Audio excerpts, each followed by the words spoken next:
Stay vigilant.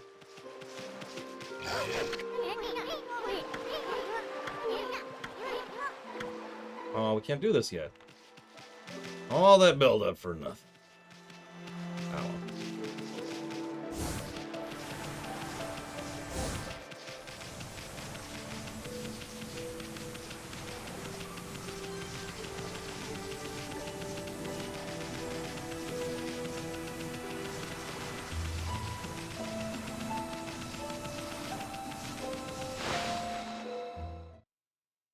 High act.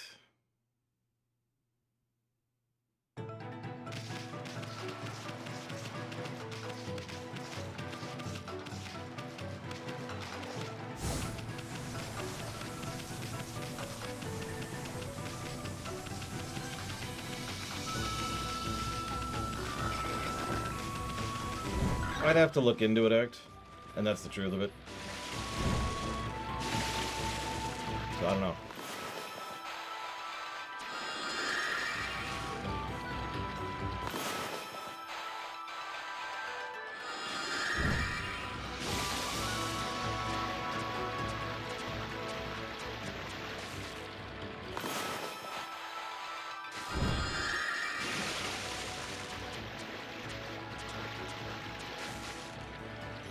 Like, all I know about it is that it exists. So, not a lot to go off of.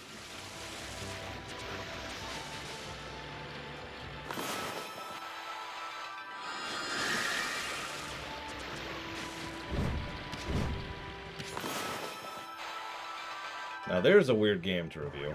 We've actually streamed Scribblenauts before, although that wasn't a review, we were just streaming it. I did get food. I had a sandwich. Sandwiches are good.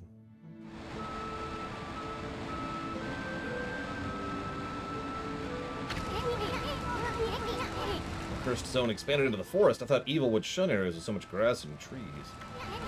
Must really be some curse the way it changed the forest. Yeah, no kidding. In this place. It looks like Detroit. Sorry. Hey, you're, excuse me. Lord.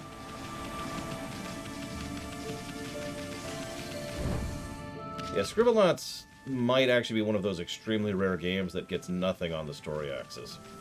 Like, even Mario Kart will get story pluses and minuses. And Mario games, and Mega Man games, and Zelda games. But Scribblenauts? It's a straight puzzle game. And honestly, most straight puzzle games would probably get no story points, one way or the other. So I guess that makes sense. Oh, whoa, whoa, whoa. Okay.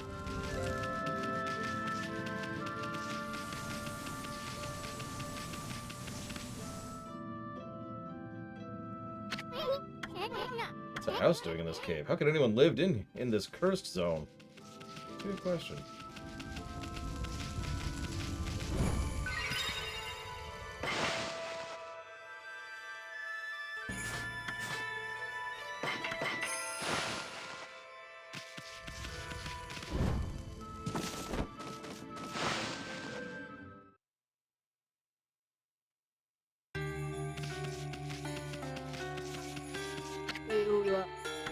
You've come, White Wolf, and you looked troubled. You may call me Madame Fawn. I read bones to see the future. I knew you would come. I had a vision. Looks like the world outside is in great chaos. Not to say it was not predestined to happen. However, this year is special. This is the 100th year since Nagi and Shiranoi's adventure. You saw the enormous coist area on your way here, right? Land rendered barren, all who approach tainted by darkness.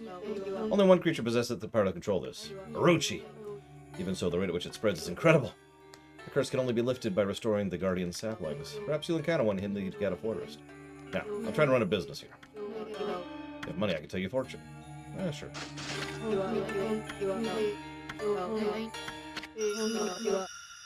In dense and leafy forest inside a cave sealed by a rock.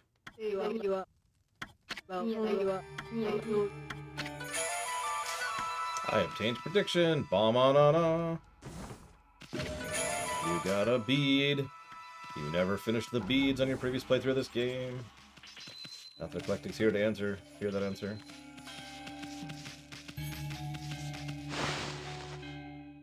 Oh, that's a pity act.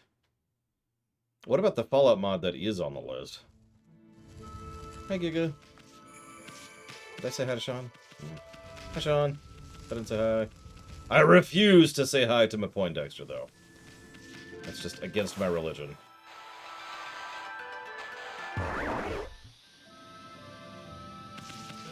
You can detonate. Oh, there you go.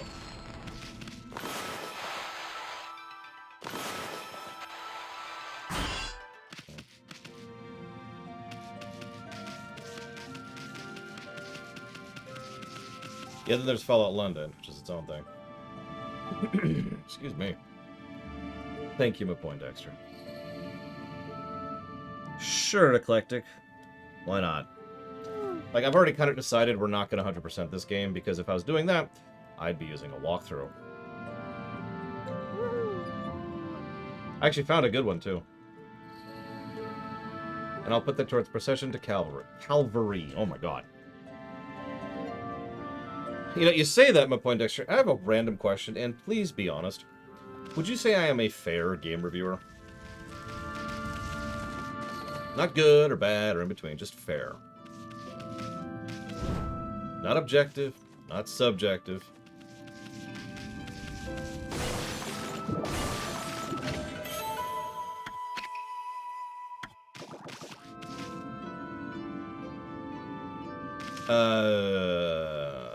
If I didn't put a minus under lighting, then yes, Mr. Red. Alright, now I gotta know, what's the 10% Giga Pudding? I gotta know.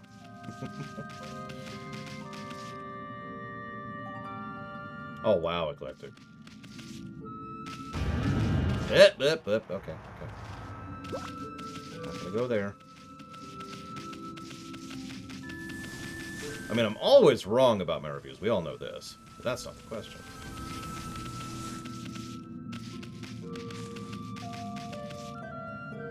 Jesus, Eclectic.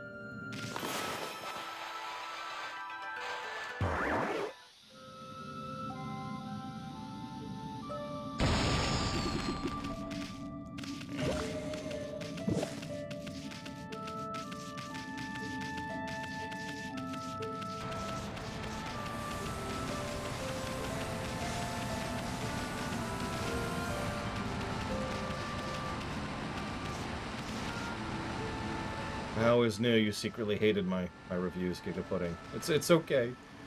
I accept this. Anyways, so the reason I asked specifically was because one of the things I tend to do when I'm out and about, you know, like when I'm taking out the trash or getting the mail or trying to figure out where the hell my packages are, I tend to peruse my comments and Discord to keep up on everything, right? You ever wonder why I tend to be like voice to text so much? Because usually I'm not here in my house when I'm talking on Discord. Anyways, so I'm out and about, and someone actually left a comment on my Wasteland 3 room saying that I am not a fair reviewer. And I was like, oh, wow, that's interesting. Would you like to know why? Hey, Petey Barlow. I haven't seen that name in a while, but it is good to see you. Hopefully things are going as well as they can.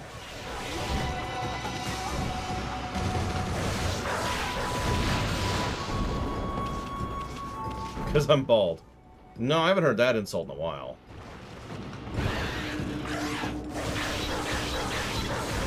I call that an insult. I'm not sure it qualifies considering I shave, but, you know, whatever.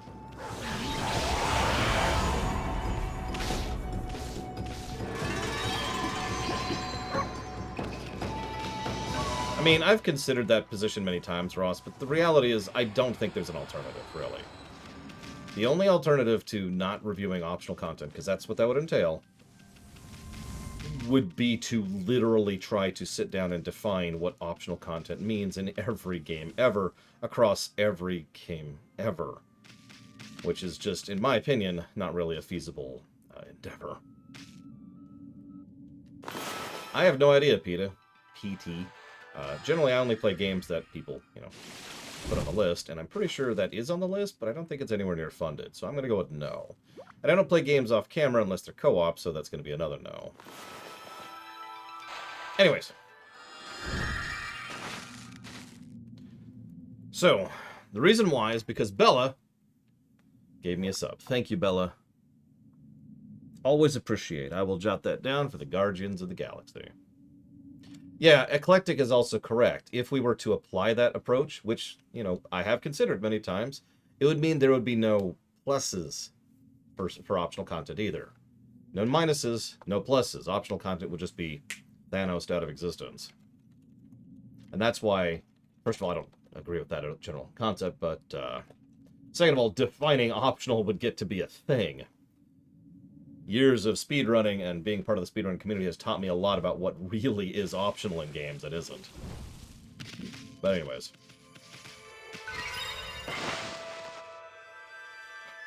So, sorry, point being, the reason that they said that I was not fair in my reviews is because Cyberpunk 2077 scored something like 100 on the golden number.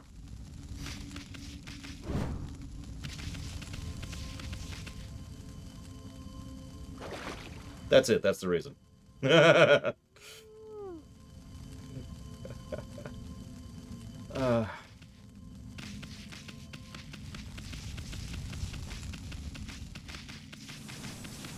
at the moment, you're seeing me being lost, so...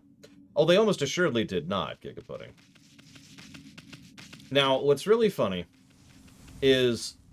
For the first thing that I did when I heard that was I was like, hang on, let me pause and think about this. Maybe they're right. Maybe Cyberpunk doesn't deserve a 100 score on the golden number.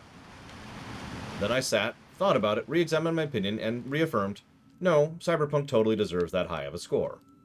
Can anyone tell me why? There's actually a lot of reasons why, so I'll accept a lot of answers here.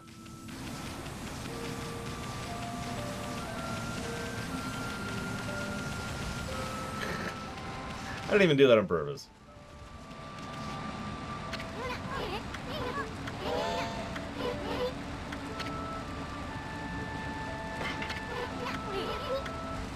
Okay. Exact. See, Fringe Philosopher gets it. I was paid a huge amount. No, it is because of the story. Because the story is extraordinarily well built, well constructed, well presented, well acted, well visualized. The core story of Cyberpunk is fantastic. I'm pretty sure the final score for Cyberpunk is actually like plus +1 billion to story, -1 to gameplay. And that's exactly right, in my opinion. Cyberpunk is entirely held up by virtue of its excellent story. So, no, it absolutely deserves that score, and I absolutely stand by that. But I had to share that little amusement with you, because I'm not a fair reviewer, apparently.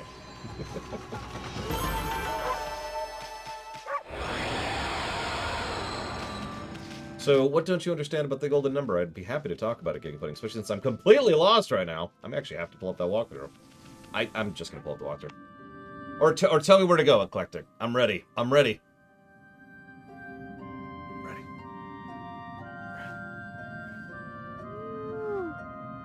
Hug the beach.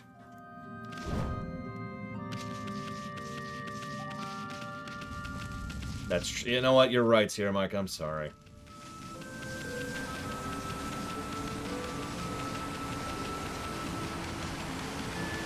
Gonna be honest, I probably would not have found this.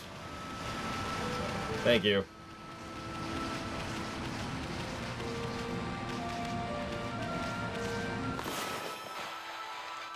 Whoop. Literally lost my shoulder grip there.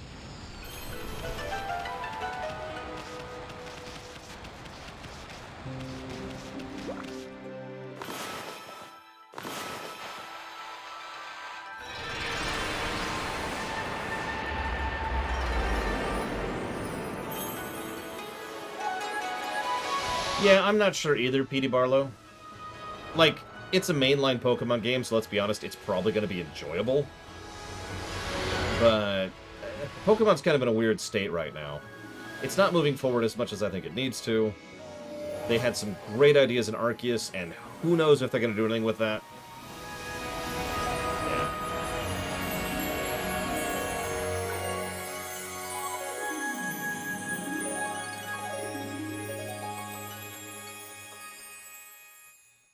Thank you, Diesel Edge. very, very much. Always appreciate those subs. I will jot that down for my choice.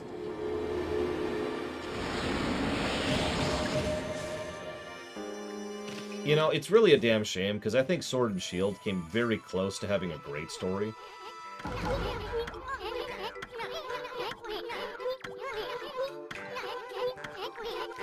This is all tutorial. Yep. Uh-huh. Yep. Uh-huh.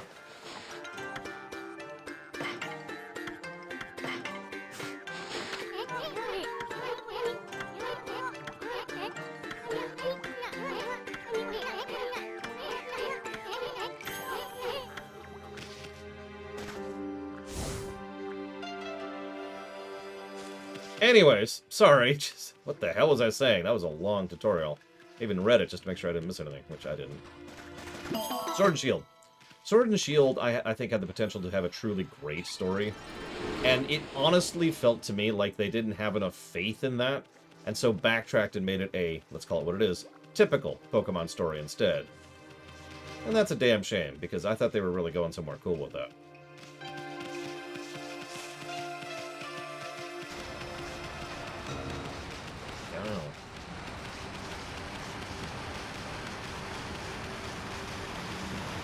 Alright, Giga, that's valid. So, let me explain it to you this way.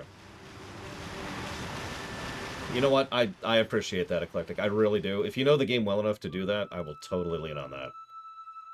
Because one of the things I do want to gauge is the guidance and flow of exploration is what I call that. AKA, how well do I know what I'm doing, what I should be doing, where I'm going next, how I find stuff, how I find optional stuff, all that stuff. Like I said, guidance and flow of exploration. Hark! Call of the heavens, the earth, the sea. They summon me forth to defeat evil. Waka, the god's gift to man, is here. Bonjour.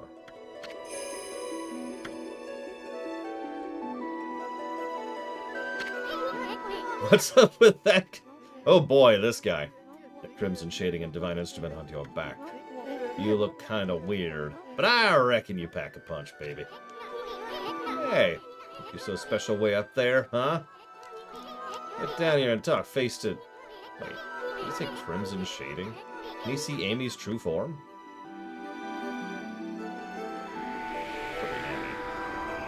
And dead. No, but that would be funny.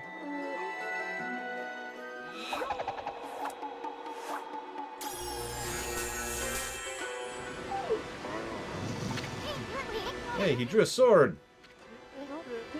Wee, this is how I get my point across. Pun intended! The moment the cursed zone started spreading across Nippon. I saw the shadowy figure that removed the sacred sword Tsukiyomi flee into Kamiki village and seal the entrance with a huge rock. You guys know anything about that? Yeah, we unsealed the village. This guy gives me the creeps. Keep your eye on him. Amy? You getting all worked up again? Magnifique. I wouldn't have it any other way. Now you shall get an earful of my beloved sword. Behold! Pillow Talk! You named your sword Pillow Talk.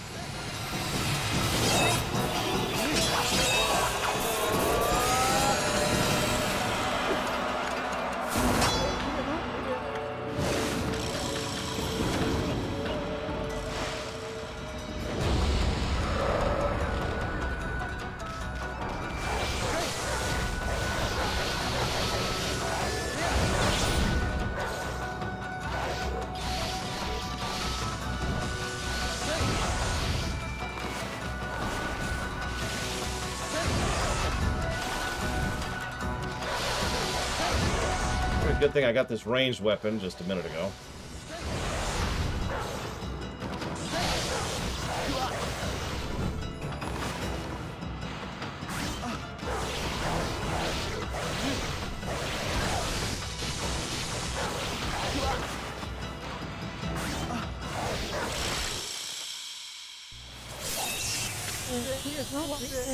Quite some time since I've tasted your power, Amaterasu. That's enough for now. Too late now. You're the one who picked the fight. Hey, wait. You know this guy, Amy?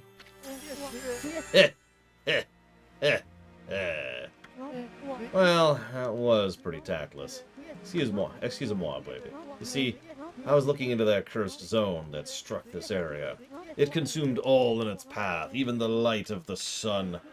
It is the curse of Orochi, the legendary eight-headed serpent. Orochi? Yeah, I don't know Orochi's significance in Japanese mythos. Do not utter that name without reason. That alone could curse the weak of mind. Orochi was slain 100 years ago by Nagi and Shiranui. The spirit was sealed away in the Moon Cave, which I guarded. You know, the cave in the middle of the lake over on Shinshu Field. But someone's gone and freed Orochi by removing Tsukuyomi. The beast's evil has caused a cursed zone to cover these lands. I never thought the sacred... This is all repeat information. Okay, there was the one line I didn't read out loud was the significant one. Whoever did it waited until I was back in the capital. It seems things are afoot that even I did not prophesize. You're way ahead of you, pretty boy. We've been busy dispelling the curse left and right. Orochi's gonna be mincemeat when we're through with it. So, you're the ones who revived the trees in this area. But a lot of time's passed since Orochi's return. You'd better pick up the pace, ma chérie. Sorry to say, our battle just now was a big disappointment. You're not what you used to be, Amaterasu. You may have defeated Orochi long ago, but one cannot dwell on past glories. You have weakened greatly since your 100-year slumber. That's enough. Tell me about that shadowy figure you saw fleeing to Kamiki. How do we know it wasn't you? Relax, my little bouncing friend. Oh, I almost forgot. I have a little prophecy for you. I can see into the future, you know. I foresee a log and big thrills. You'll know what I'm talking about when the time comes. Anyway, I must be off. The work of a prophet is never done. Au revoir, baby. Shut up. Thank you very, very much, Johnny. Amaterasu no doubt appreciates the sub. I'll put that towards dealer's choice.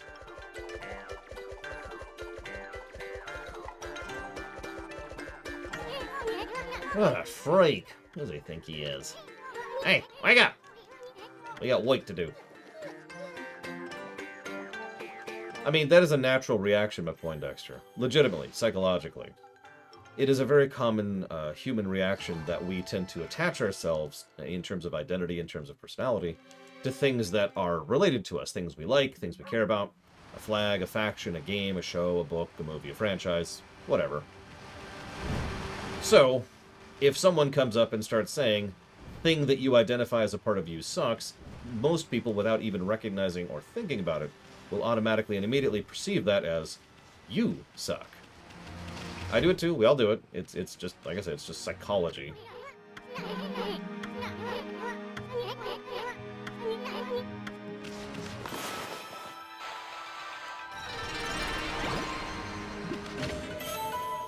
Hold the bones.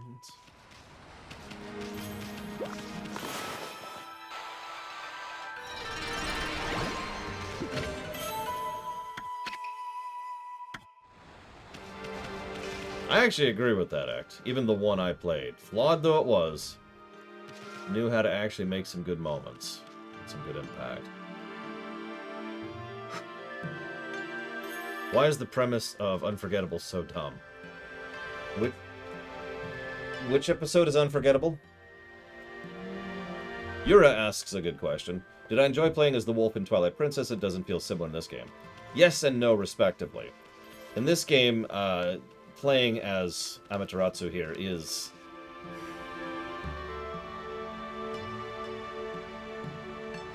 I don't really have a good equivalent. If you've ever played Nier Automata, it actually plays pretty similarly to that.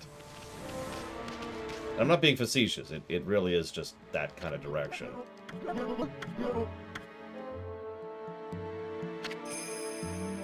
I told you, Act. I said don't lie to me. You lied to me.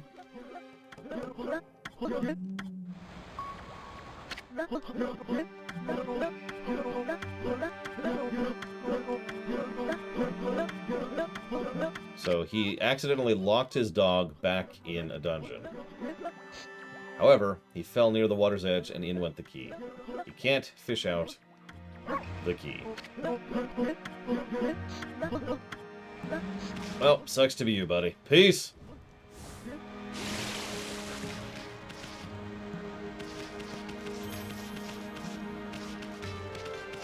I mean, Endwalker, I don't want to spoil much, but Endwalker had several scenes that I honestly legitimately despised that were in it. That just absolutely dragged the whole thing down for me. Like, there are scenes that I've just kind of mentally ejected from Endwalker. And I'm okay with that. Because, you know, I like the rest of it, you know. Not an uncommon thing.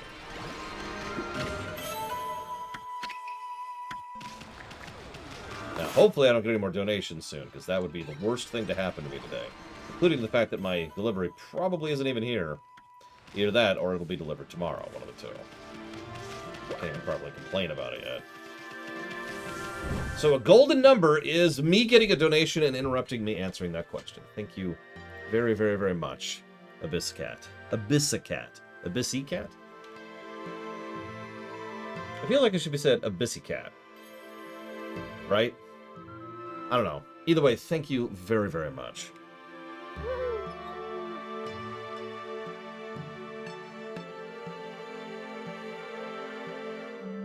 Much obliged and much appreciated. Thank you very much.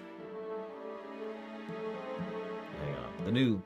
The new donation page is kind of weird. I gotta adjust it a little bit here. Towards a game of my choice. You got it. Pussycat 20. Save. Thank you again very much. Oof. I will spend that on my niece. That's not true. Actually, I guess it is. I am thinking about buying her something soon, but...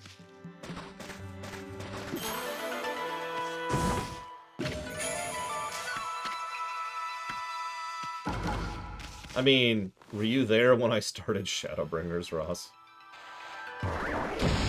The gap in my mood and my tone was... I'm sure it was noticeable to other people, but it was very noticeable to me. Make of that what you will. So I still don't know what to do with these statues. We're just going to move on from here. Actually, I kind of agree with that, Bella. Yeah, Shadowbangers. Sorry. Don't make me fire up the twinning. I'll do it. That's the wrong button. There's the button I wanted.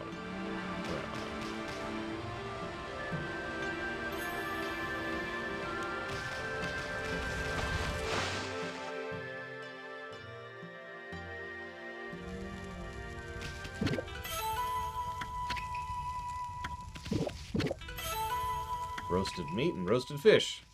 I love stealing people's food. I'm delicious. What's the WoW equivalent to Stormblood? Warlords, I believe. Big changes and advances under the hood. Really moving forward the dungeon design and boss design. And generally lackluster to the point of actually being bad, except when it's great on the story axis.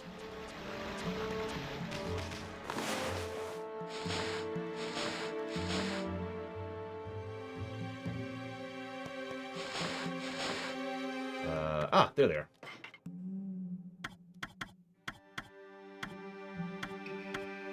That is kind of cool that it says there's so many in that zone. It's kind of nice.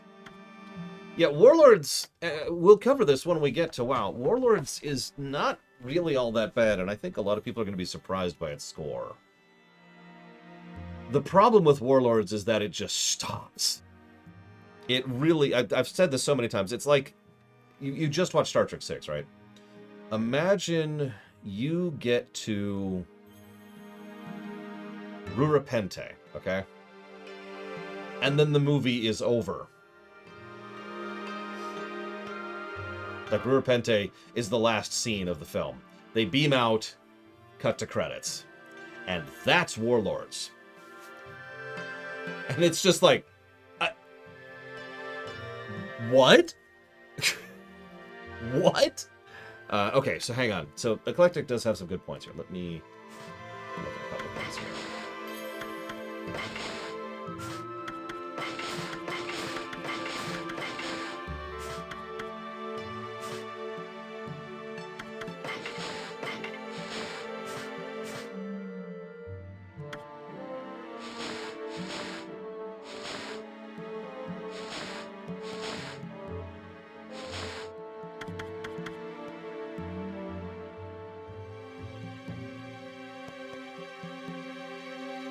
Yeah, there's other issues. Like, it's not a perfect analogy, but I think you get the overall point. Where's my document? There it is.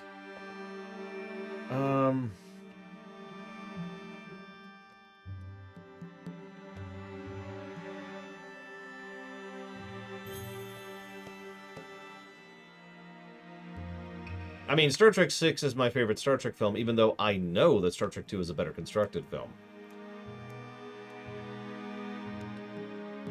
Oh, absolutely, Mega Skullmon, Spockmon. WoW BC, I predict, will not be scoring particularly high. It might be a net positive. Maybe. We'll see.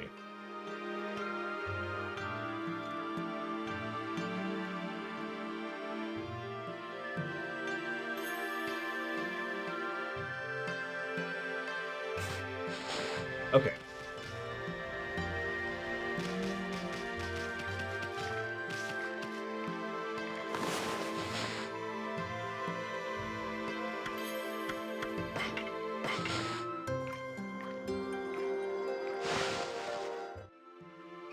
Correct, Gigapudding.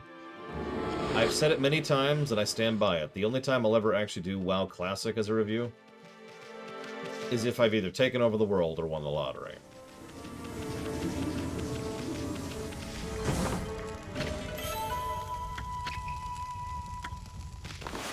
Wow.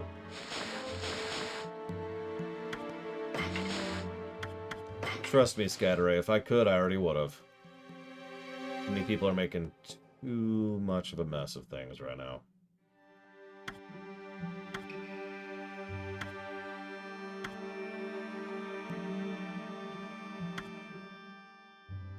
Interesting. I sure hope so, Gigapudding. If you don't, then I'm doing something really wrong.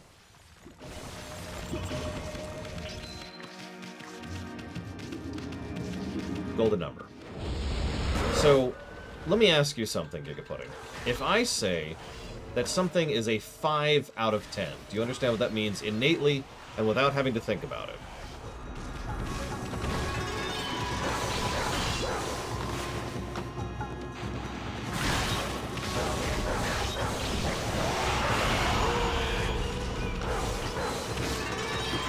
Yep, half of everyone. Let's say that you're saying it, Gigapudding. You say 5 out of 10.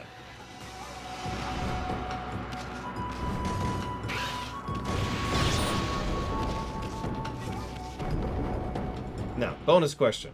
What does 5 out of 10 mean? Oh, yeah, okay, you just answered. It means something is neutral. There you go. So, you understand what that means, no problem. Now, the advantage of using such a system, and the reason why the ridiculous majority of reviewers across all of everywhere all use that system, is because of the fact that people don't have to think about it. It is simply obvious. 5 out of 10 is pretty much dead in the middle. There's only one other possible variant there, and even that is something that's rarely used. So logically speaking, 5 out of 10, neutral, cool.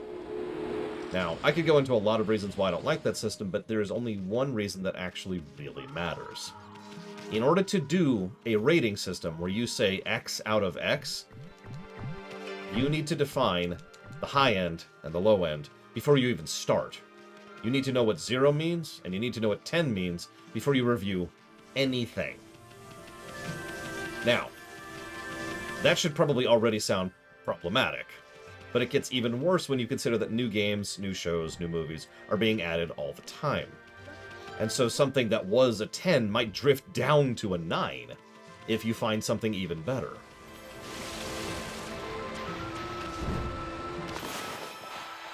The advantage of my system is that there is no cap in either direction. It is not 102 out of 500. It is 102. So the only way my system works is every number is only relevant relative to every other number. Does that make sense, Gigapudding?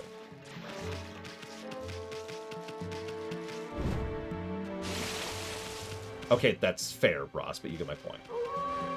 So in other words, if you hear a score, that score is meaningless in a vacuum. If I was to give this game right now a 13 on the golden number, and I have never reviewed anything else ever, and there is no other score, on the books, then that score literally means nothing.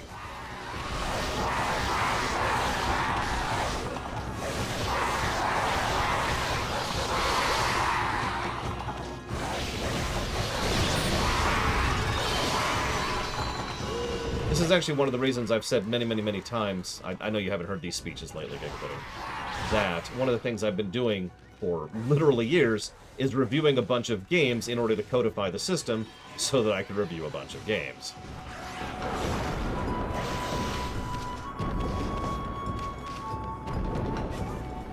In other words, the review system wouldn't exist if we hadn't basically burnt all those previous games, which are now archived and no longer relevant to the modern review system, first.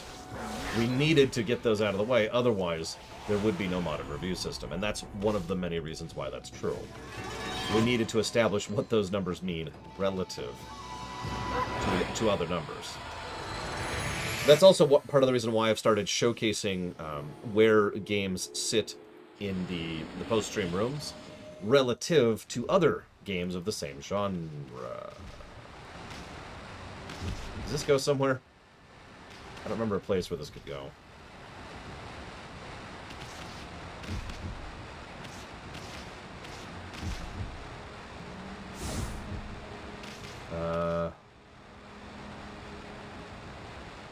Okay. Oh, thank you, Dream Whisperer. I appreciate that.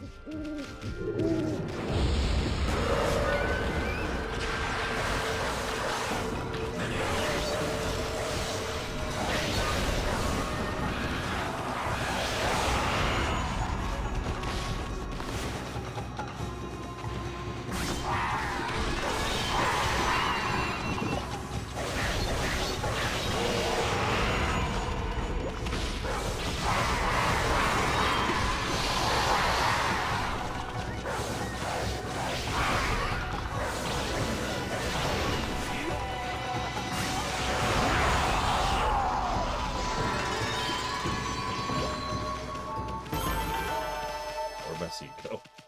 There it is.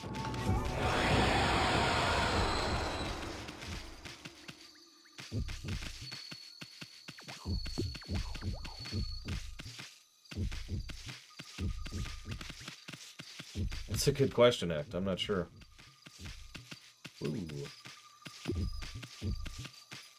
That's another reason why, if I ever do someday start reviewing movies, what I intend to do is immediately review several movies that I know very, very well, all back-to-back, and just kind of see where their relative scores, oh my god, land compared to each other. This does not want to go up. Look at this thing. Go up. Look at that.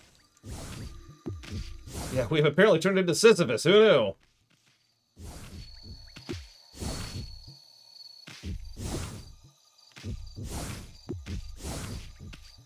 Which one, if you don't mind my asking, but Poindexter? But I was told... How do you make wind? Also, I don't think I can yet. I actually thought this was that hill. Well, alright, whatever. Where the hell am I? I actively don't know where I am. Alright, cool. Squiggly line. Doesn't do anything because I don't have that power yet.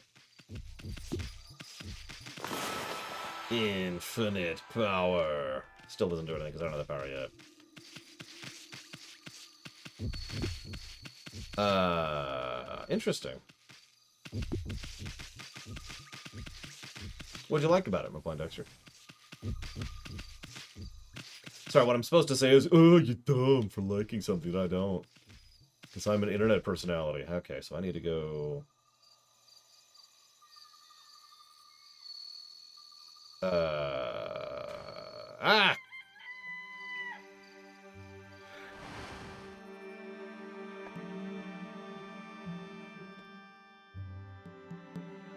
That way, I guess?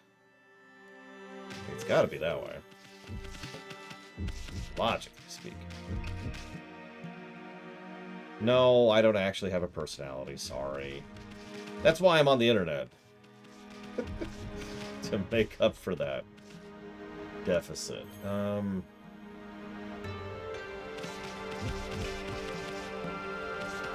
I know it changes some of the events, but I'm pretty sure it changes encounters too.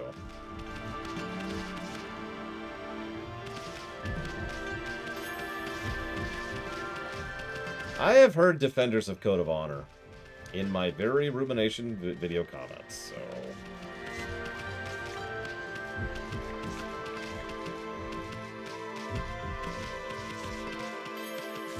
Shrug, as they say.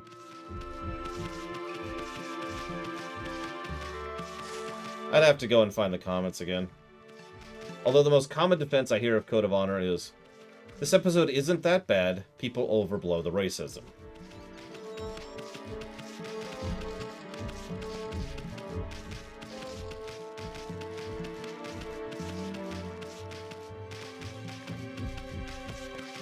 The idea of defending Meat Circus is much worse.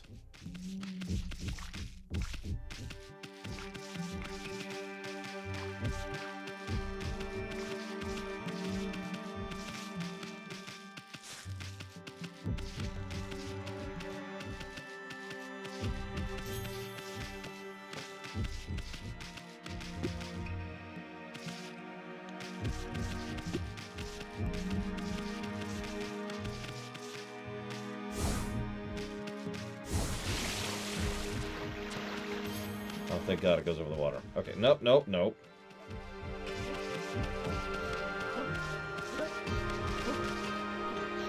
Looks like there. Alright, just take it across. Hi, Zaluk.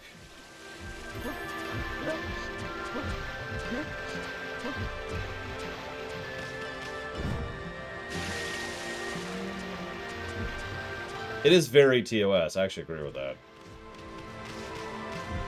Not that I consider that a defense, but it is a statement I will absolutely agree with.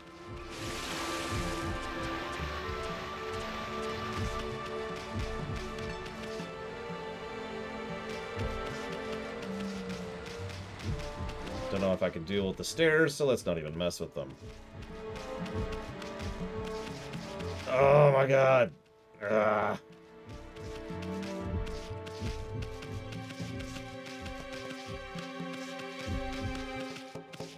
Now, hang on. Do I need to go up there? I do. Yep, okay. Oh my god, I've looped. But it's okay. I know where I am now. I can see where I am now. It is hard to explain how janky this is to move this thing. I mean, if you played this game, you know exactly what I'm talking about, but this is extraordinarily janky to move. And it's very easy to get stuck on its geometry in the direction I don't want to be in.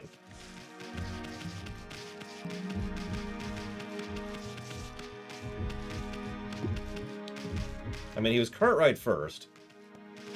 Don't do it, Gigapudding. Don't do it! If you silence thyself. All parapets of conversation's most excellent bastion, made firm by thy excellent and, indeed, most... come on! Valiant efforts to engage therewith would be lost, and therewithin no further proper discourse could be found going forwards. No, no, no.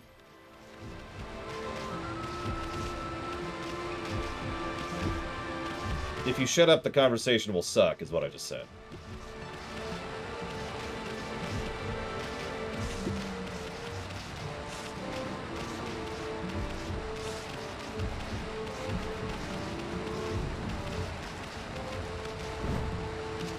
Oh my god. Oh my god. Oh my god. And we're in a corner.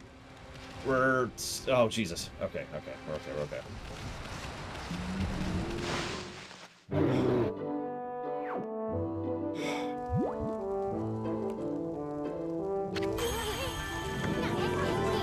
Went back to sleep. Wish I could see it like that. Was seriously all that worth 10 experience?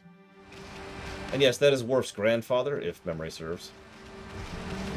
It's grandfather or great-grandfather, but I'm pretty sure it's grandfather.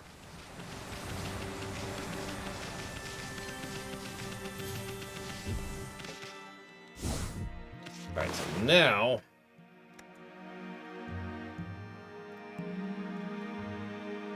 to give a negative... No,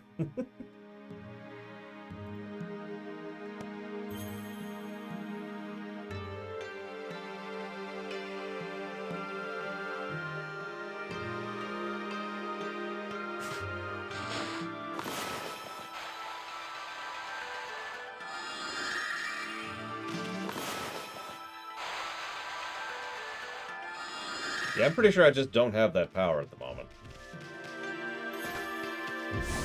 Kill it, Bella. Kill it! Death to all mosquitoes. Yeah, see, I thought so. Okay. Now, what the hell was I doing before I did that stupid side quest? Is stupid. A loop, I suppose?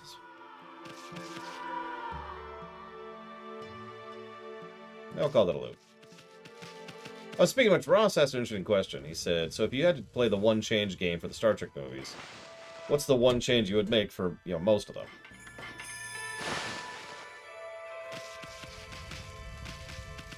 So the one you asked that question, and I kind of chewed on it for a minute. Because the one I kept getting stuck on was one. What's one change I make to, you know, motion picture to make it a better film?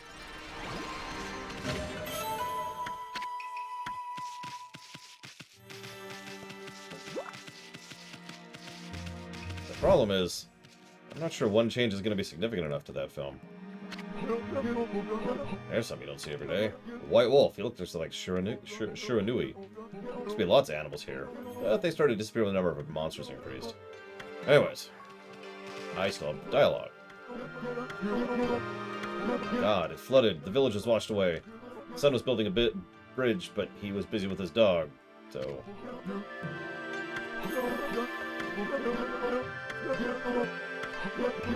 If a man lives in the forest, there are things he has to do. We must build a new bridge. Okay, so I need to get the bridge for some reason. In order to get the bridge, I need to get the dog. In order to get the dog, I need to get a line for the fisherman. Yep, the bridge was destroyed.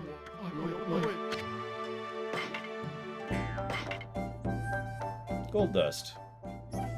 Yes, please. I want all the gold dust. Infinity Stone. Really? I mean, that just sounds different nowadays, doesn't it?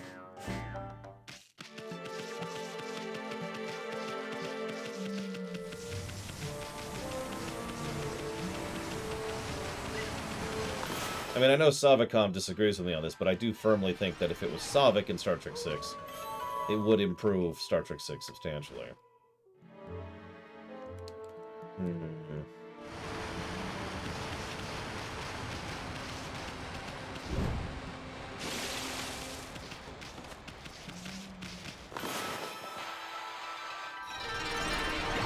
I've got it. One change to Star Trek 1. Kill Uhura. Points if you get it. I mean, I'm gonna feed people the feedbacks.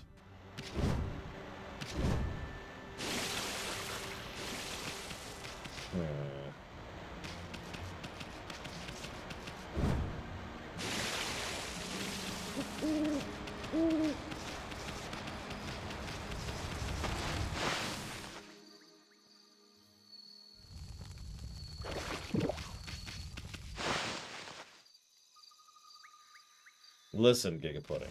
It's the only way.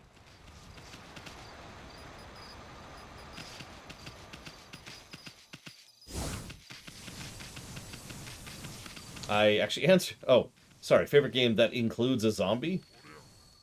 Probably Final Fantasy VI. I'm stealing this dog by footsteps and practicing my new secret technique. A terrible monster lurks in the pass.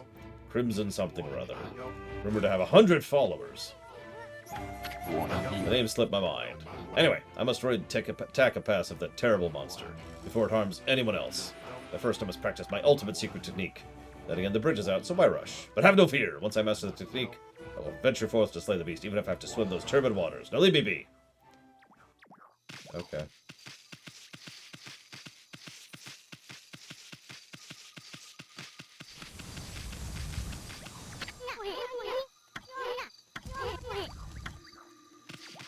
Well, I officially need to get... Like, everything in here is pointing me very clearly towards getting the line. In order to get the key, in order to get the dog, in order to get the bridge. So I just need to figure out where the hell the line is. Hi, Rex. Whoa, hope you're doing okay today.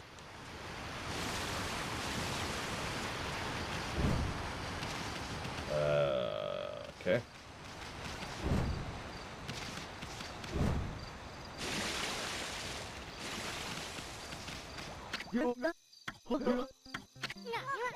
Even cries in his sleep. Let's help him out when he wakes up. Ugh. Ow, ow, ow. Thank you, Rex. As always, I will jot that down for Axiom Verge. I did manage to hear that Trihexia there.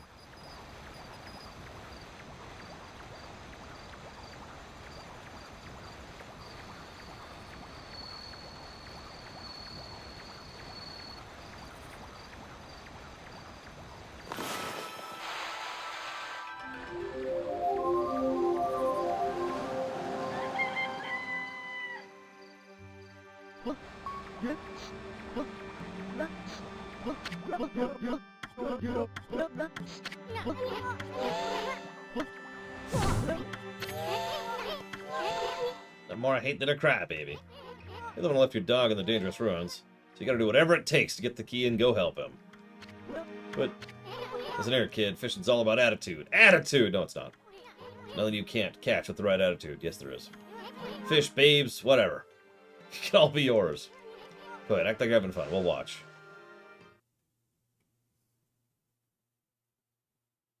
Okay. People call it the deep abyss because people can't see the bottom. That's not why these waters are famous. Legend has it a humongous fish swallowed the moon reflected on the surface of the water. Okay.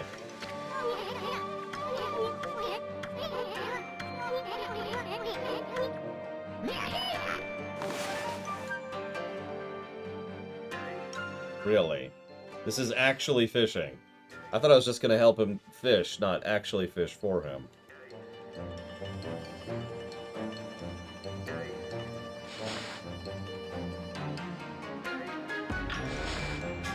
Okay, well.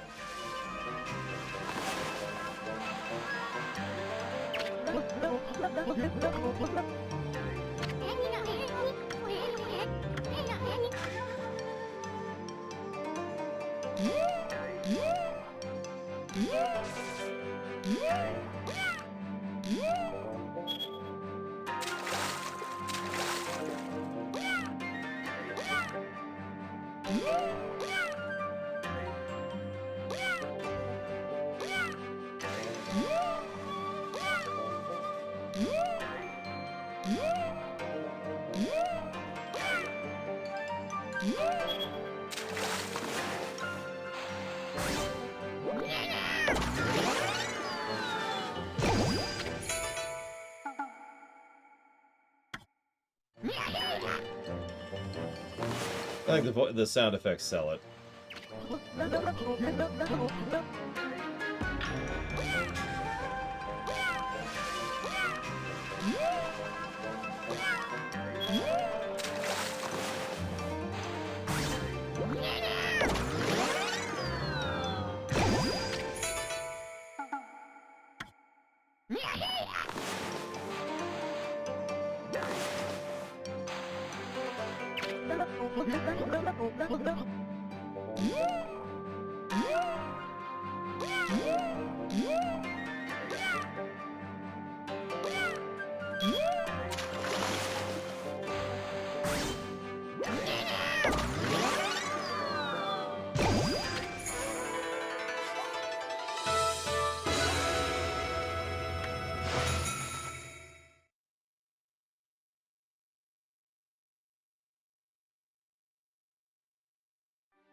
Oh, that's a big one.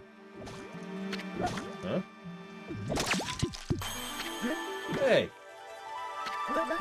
That's the ruins key. Popped right out of the mouth of that big old fish. Now I can go save Ume over at the ruins. I'm gonna go all the way in this time. No running away from me now. Or I'll take the key from you. Bye. Hey, give that back. Good move, Amy. We can't have the kid getting hurt on your watch. What are you waiting for? We got a lost dog to find.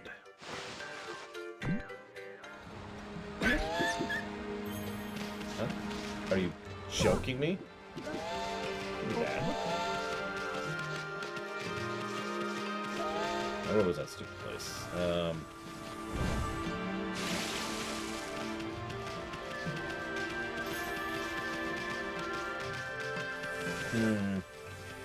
Alright, I've come up with my one change for Star Trek 1. Reduce the scale of the threat, and as a consequence, reduce the scale of V'ger. Not this whole, he's gonna wipe out, it's gonna wipe out all life on Earth. Super mega, the size of the solar system spaceship, which is going to, you know, crush everything and super doom, etc. And also, Earth is the only ship that can come there is the Enterprise and blah, blah, blah. None of that crap.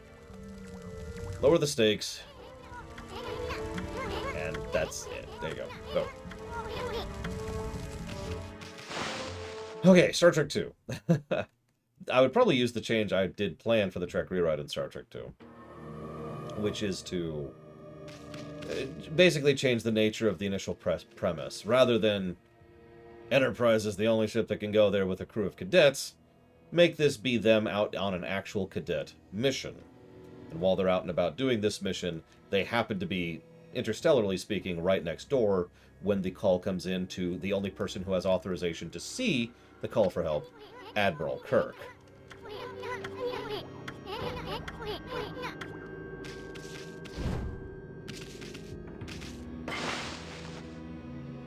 Now that requires a little massaging to really work, but I do think that could work. As for Star Trek 3 and only one change, ooh, that's a tough one. Let me think about that for a minute. First thing I do is that. Second thing I do is that. Any questions?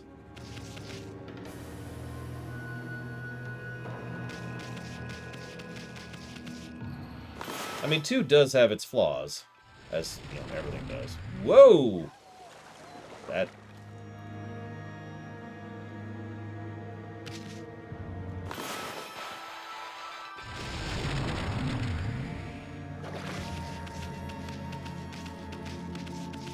Three...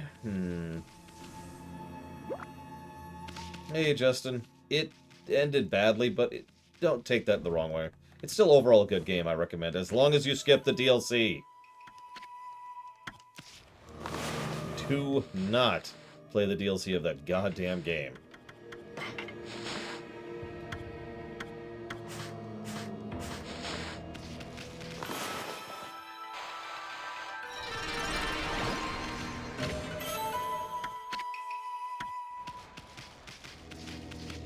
Other than that, while it certainly has its flaws, it's overall an enjoyable game that I definitely recommend. Especially if you're into tactical RPGs, which it absolutely is. Alright, Star Trek 3.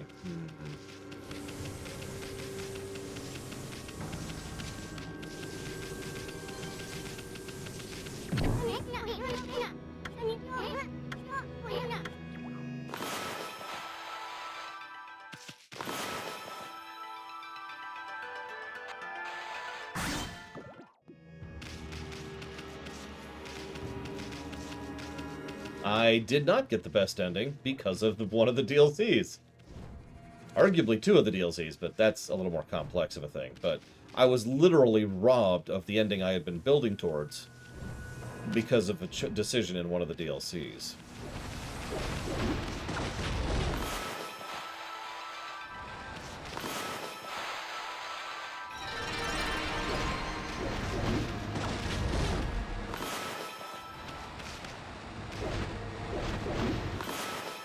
It's fine, Pika, it's fine.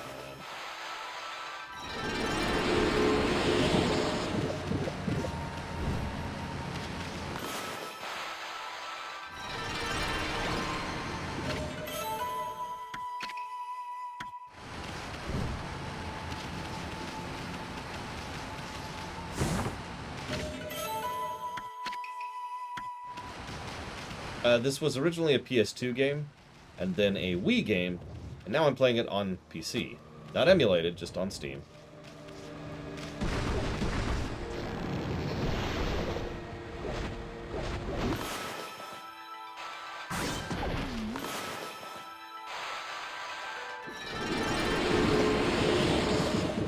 I mean, that's my shtick anyways, right? Restoring nature. Which is funny, because in my heart, I'm more of an industrialist, but, you know, whatever. I guess we can restore a little nature. But only if I'm in total control of it at all times.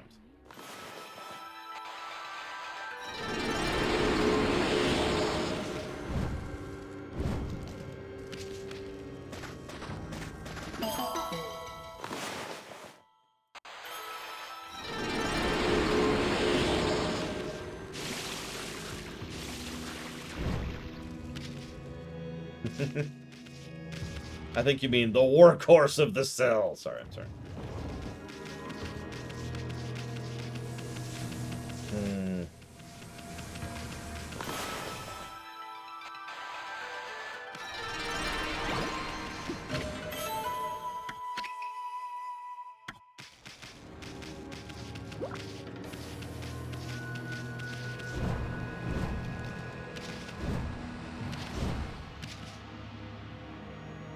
Remind me what I said I was going to change in Generations.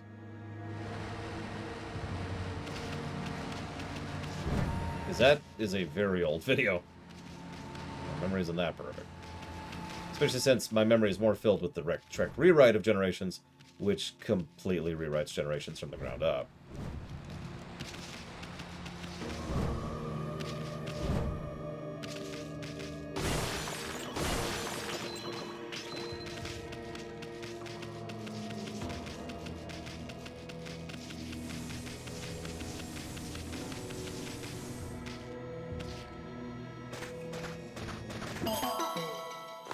Does Biocastle count, Ect? It does not. I'm just going to spoil that for you. Right, right.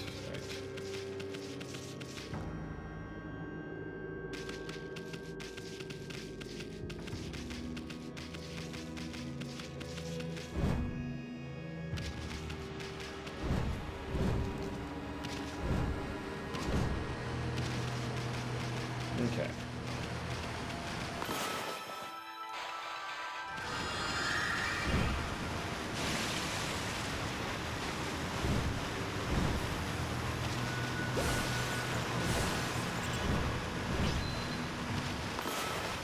So the dash I have is go in a direction for a while, and I start going faster. And that's my dash, in a nutshell.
I think I would remove one of the deaths, Ross. If I was going to only remove one thing from Star Trek 3. I'm not sure which death, but I've always said that both deaths were just equally pointless. And so I'd get rid of one of them.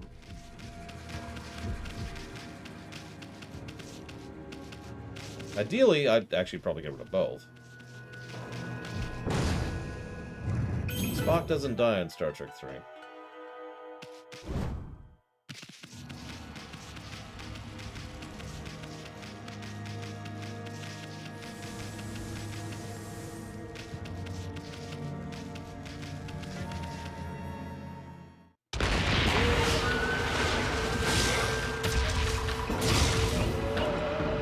Really?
I just kind of hate doing the paintbrush, so I'm trying to do it as little as possible.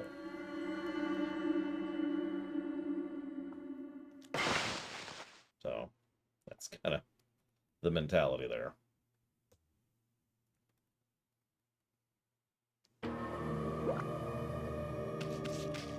And yeah, as expected.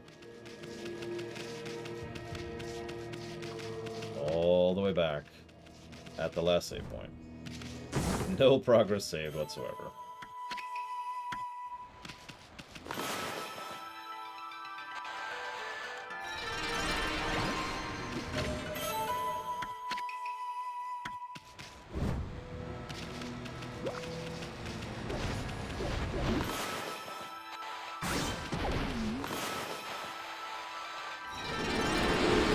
Anyways, did you hear my answer about 3, Ross? Enjoy the food, Sierra Mike. Whoa, shoot. Now, 4, the irony is the easiest change to fix 4 is to remove the time travel. The problem there is getting rid of the time travel in 4 has some very fundamental issues that kind of completely changes how 4 operates. So...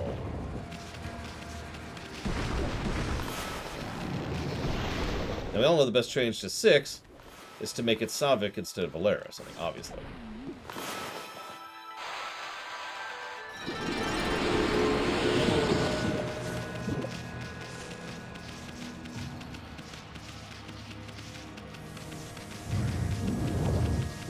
One change for 5.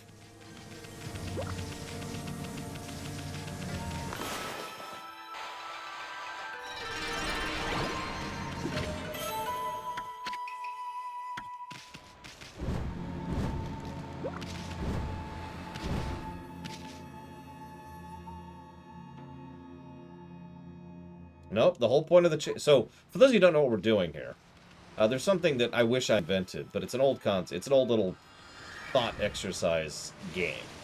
The idea is to make the most benefit with the minimal amount of changes as possible.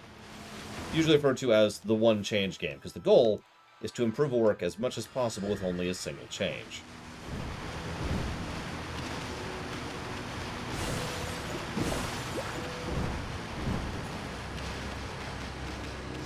So, what's one change you can make to Star Trek V to make it as, improved as possible?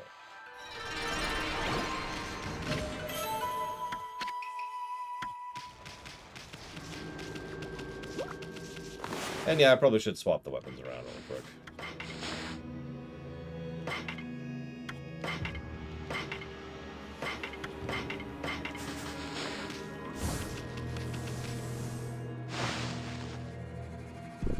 Yeah, one change to Phantom Menace, make Anakin a teenager.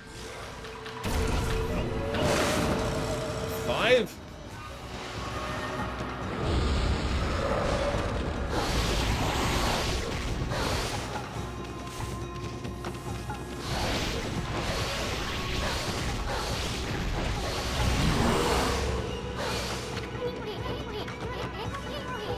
One change to improve the lore runner? World domination. Or absolute power. I'll take either, really.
I don't think the checkpoint ever gets better. I think we're stuck with saves. Which is admittedly not a great save system. Like, no autosaves, no maintenance of progress like you'd have in a Zelda game. Just, there are saves, the end. Which means that there are SNES games that have better save systems than this. I know. PS2, memory card. I get it. Doesn't make it any better, especially in the HD remaster.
I'd remove Shakari from Star Trek V in its entirety.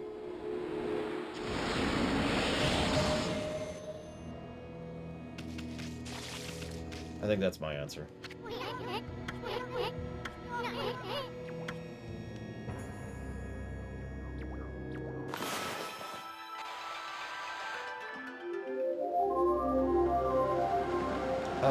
So my first and most automatic answer for 6 is easy.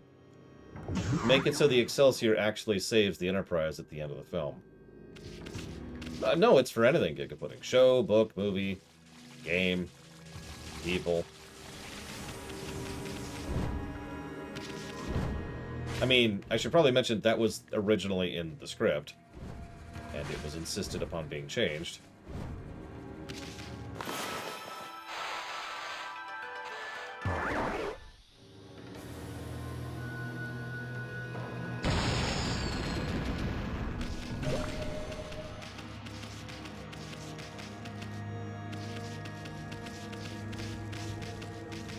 I was going to say, I think you know the answer to that. Although, I should probably mention that's one of those we're not 100% sure if it's true kind of deals. You know what I mean. There's like gradients of certainty when it comes to reporting on, you know, filmmaking. And I would put that at like a 2-step certainty rather than a 1-step certainty. Dragon Age 2? Reduce the number of encounters drastically. Dragon Age 2 Syndrome is called that for a reason.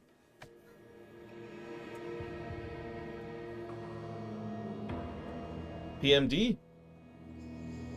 I know it's completely antithetical to the entire game, but I actually stand by my statement that what I would change for PMD is to make it so that the dungeons are more dungeons and less procedurally generated corridors.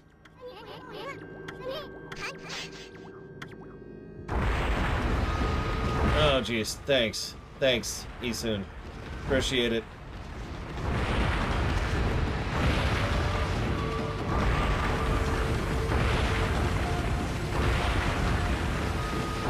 I mean, the easiest fix for First Contact is the one I plan to implement. Remove the time travel. So there's the big key. In case you forgot this was a Zelda game.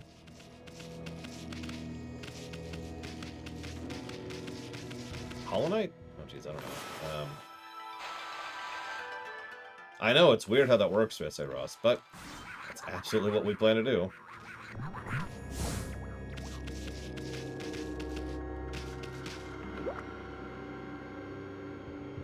If you're wondering where it's going to be instead in the Trek rewrite, Deep Space Nine.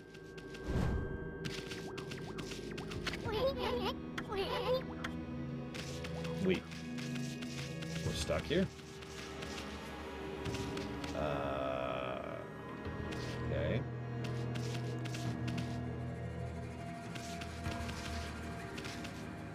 But yes, you can change an actor, since really the change game only really affects the one thing you're affecting. So you say that you changed, you know, Kirk off of Shatner, but really you're not changing Star Trek, you're changing Star Trek 3. So you change Shatner out for some other actor, and there you go. Sounds like? In short, go for it, but shrug.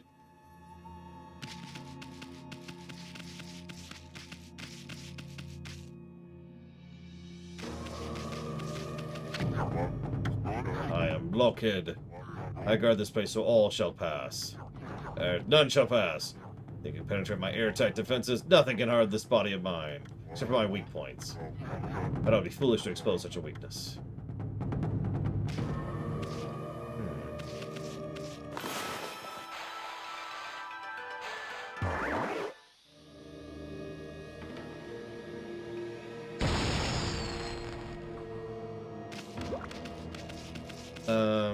So one change to Head-On's story.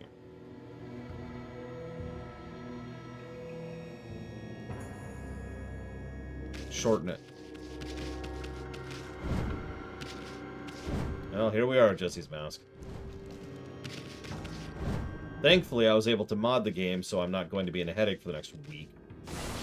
Since I don't really feel like having a headache for a week.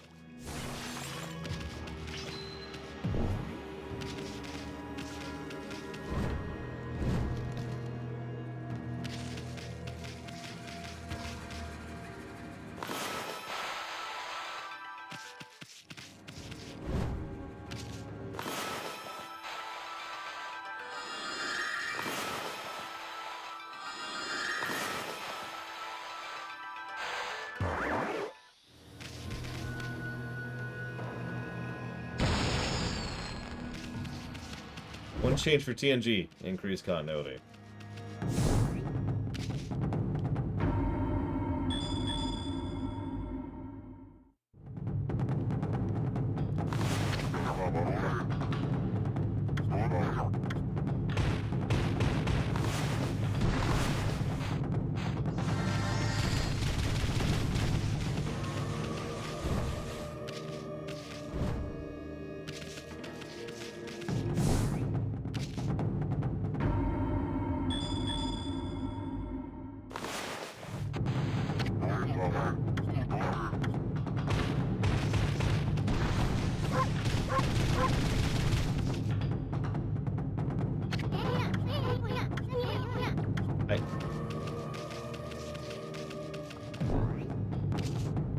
Sure.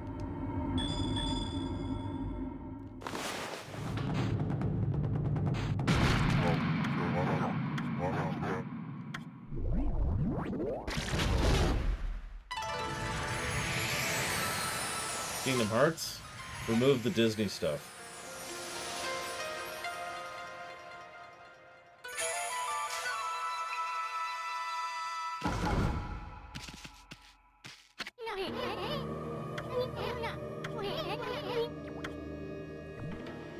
Are you joking me?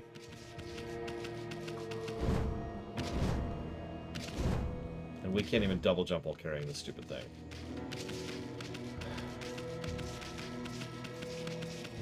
I'm gonna change it, Cubic, and you can't stop me! Sorry.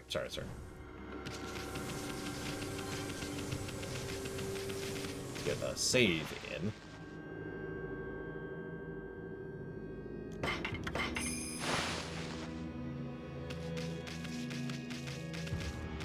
I don't understand the question, Yada. I'm sorry. Do you mind clarifying? One change for Empire Strikes Back.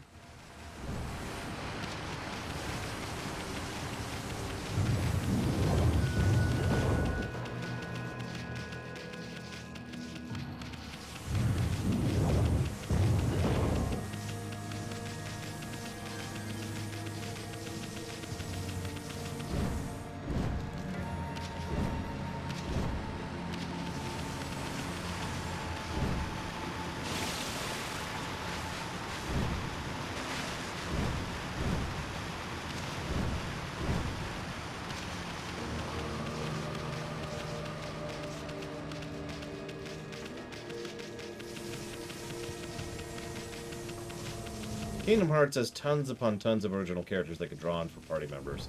If you even wanted to have party members, which, I'm going to be blunt, Kingdom Hearts has very rarely done party members properly. So, it might even be better to consider Kingdom Hearts simply not having party members. Yeah, Empire Strikes Back's really got me stumped. So, some of you may remember, Reloaded and I used to do streams about the Trek rewrite stuff. And during one of those streams, we were discussing how to rewrite Star Trek 2. Chat, that is to say...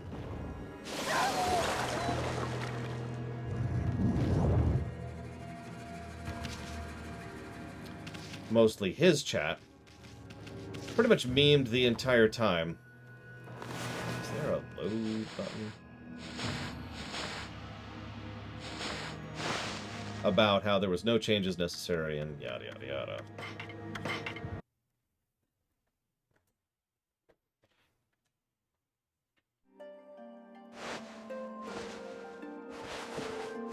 So I feel kind of similar about Empire. Empire is an extraordinarily well-constructed story. Okami.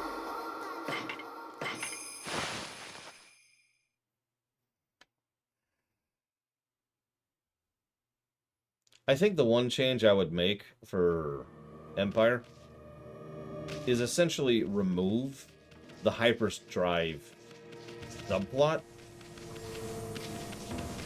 So what I mean by that is a lot of events of the film are driven by the fact that the Millennium Falcon's hyperdrive literally doesn't work.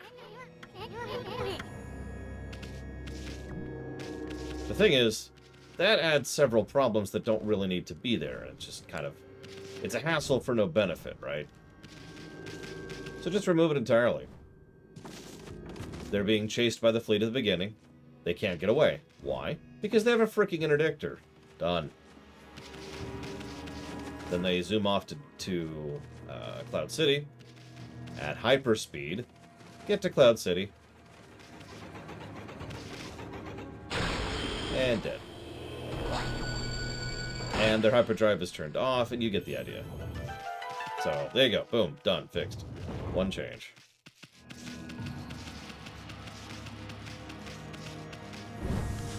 Clears up a couple of plot holes. And I think that also kind of removes several unnecessary elements from this plot. Well, if I have the infinite power to remake Empire Strikes Back, I think I can manage that, okay? So, hang on. I'm getting too many requests here. So, someone said Lord of the Rings. To which I have to automatically say which one. So there are many. If you mean one change to the entire trilogy...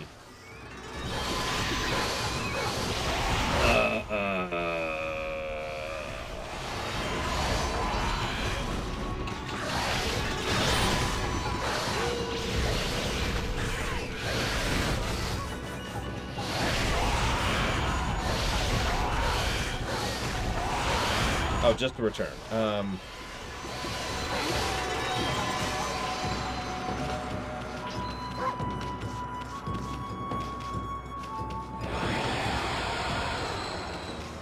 I mean, honestly, I'd probably just remove the eagles entirely. Just Thanos them out of existence, and there you go, we're good.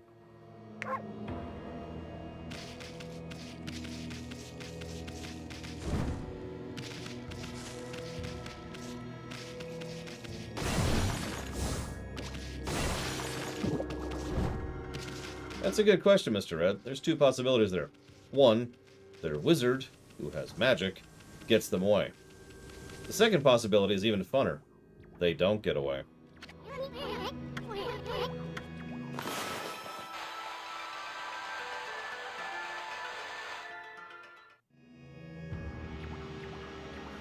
Okay.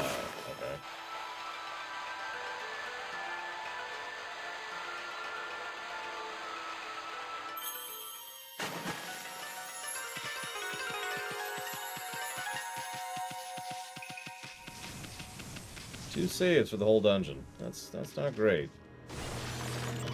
Being honest.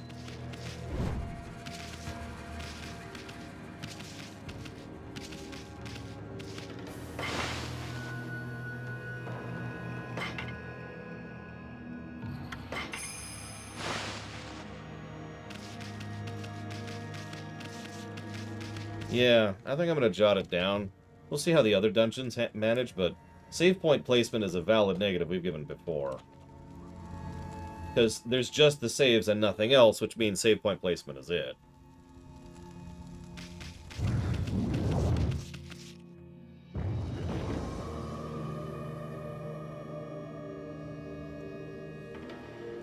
So, Insurrection.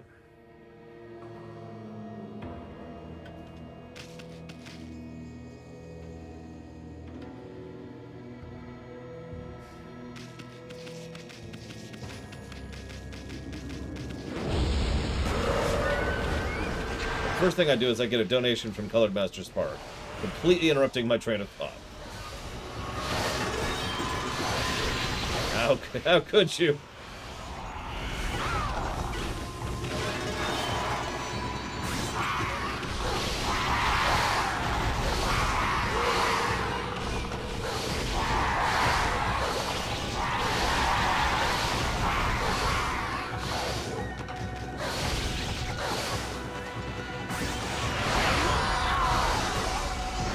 Yeah, Nemesis,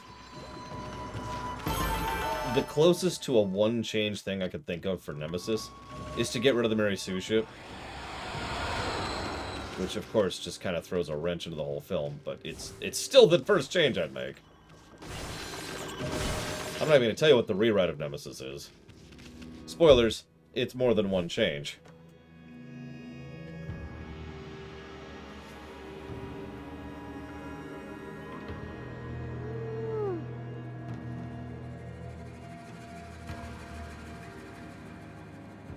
Sorry, it's taking a really long time to load. There it is. Thank you, Colored Master Spark. Always appreciate that support. I will put that towards Ninja, Gaiden, Sigma.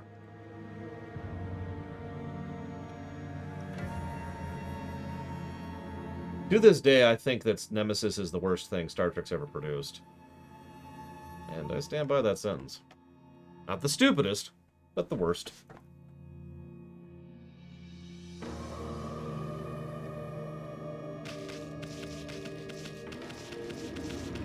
Alright, No.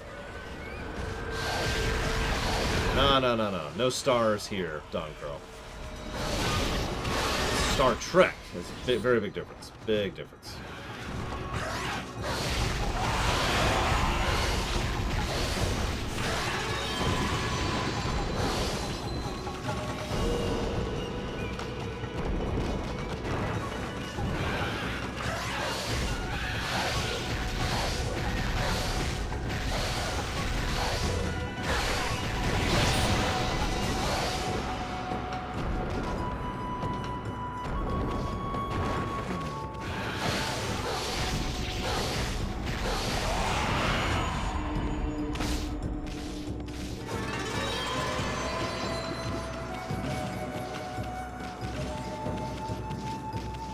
See you around, Eclectic.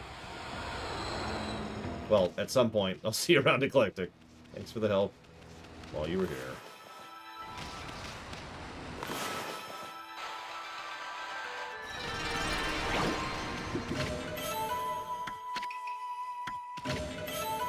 I have seen Doctor Who. I'm not sure I could say something about it that impressed me, though. I don't mean that as a negative thing, it's just that I'm not a big Whoite. I am tangentially familiar with the series, you know?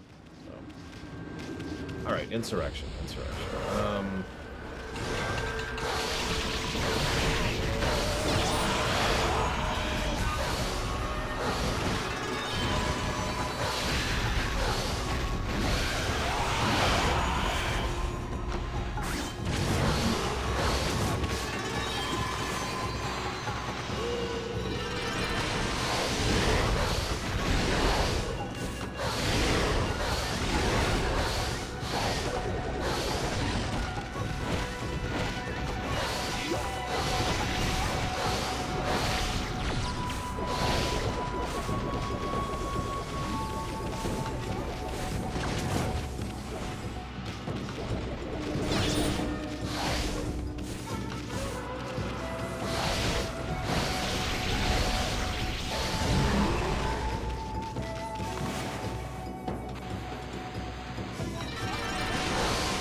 The problem is the biggest change that I want to make with Insurrection is remove the Baku. Which arguably also removes the Sona. But I stand by that sentence, and no matter how many times I think about it, that's what I keep coming back to. So I'm just gonna stick with it, because I just keep coming back to that. Get rid of the Baku. They're the weakest and worst part of the entire story.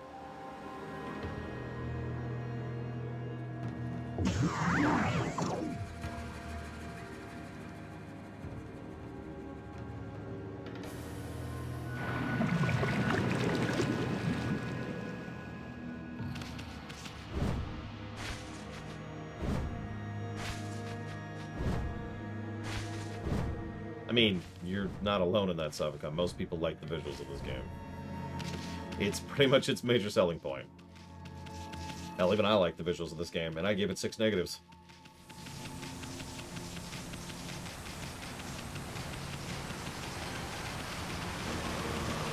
I mean, yes, Ross, but the ones on the planet.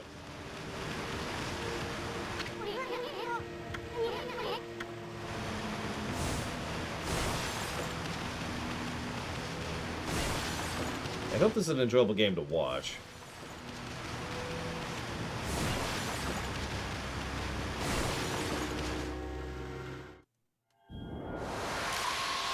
I suppose the alternative would be fundamentally changing the Baku so they aren't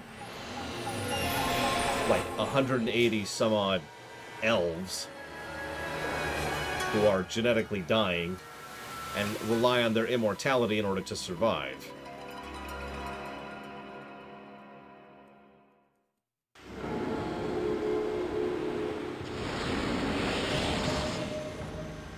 Yes, have you heard of the High Elves? I'm going to be completely honest, we actually haven't thought about Insurrection for the rewrite yet. So, I know what we're doing with First Contact. I have an idea of what we're doing with Generations. I know exactly what we're doing with Nemesis. It was one of the first things we wrote out.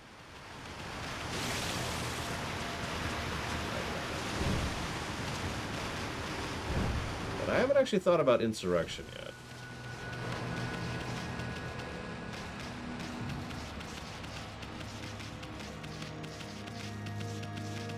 Jurassic Park.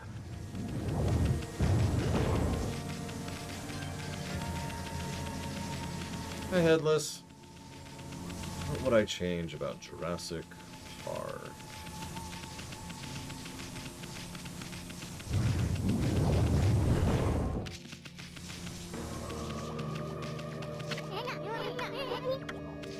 Oh, well, that means we're in this room, which means down we go.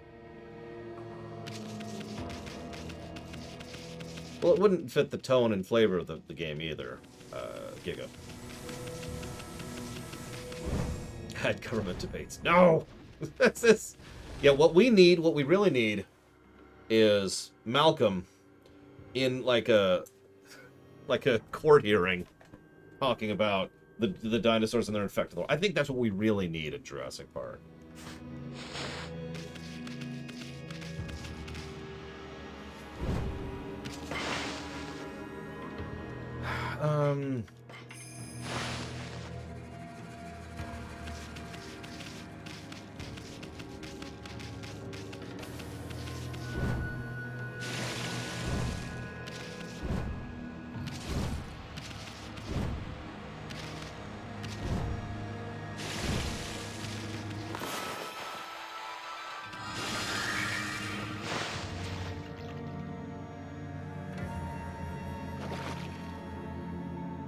Well, probably time for the boss.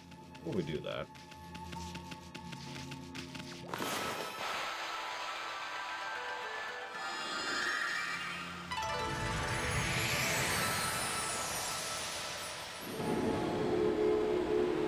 In which direction, Ect? Unless you mean this.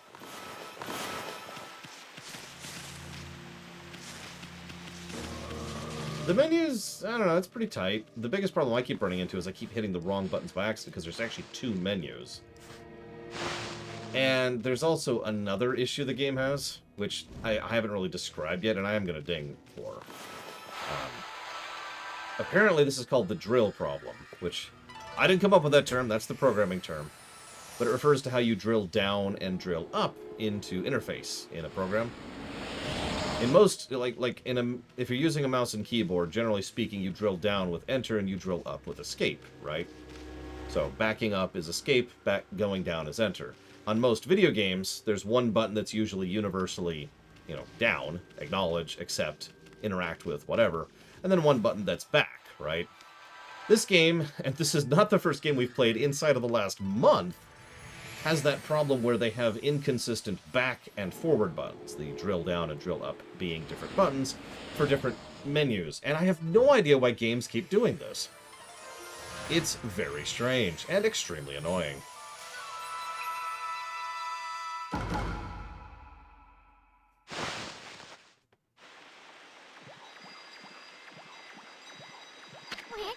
Oh man, I would never add feathers to Jurassic Park. You keep your feathers over there in scientifically accurate land. This is about dinosaurs being cool, thank you very much. And over here, we have proper dinosaurs. And Pluto's a planet. Sorry, but anyways. Oh, you know what I'd add Jurassic Park?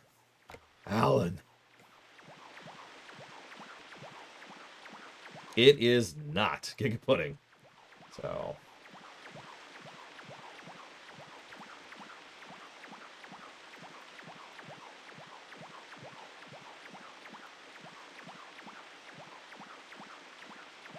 it might just be this version. I don't know.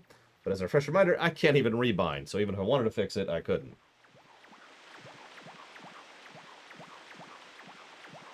Okay, for real, though. I would never add feathers. I am actually being facetious. But I still wouldn't add feathers. Because... essentially, because that's the style, and I would want to retain that style.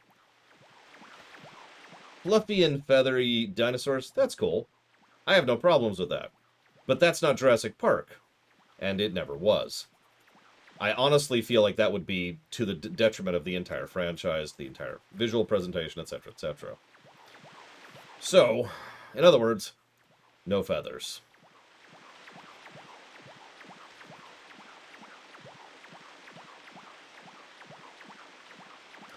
The biggest idea I had for a change, remove the kid, the boy, specifically. He really serves no purpose in the story other than to make Grant slightly awkward, like twice. Otherwise, he's just kind of there for the character who's actually part of the story, the daughter, to actually bounce off of.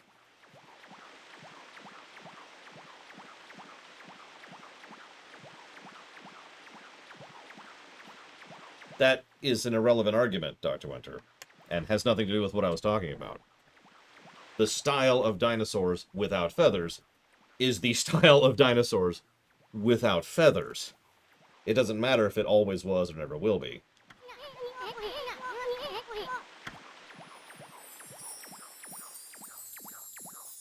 I suppose the alternative would be make Tim actually a character, but man, screw that. Let's just eject him.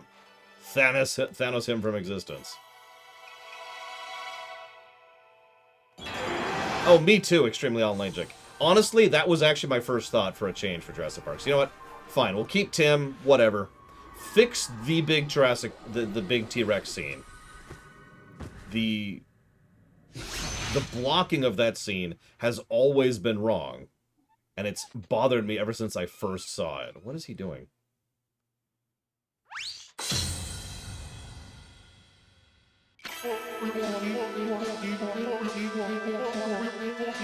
Yep, dinosaurs always never had feathers, Kay. And never always will.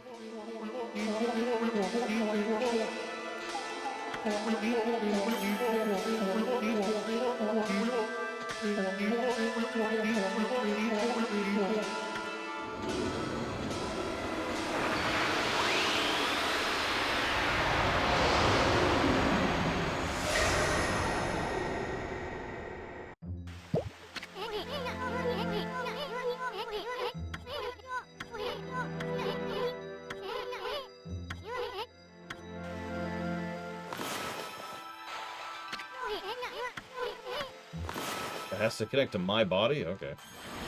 Oh, jeez. I guess we just got the hook shot.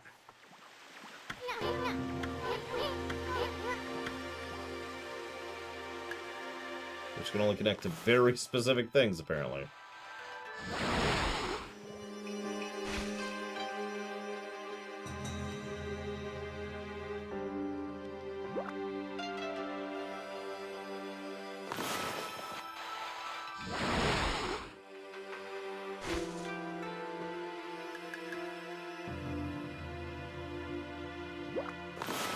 I mean, I can accept being insulted, Dr. Winter. I get it literally every day. I got it during the lunch break today. But I stand by my statement absolutely firmly. I do think it would be deleterious to Jurassic Park to make them feathered instead of, I guess, lizard-like? Whatever you want to call that. Non-feathered. I'm not going to change my opinion on that one. Yeah, scaled? Sure, let's go with scaled. Now, that being said, you know what'd be cool? What if Jurassic Park 2 was all about the feathered dinosaurs? Like Jurassic Park 1 was the, come on, let's make it work, let's go, let's go, let's go. The in-lore explanation of why they look the way they look. And then it's like, alright, hold up. We've been thinking about it. We did a little research. Why don't we go ahead and make this more accurate, rather than just try to make the theme park that he wanted? Oh, that's an interesting idea. Now, the problem with that is Star Trek 2 still... Excuse me. Jurassic Park 2 still sucks, but, you know, whatever. That's a separate problem. Now, someone asked about Assassin's Creed, so I'm going to assume you mean Assassin's Creed 1. So the first thing I do is make the game actually good.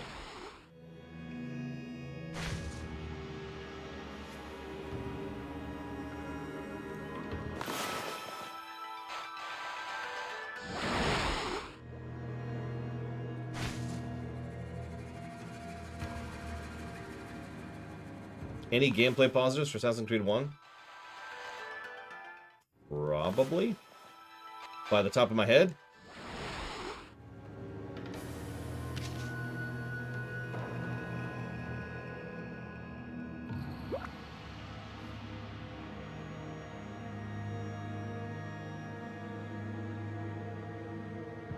Yes, I can think of one.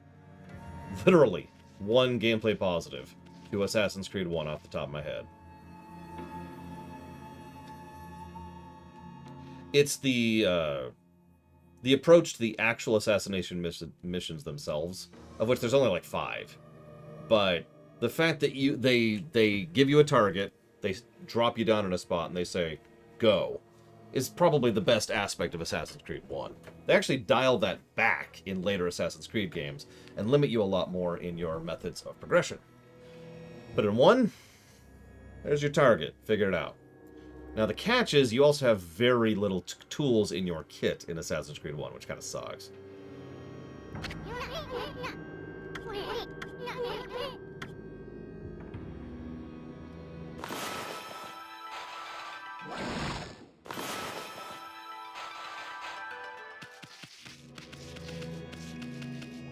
I agree with that, Bigelow. By the way, make a skull on spot.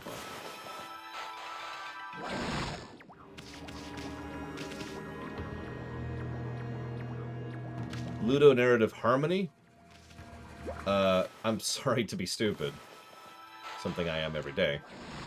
But what does ludonarrative harmony mean again? Just remind me. I don't use that phrase all that often. Oh, I know! Extremely online, Jake. Imagine if we had proper Hitman gameplay in Assassin's Creed. Oh. That would be amazing. Just amazing. Well, probably Mega Skullmon's Pokemon, but I'm not sure about that, honestly. We might keep it. I mean, you know, weird stuff is cool. Borg Queens need sex, too. No, we're actually probably getting rid of the Borg Queen, period.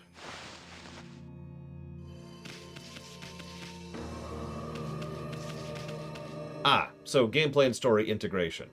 So, in that case you asked, is that a gameplay or story positive? The answer is invalid question. We actually already have precedents for that. If we have proper gameplay and story integration or segregation, it's actually a plus or a minus for both.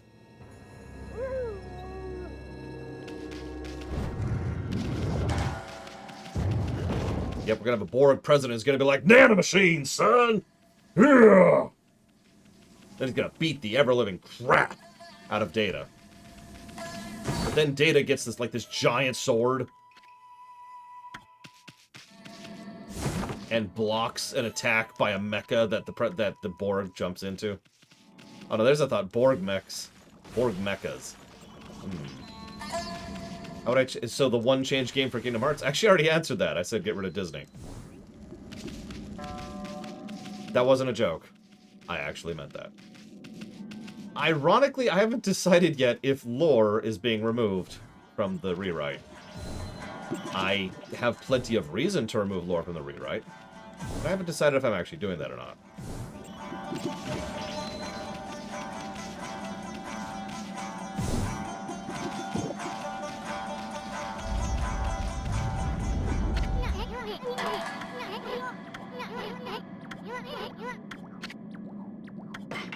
Jeez Louise, I get what a boss door is, game. Good God. I will go ahead and save, just the hell of it. Except the save is way back here. Oh my god, look at this. This is the first actual boss, yeah.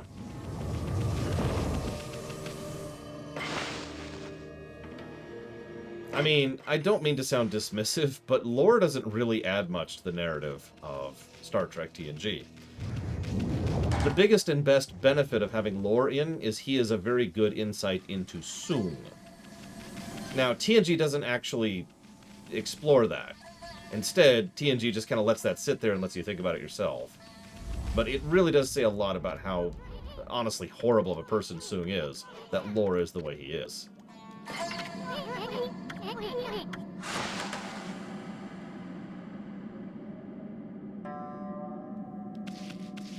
Yeah, it's a long game, Mr. Ed.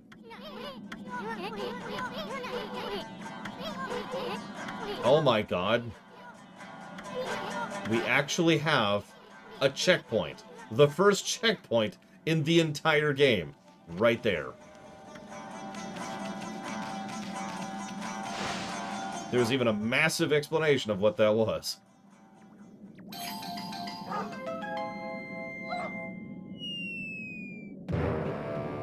Yep, that's the type of game this is.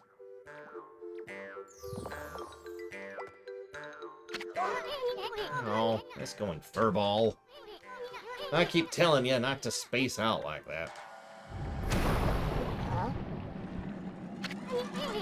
Hey, something moved. Wow.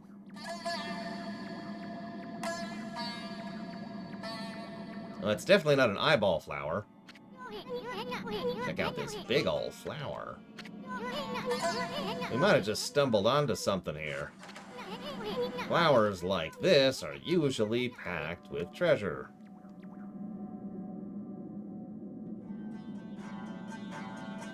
Or a puppy. Hey, is that a dog down there?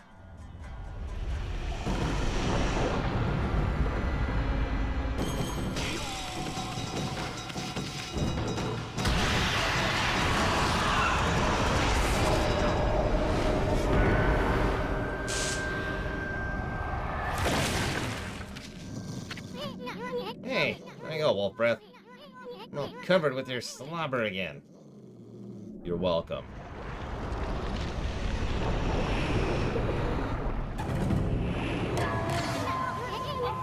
Oh, check out that shadow. I see 8. Wait! It couldn't be.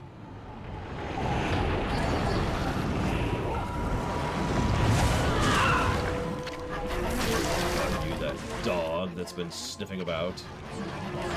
I will not allow you to ruin my master's triumphant return. For I am Grossface. And yep, that's right. We're back to playing Elden Ring.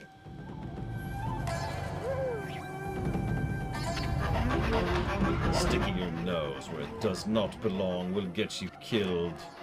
Speak your last words, fool. Can you tell me this isn't an Elden Ring critter?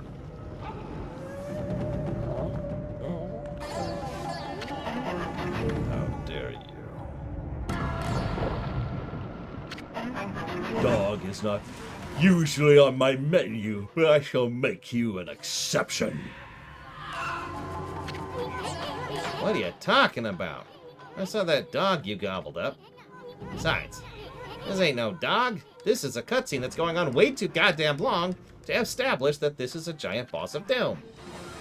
Very well then. I shall send you back to where you came from. This shall not hurt a bit. I promise.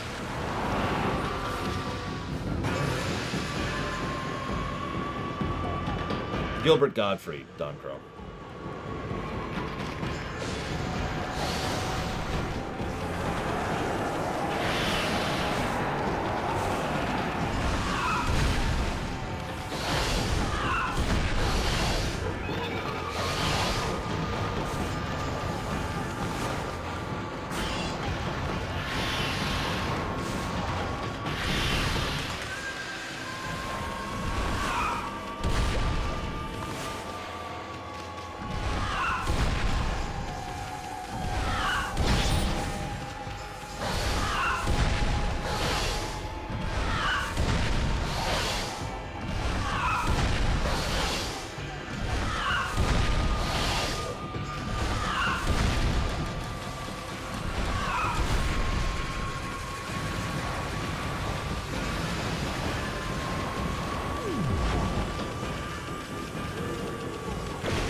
Maybe?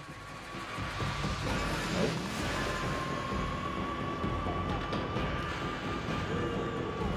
Hey.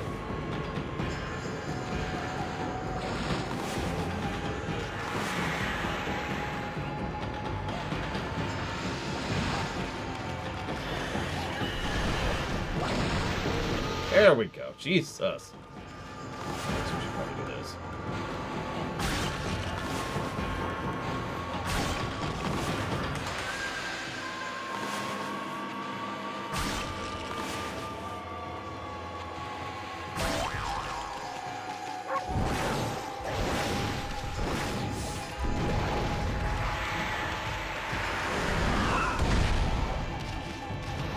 Hey, Luco.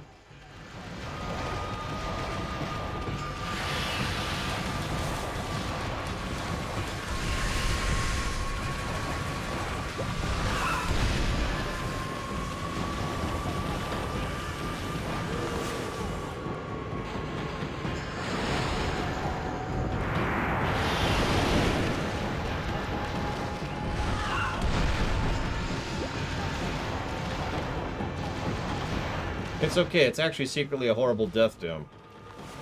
Instead of just a spider. Makes it much better.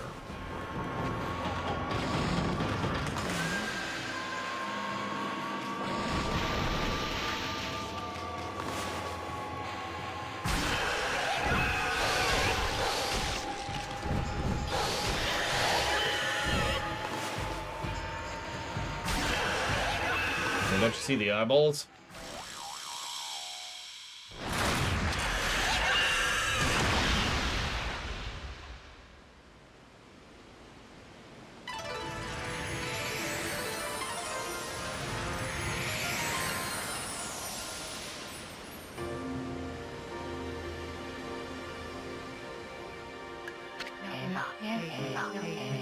Thus, Amaterasu was able to traverse the vine-covered ruins and defeat the devious Spider Queen lurking within. The ugly arachnid's body had been turned into a beautiful blossom, and a feeling of tranquility reigned throughout the ruins. Inside the hearty blossom was discovered a tiny and defenseless dog, presumably consumed by the fearsome queen. Just when everything had begun to settle down, snarling beast, a weapon long sealed away by the Spider Queen's magic, appeared before Amaterasu's eyes. Oh, you want to do Dwarven? I can do Dwarven. Let me get some liquid in me.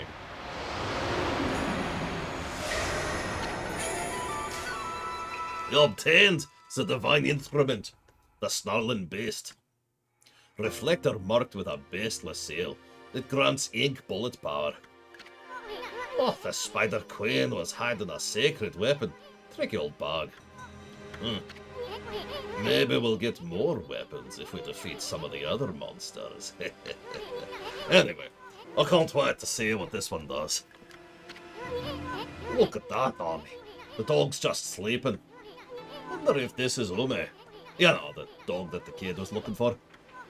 Let's bring him back once he wakes up. But first, how about a good victory howl? Might even wake him up.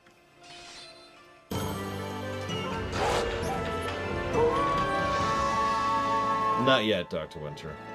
Except for the stuff that was said on my own Discord, which is universally negative. So that was a not good boss fight. That honestly felt a little bit like a tutorial boss fight. 6 hours into the game?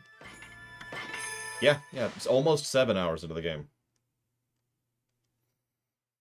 So, no pluses for the boss.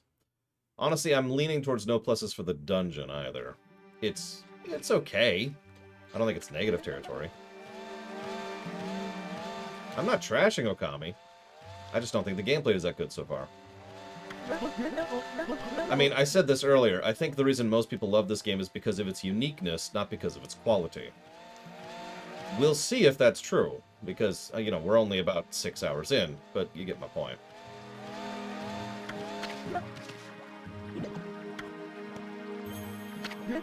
Ume? Is that you? Are you okay? You're not hurt, are you? Must have been so scary all alone. Yeah, he's fine. See? What's wrong with me? About your dog, kid. He was deep within the ruins, and he didn't seem to want to leave. Really? How come, Ume? You mad at me for running away without you? You got it all wrong, kid. You'll not think you left your dog behind. Truth is, he decided to stay at the ruins himself. He did? But why?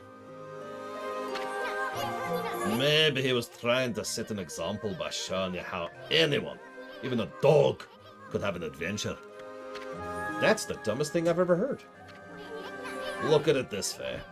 There's not much separating a boy from a man. That's also not true. They grow up before you know it and accomplish great things. I see. So I guess you knew everything, Ume. Like how my dad told me to go fix the bridge destroyed by the storm. And how I tried to skip this cutscene, but it's just not happening for some reason. But your fearless adventure has changed me. You've given me the courage to stop shirking responsibility by getting eaten by that giant demon creature. You have shown me true power. Thank you, Mega Skullmon Spockmon. I will put that towards Guild Wars 1, which is nowhere near funded. So, yeah, that'll be a minute. But I will put it towards it. Come on, Spockmon. Done. Okay, so where's this damn bridge? Also, I'm not trashing Okami. I am doing the same thing I always do. I am being fair.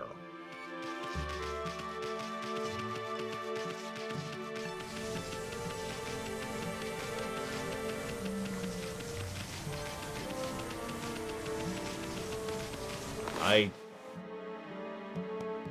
didn't, and still don't, see a donation from you, HeroMon. Hang on a second.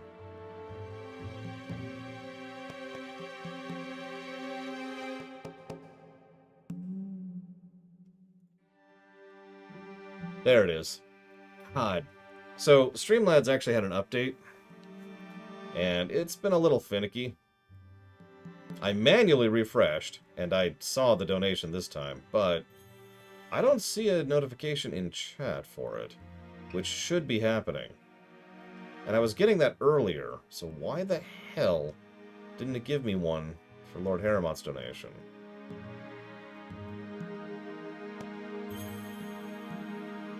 You know what, Raven King? Thank you. And I mean that. Yeah, it's $9.98. Why don't I see it in my chat? The one that kind of matters. Keeping track of that. Like, I see his comment about the euro being less than $1. There it is. God damn, that is buried. That also means that it's not double notifying, which it should be. Whatever. It's another bug to look into. Probably got 3 of those to look into today.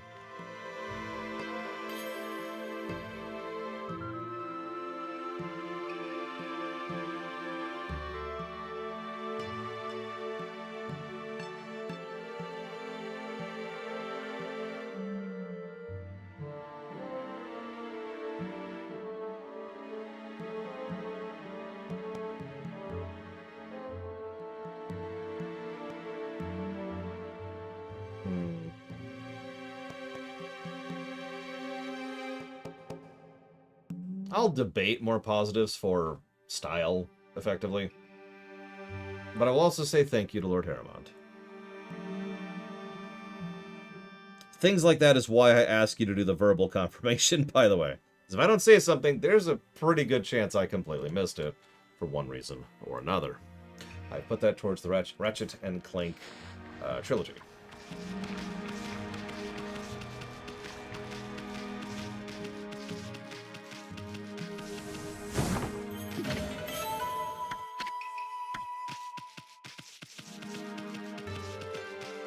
Okay, so let's head over here. That'll be a premiere run, too. I've only played 2 Ratchet and Clank games. Sleeping Dogs. I have played Sleeping Dogs. I even did a rumination on it. And that's going to be my answer to that. Go check the rumination. Most horrifying character design I've ever come across. Like, visually, or...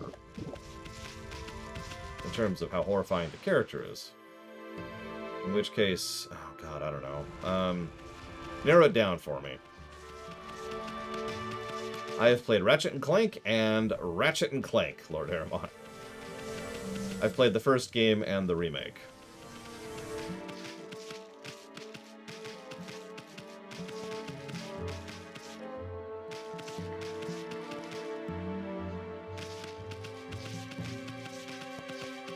Yeah, like, you're asking me the most horrifying character in all of fiction, and I'm just blanking on that because that's too much to draw from. You've asked me to search the entire internet for every iteration of the word Bob. Error. Too many results. Please narrow your search field. And a horror game. Okay, so I don't play a lot of horror games. So, having played very few horror games, let me try to identify which horror games I actually have played. We'll work back from there. So let's see. We've got this horror game right here.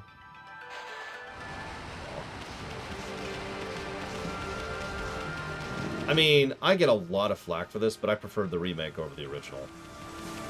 Pretty much across the board. I don't know how that'll hold up in review, but when I went through them for the rooms, that was my overall impression. Let's see, how many horror games have I played? Not a lot.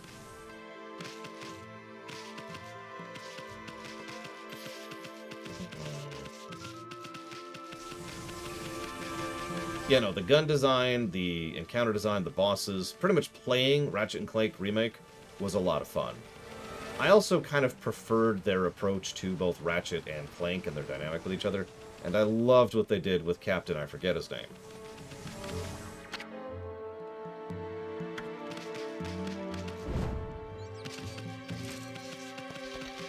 I also actively disliked Ratchet in the first game. Just kind of wanted to slug him.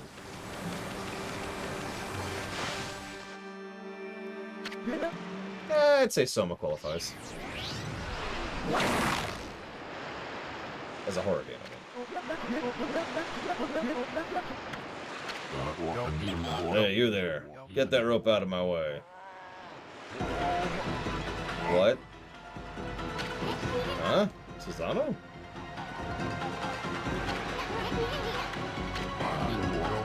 New secretique, imploding barrel, flying monkeys, was a flop.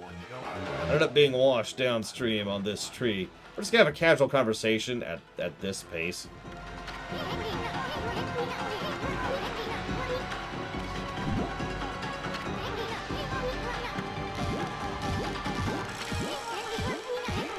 Oh, let go, let go!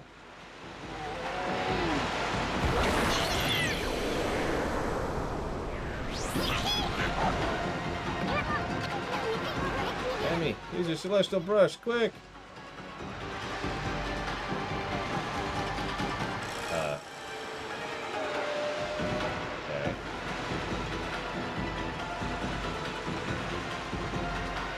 Wow, those are going by fast. Jesus.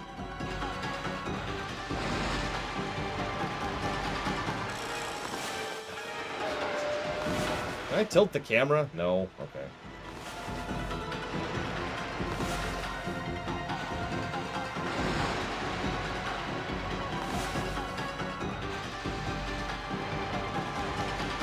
Okay.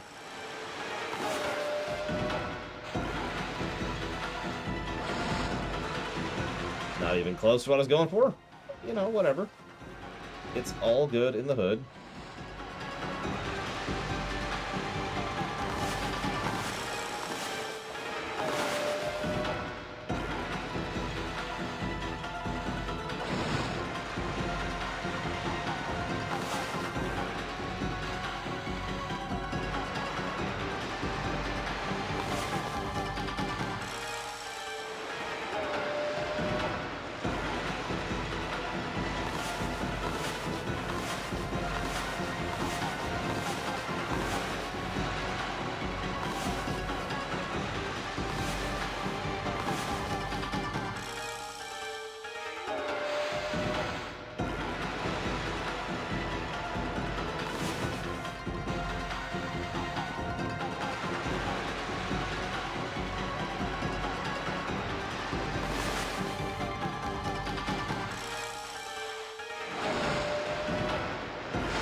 Well, we built a bridge.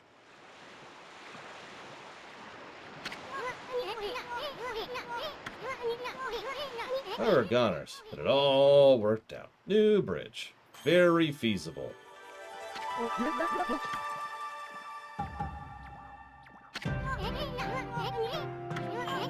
right. It was all you, kid. Raise eyebrow. I don't know what was eating you, but you'll never get anywhere in life running from adventure. That is not true. You should thank your doggy for teaching you that. Ah, couldn't have done it without you, Ume. Hey, where'd Pops go? I'm sure it'd take more than that to kill the guy. He's bound to pop up somewhere again. I think it is entirely too slow and needs a button to speed it up.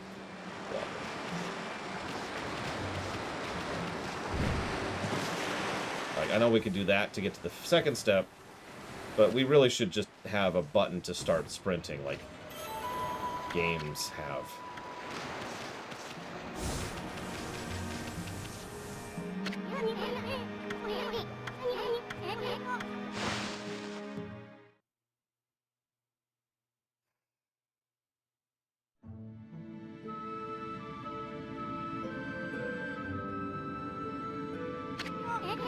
Taco Pass has been coist. What will we do? Yeah, this is an extraordinarily long game, and to be completely blunt, it probably shouldn't be. I actually think Zelda 2 will be a net positive. I really do. And everyone's going to hate me for it, and that's okay. Zelda 1? I don't know. We'll see.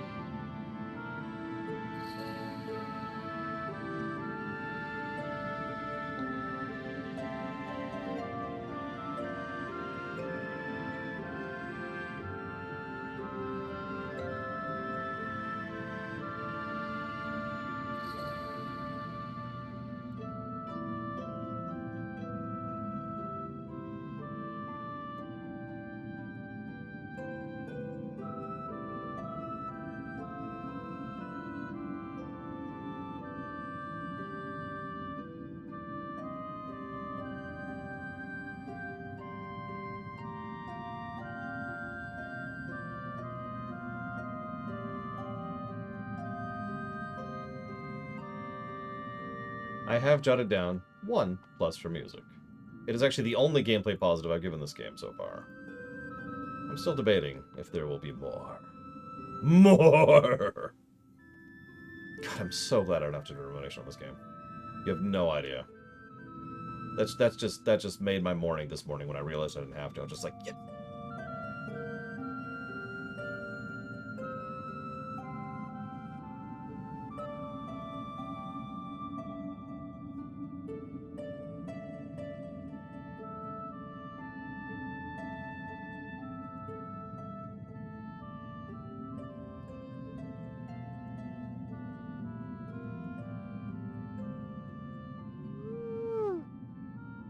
There are quite a few games in a row I do not even have to think about ruminations for.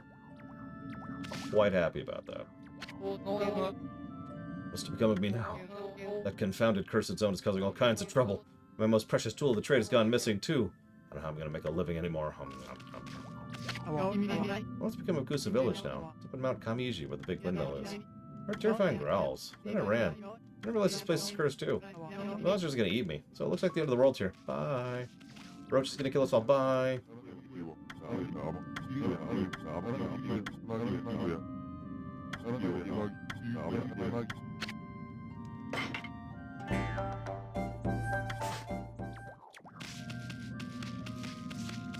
Me too. So, I'm gonna go and give this away. The show's anniversary is next week. I'm not doing anything fancy for it, because that'll happen in the middle of this run.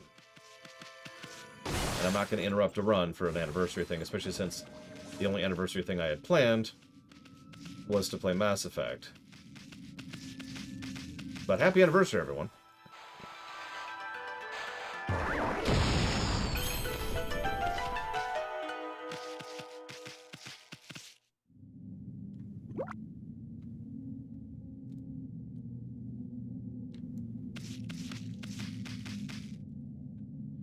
If you ask which anniversary, I actually have to look that up. When did we start this? Hang on. I actually have it written down in a document I don't open all that often, but give me a sec, I'll find it. I gotta dig for it. Give me a minute. I'll find it. Then we go up, then we go over, then we go into the wrong directory. Very important. We hit N. And we hit N again. We hit N many times because it screwed up on me. There they are.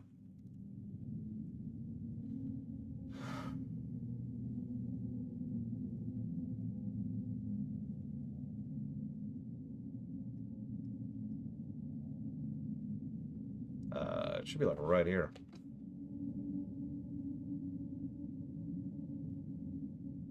Ah, there it is. This will be the 11th? That feels like it should be the 12th, but I guess, yeah, it's the 11th.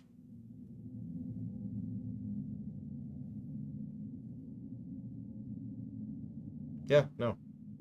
Hey, Catman Manson. Yeah, so next week, that would be specifically next Monday, will be our 11th anniversary. God, it's a weird feeling. Thank you, Catman Manson. Always appreciate. For 11 years. If you want to put that towards something specific, please let me know.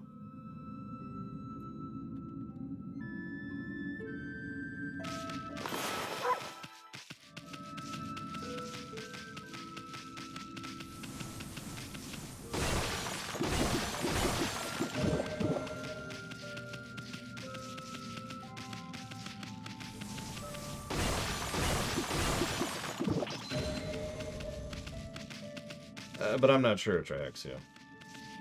It depends on how long Tor takes. It depends on how long this takes. I'm already getting the vibe I should probably just have a walkthrough up and just kind of accept that. Hark, the call of the heavens. Although, actually, I don't think a walkthrough is going to help, because this is part of what's dragging the game down so much. These cutscenes are so slow. And the only option is to go through them at their extremely slow pace, or to skip them completely. Mocked by the God's gift. I really don't mean to disagree with you, Jesse's Mask, but that's actually not true. You again. Although, actually, you know what? Maybe I shouldn't say that. Hang on. That's an interesting point. Hang on. Let's finish talking to Wonka. Hi, Wonka. What's up? Yep. Log adventure. I prophesized, were you behind the near disaster? Moi? Of course not. I just had a fleeting glimpse of... Yeah, okay. Moving on. Alright, so, then we fight him again.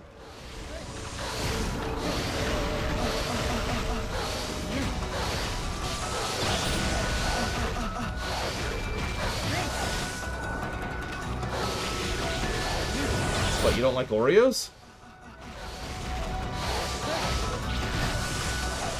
Okay, so I think we can officially upgrade that visuals warning into a straight-up epilepsy warning, too.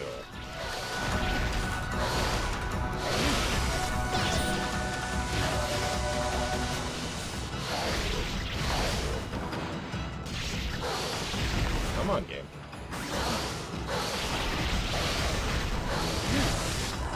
I mean...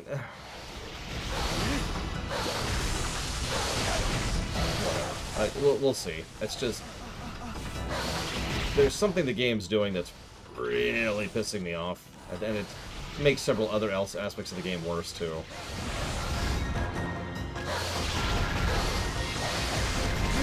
It's because the text scrolls by at just an absolutely crawling pace, which really does not help the cutscenes. And it also kind of forces you to listen to the dialogue, which isn't great. And then there's the fact that the game is extraordinarily repetitive in its dialogue. And then there's the fact that a huge amount of the dialogue is straight-up empty text. So, empty text, repetition, slow text, verbal voice acting. All of this just makes every single one of these cutscenes make me want to skip them. And I'm trying very hard not to. There are several sections where you've noticed I've just sort of stopped reading everything out loud because they're not saying anything. Almost forgot, I had a question for you. Have you been to Lake Harami, over on Shinshu Field yet? In the middle stands the moon cave where Orochi's spirit was trapped. The barrier has blocked the entrance ever since Tsukiyomi was removed. That means Orochi must still be in there.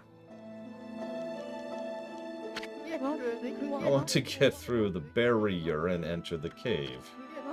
But I'll need the serpent crystal in order to do that. You wouldn't happen to know where I could find it, would you? Why'd you have to pull out your sword just to ask that? Why do you want to visit Orochi's lair, anyway? So then, you do not know. Très bien. So that big windmill. Mumble, mumble. At any rate, I shall have to find it myself. Tell you what, I will give it a negative, if you prefer, Giga Pudding. And yes, this is the HD version. Manually modded to make it not give me a literal headache.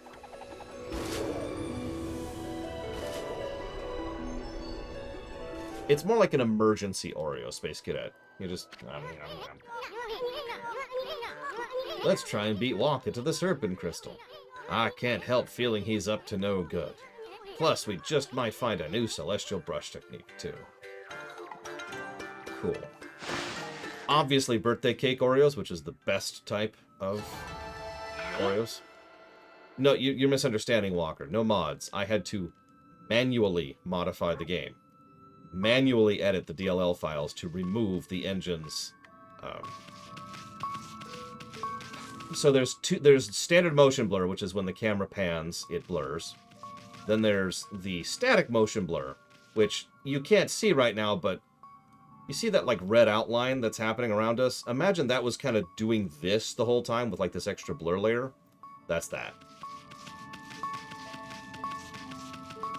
Finally, there was the grain, which was being very strange, but that's honestly the minorest of the three things. I just got rid of it to crisp up the image a little bit.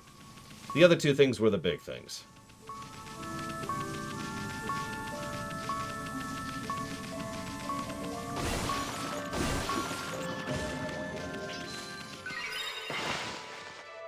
I have no idea, Pancakes. I really don't.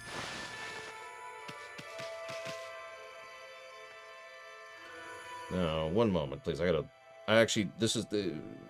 Jesse's brought up a very good question, which actually needs to be looked into. So give me a moment here.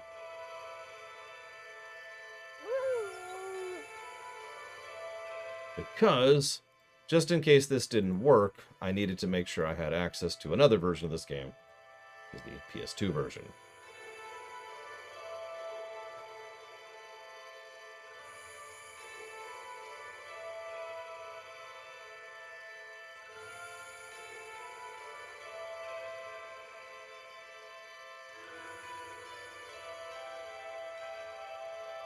I haven't leveled recently, but I have leveled in general, yes.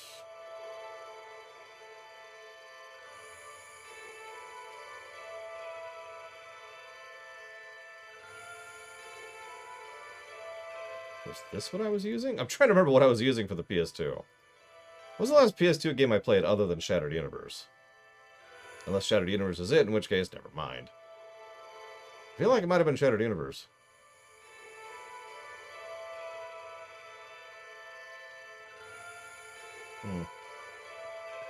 Switch being my backup was problematic for several reasons.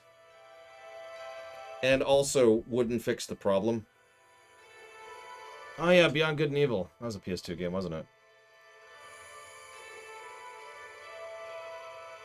I'm sorry, Radisfic. I apologize. Well, that's uninstalling, or not uninstalling. Well, that's installing. Let's get back to this.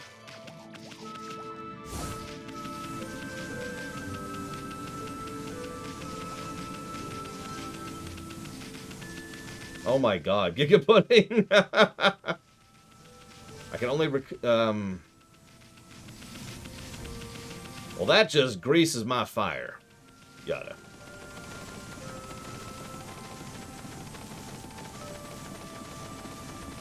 See, what's funny, Giga Pudding, to me, is I tend to rewrite the rules of board games semi-frequently, because I tend to disagree with them.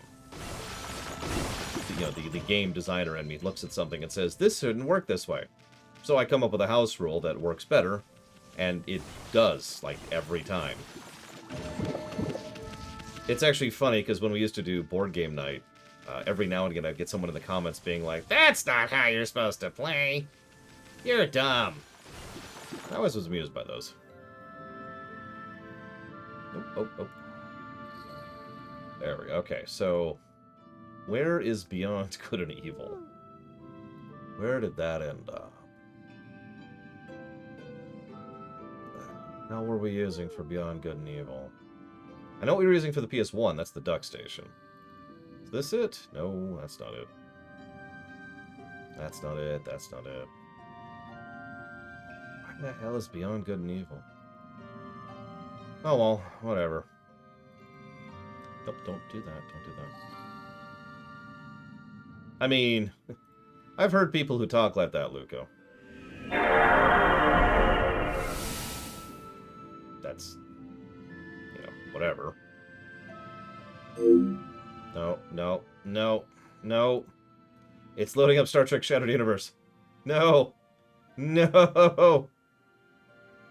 Oh, that's why. Okay. Okay, that makes sense.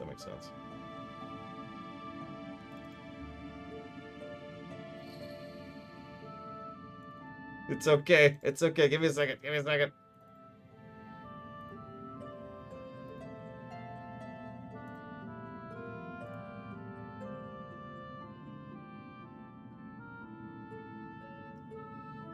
So we're actually going to do this. Hang on. So let's mute the game. Just for a minute. I feel like the first few seconds of the game should actually be sufficient. Here, I'll pull it up too. Don't worry. Just gotta give me a minute. Clover. That's louder than that should be.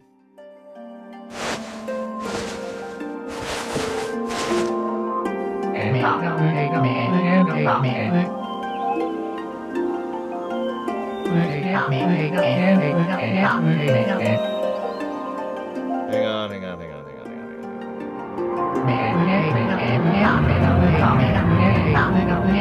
on.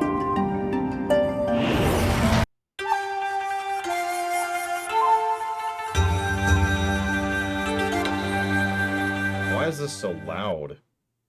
Good God. Let's just turn that way down.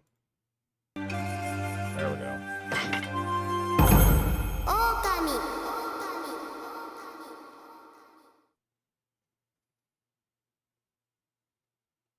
Now, hopefully there's skippable cutscenes in the PS2 version, because there's this little test is going to go away immediately.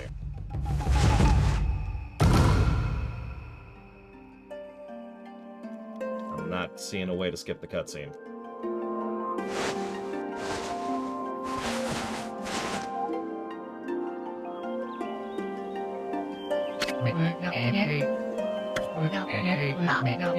Interesting. So that's one automatic negative, probably more than one, the PS2 version would have gotten if we were playing the PS2 version. That's good to know.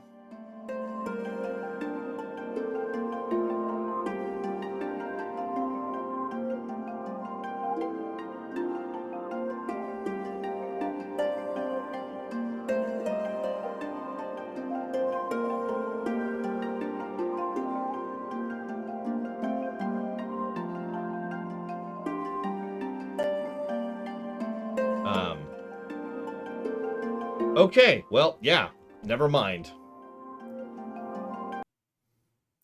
Jesus Christ. Back up to here, then. Oh, no, it was something like a 40-minute intro. Although there was some addendum on top of it. By the way, I feel like I'm not showing off the game proper-like, so let me show off the game proper-like. This is not the game proper-like. This is a portion of the game proper-like. Here's the game proper-like. The Wii mode is one of the worst controllers I've ever used in my entire life. The only controller that might challenge it for being the worst controller I've ever used in my entire life would probably be the NES controller.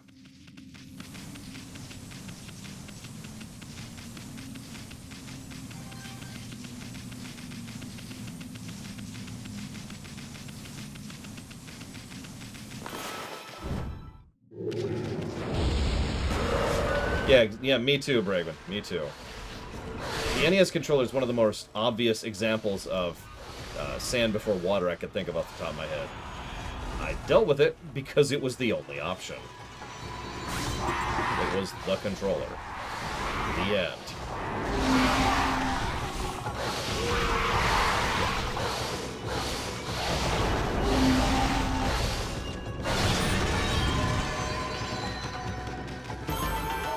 How was the Wii so successful? For the same general reason the NES was successful. That's not true. That's not fair. The Wii was so successful because it sold to people who are not gamers. I don't mean that in any way as a dismissive statement. I mean it as a flat statement of fact. The Wii sold to people who did not play video games. And that's why it managed the sales figures that it did.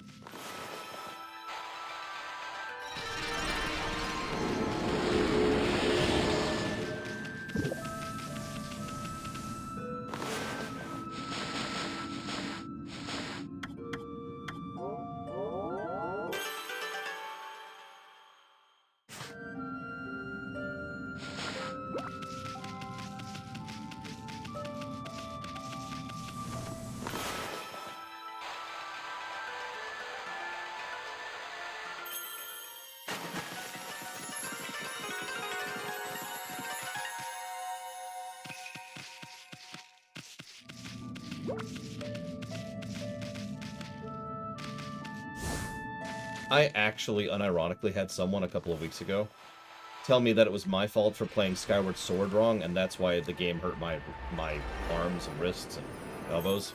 Not anything wrong with the game, purely on me.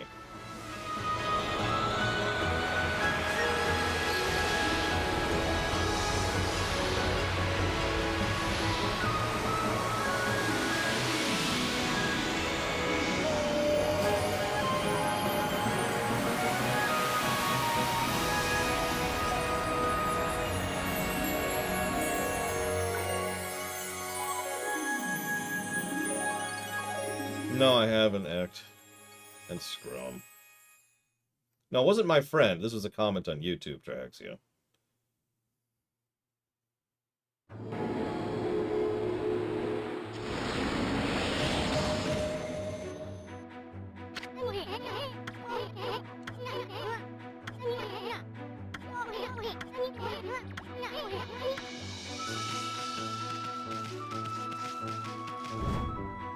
Up to the windmill. Bom, ba, bom.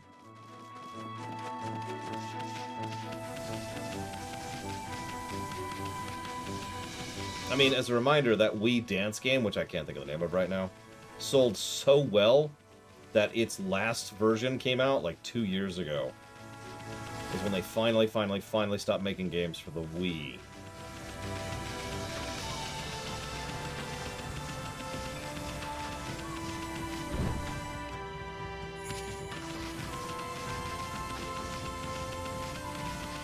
My thumbs are weak. They cannot withstand the power of the L3 and the R3.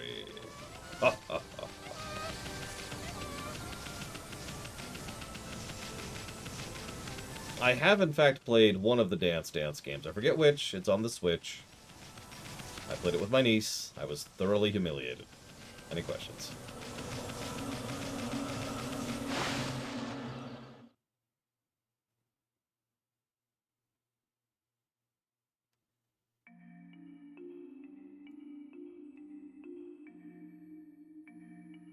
I have tried VR headsets. It's why they're banned from the show. Kinect is much worse than the Wii. The Wii was arbitrary and stupid. The Kinect is the Kinect. There's no curse there, but I definitely sense evil here. I wouldn't worry about it. There's no evil here.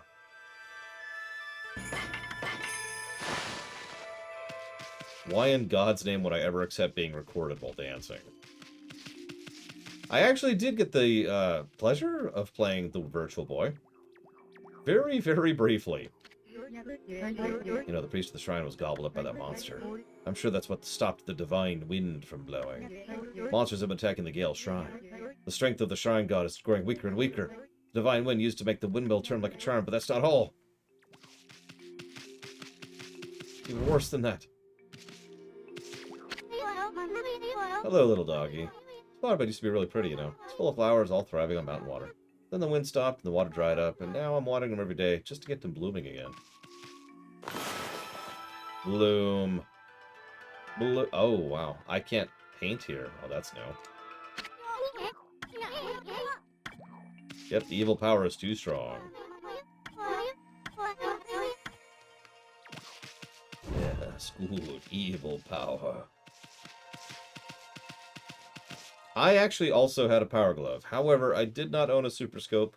My friend did, and I went over to play on his. Can't get on with this at all. I'm trying to collect my harvest, but only Mr. Bamboo's baskets can hold enough of it. Have you been to his house yet? He lives in the village. People come far and wide to buy his work. He's a real master, but he suddenly stopped making anything. Said he can't get a hold of decent bamboo anymore. Come to think of it, did you come across a slightly ramshackle house at Taka Pass? There's a couple there were the last ones to order bamboo ware. Apparently they suddenly have a bird cage made for them. They always hated animals, so I wonder why they wanted a pet now.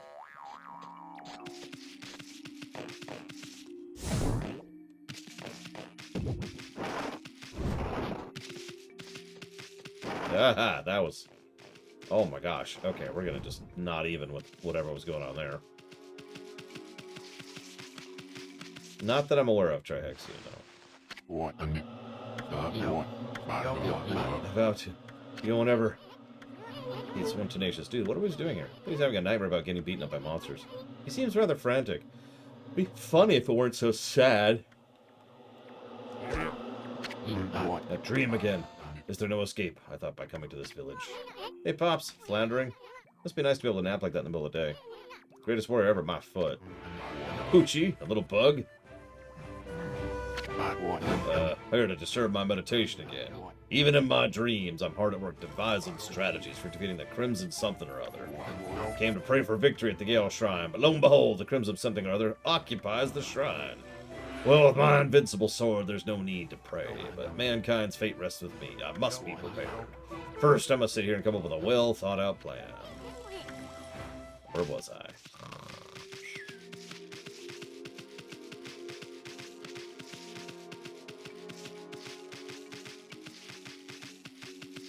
I'm still debating the voice acting. I've said it before, there's a good way and a bad way to do that. Also, I've noticed some of the voices are better than the other ones. Ironically, one of the most irritating ones is... one that's not playing right now, just to spite me.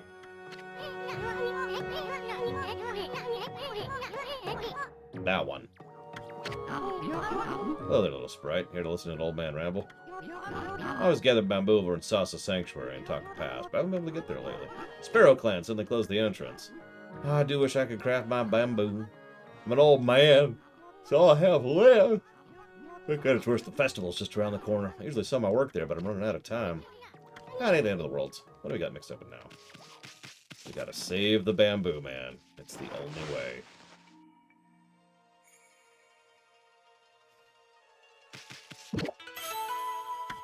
Hey, delicious bamboo. I will steal this man's bamboo.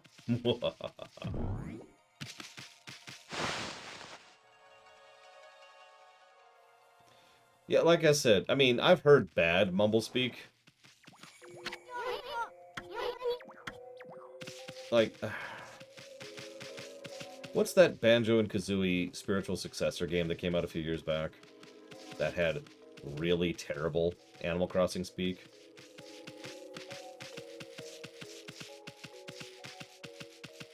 Ukulele, that was it. Wow, we can't sprint. Look at that. Another reason this place sucks.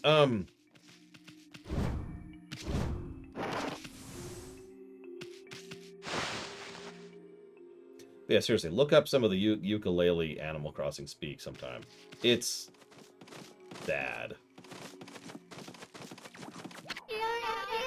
A wolf, another non-paying customer is all I need. That guy who came in the other day has been a complete disaster. Not a mistake because he claims he's a descendant of Nagi, but he's hardly a monster killer and he sleeps in the wood all day. He makes awful noise crying out to his sleep at night. You could chase him off for me. Love to. Can't. I need to write down, if I haven't already, animations for gameplay positive, speaking of which. I already have it down for story positive, but... I mean, the animations in this game are actually really well done. I know this sounds like a minor thing to comment on, but look at how smooth that is. Do you know how hard that is to make that look as smooth as that is? And it's adjusting dynamically, too. Like, if you pay attention, it changes based on how fast you're doing it, see?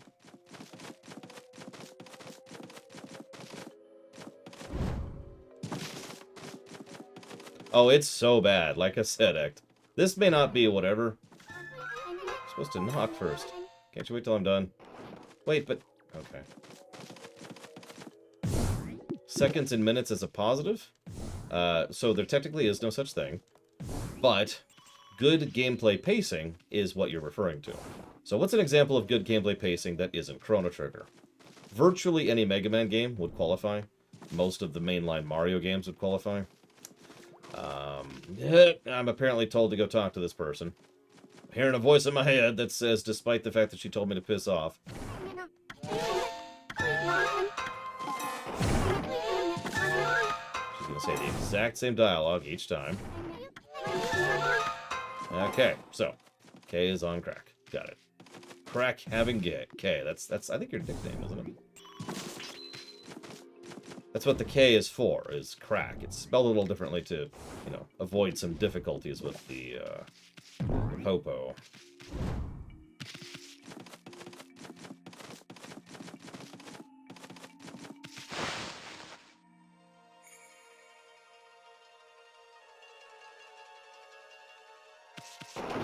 Let's see. Another pacing, gameplay positive game. So I can think of quite a few. Hell, I can just pull up my audit list and go based on that. Oh yeah, well I have... I don't think it's even going to let me. Hang on, let's refill that really quick. There we go. Of course it's not. It's over here. It's not plugged. Okay, whatever. It's fine, we're fine. Everything's fine.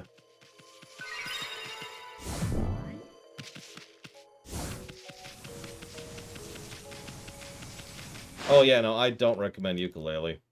The nicest thing I've heard about it is that it got up to the point of being an acceptable game after years of support and patching, which, if that sounds familiar, it's a common story in the last few years.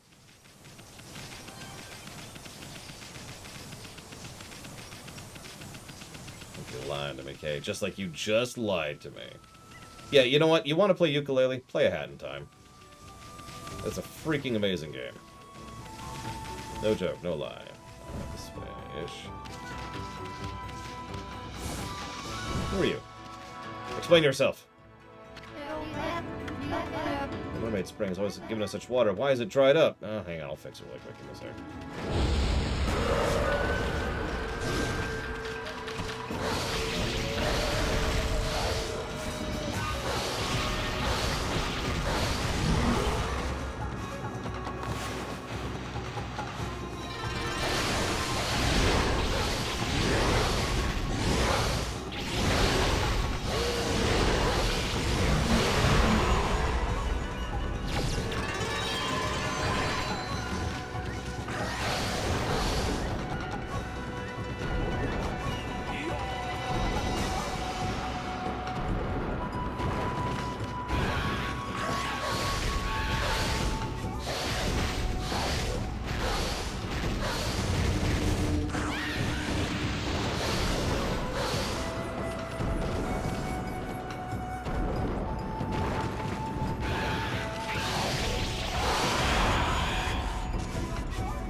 Good question, Act. I don't know.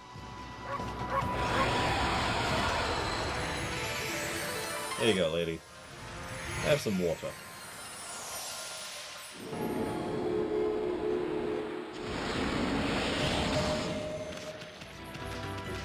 Better?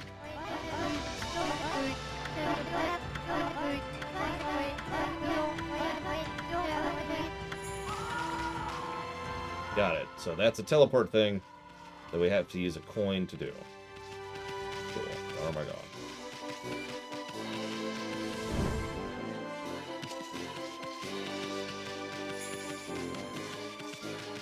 Yeah, I hate to do it. I hate to give a negative for epilepsy, but honestly, the epilepsy here is pretty bad and constant.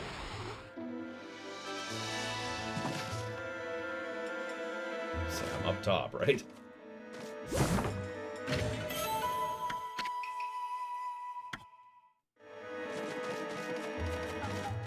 Because, yeah, epileptic flashing, even if it doesn't cause you a seizure, tends to be problematic for other reasons, too.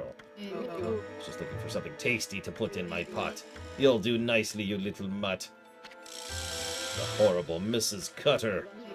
Should keep going until my... Oh, Jesus.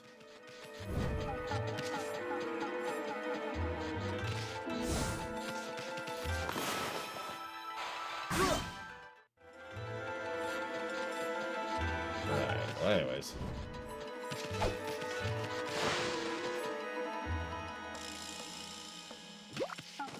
Oh, I don't actually have the epileptic thing, thank God. But it is something that's real and can happen. And, you know, should be notated.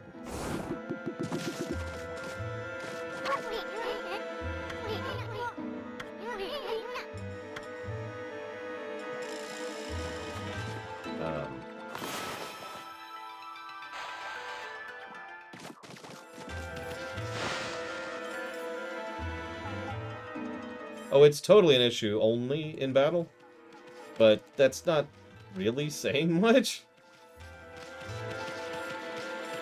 It's okay. Whenever I go driving, the car constantly kicks me in the groin, but it only happens when I'm in my car.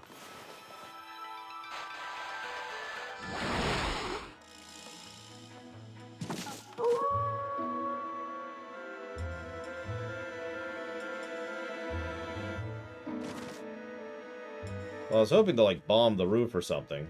Oh, here we go. Maybe? Come on, camera. Work with me, not against me. Hey!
I mean, bombs are amazing.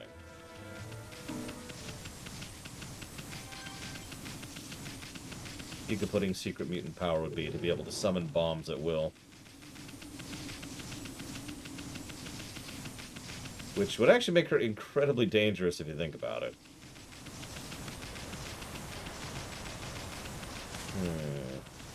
Listen, Giga-Pudding, it's nothing personal, but I gotta put you down. For the sake of humanity. One change to Dishonored 1?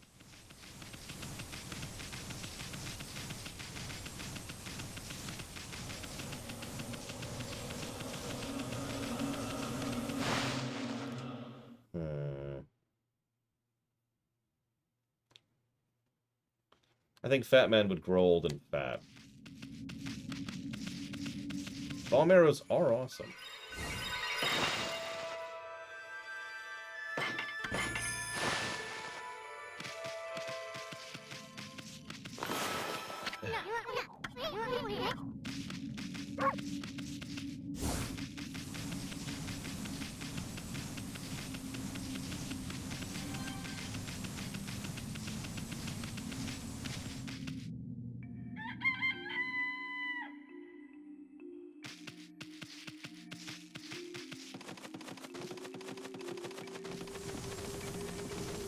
honestly, my first thought is to just get rid of the void and its subsequent impact on the setting.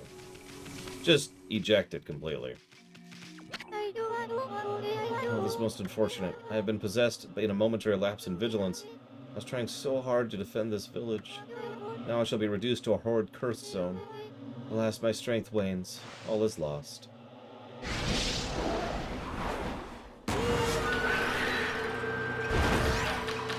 Can I help you?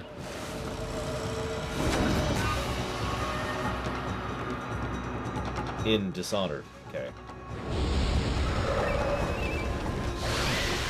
So anyways, there's that epilepsy thing. Okay.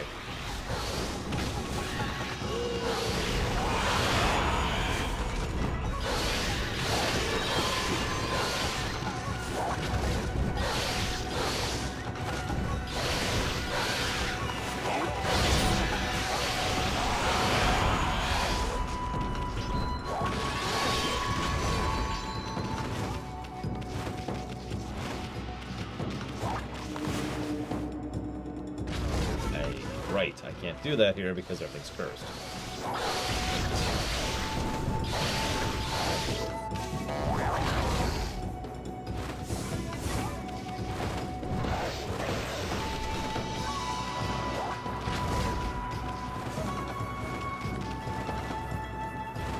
I mean, you could just have them be magic powers. It's not that hard to just say, here's some magic powers.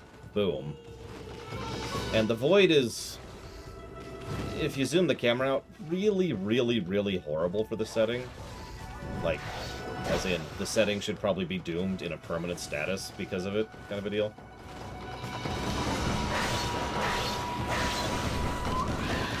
Like, it's entirely possible that setting will never recover because of the existence of the void.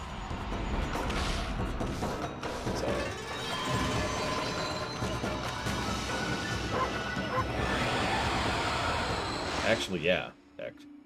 It's a good comparison.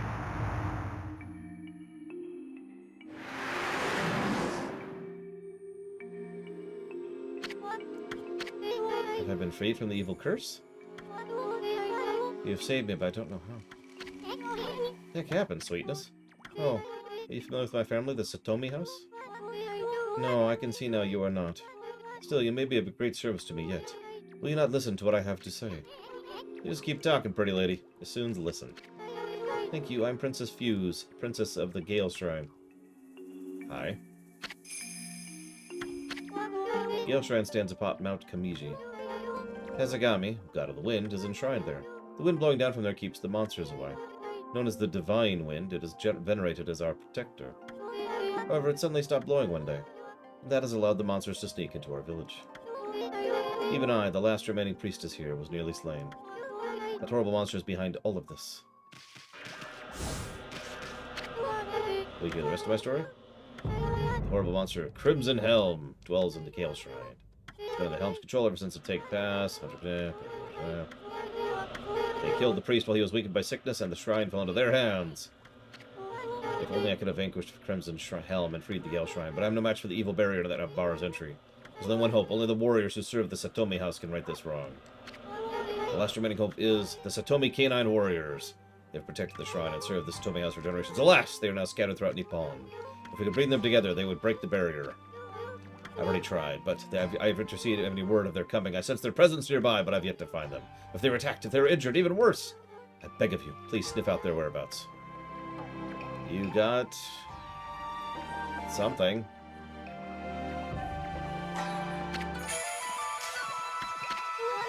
I sense 5 of them in this village. They're a temperamental bunch, but they should return to me once they see the tracker.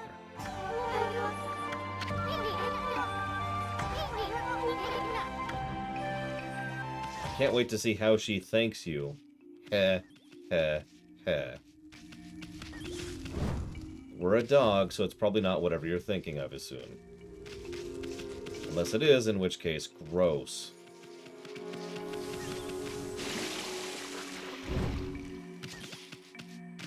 The Pale was actually fascinating and caught my attention about more than anything else in that game. But good God, that's a terrifying concept.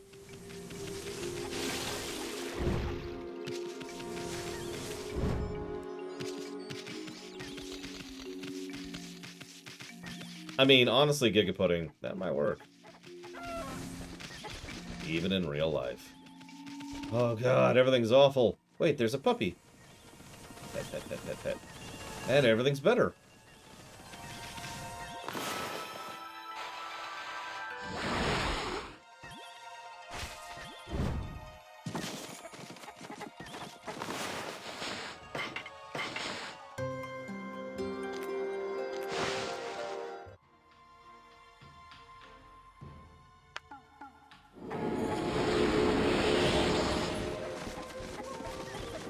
Yeah, but how often are you going to find a kitten in front of you when you're feeling horrible? I mean, honestly.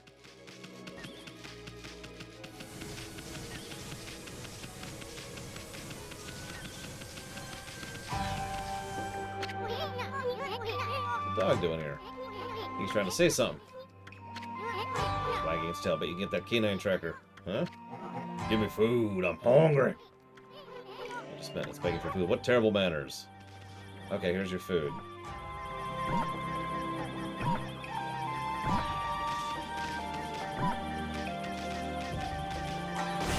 How do I give you food, sir?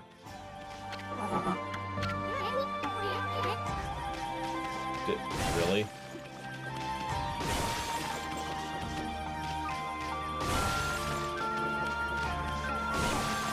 I mean, I'm just saying.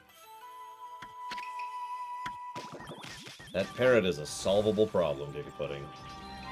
I'll offer to take care of it for you on the cheap. Permanently. Okay, well, that dog's a dick.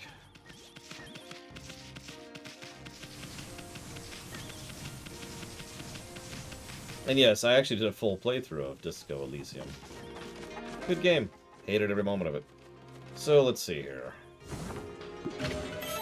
Nope, more beads.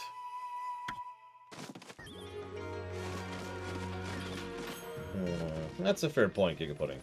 Tell you what, just get rid of 30% of them.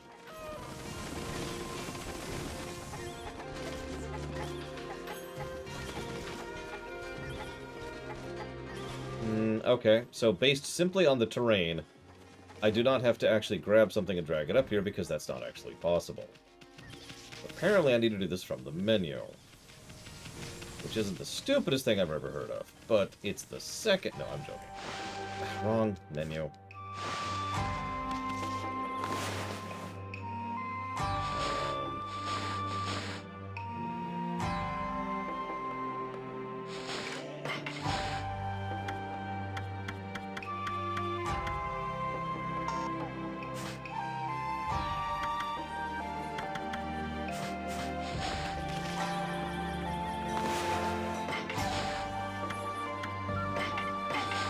Why didn't you let me just do that, game, instead of forcing me to do it from my menu?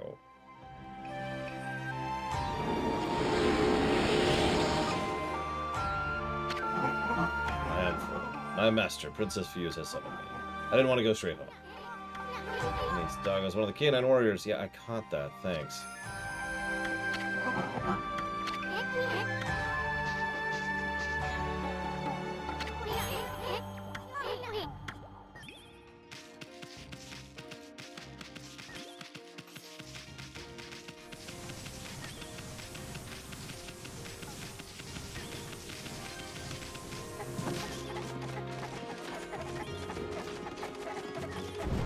Do you notice how Isun just said twice in a row? Did you hear that, doggo? Or Amy? Amy? Whatever she calls her. He calls her.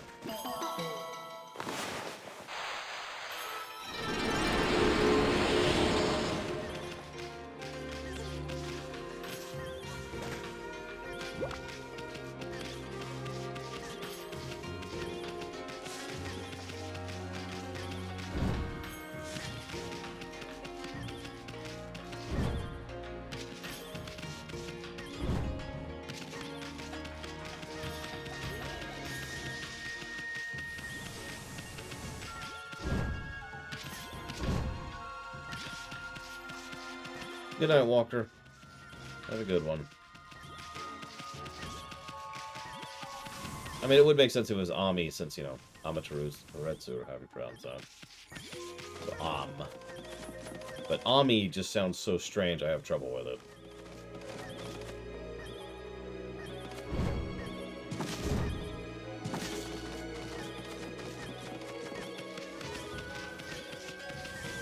I honestly have no idea what you're talking about, Kay, but I'll figure it out at some point. Sure. Let's go see what's in the queue here. Let's clean up the queue here.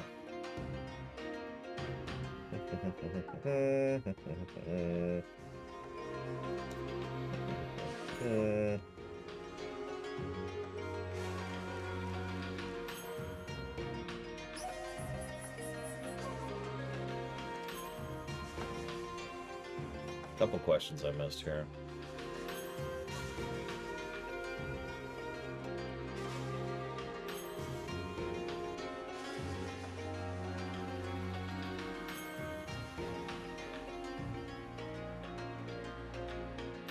I never really... Oh, no, I answered the Dishonored one, didn't I? I did, yeah. I'd get rid of the Void and its fact that it's destroying the entire setting. Fundamentally. I don't know what that means, Manson. It's like you walk up to me and I'm playing Final Fantasy and you're like, oh, that's pretty good, but you should get the Blardaflarg points as soon as you can fling to Art the Klimenage. And I'm like, okay. I'll Flark Darsh the Klimenov as soon as I can. Nope, you gotta start doing it immediately with the Blargashlarg. I'm like, okay. Where do I get the Blargashnarg? It's with the Flarmanarg. Oh! And then I kill myself. Exactly as you always planned. What the hell is a floral finish?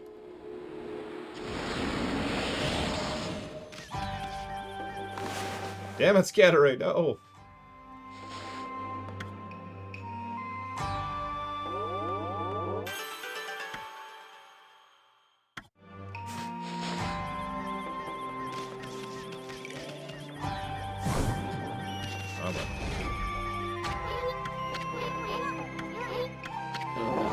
Give me food. Okay. That's the wrong goddamn button. Also, why do I give a damn about demon fangs? While we're on the subject.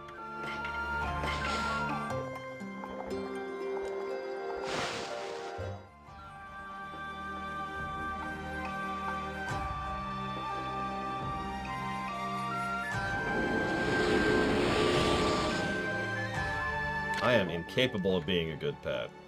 Or having a good pet. I'm only capable of eating pets.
Oh my god, why do all of these goddamn frickin' dogs need food.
Ow. Oh, I'm hungry.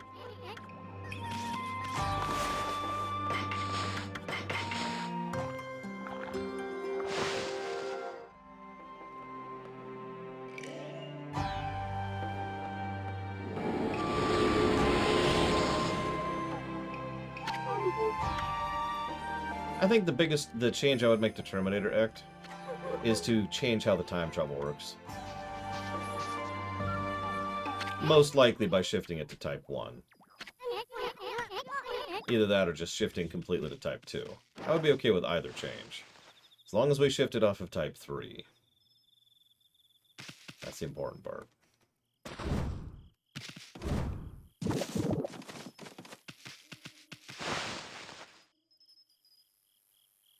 Like, Time 3 can go to hell.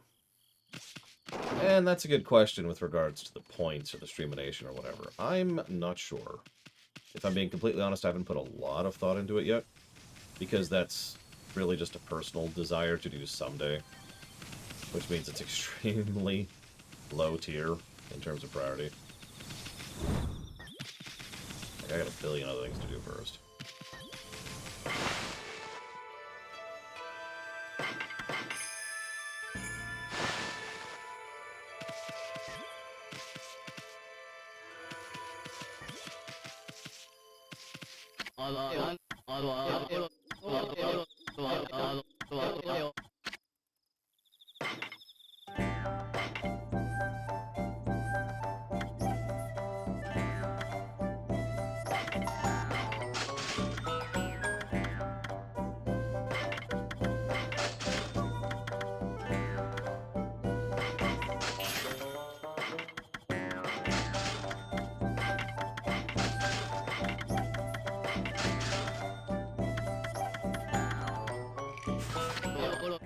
Hey, Mr. Nuclear.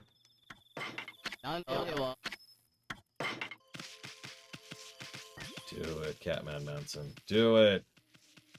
Join us.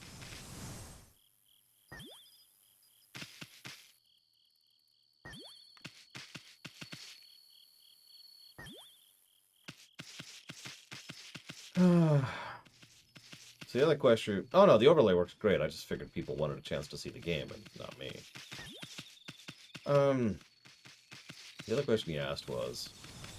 Star Wars Rewrite. How are you dealing with Anakin's fall since you're redoing the Force?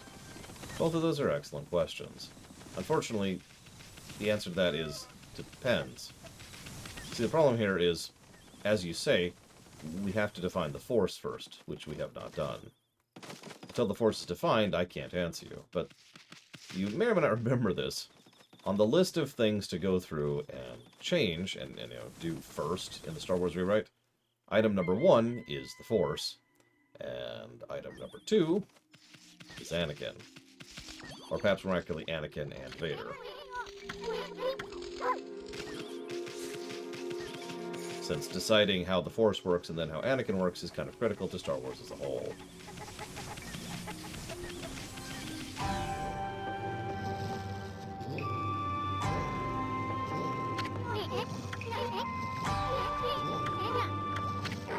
My master has summoned me, but first I wish to try out the skills I've honed in my journey.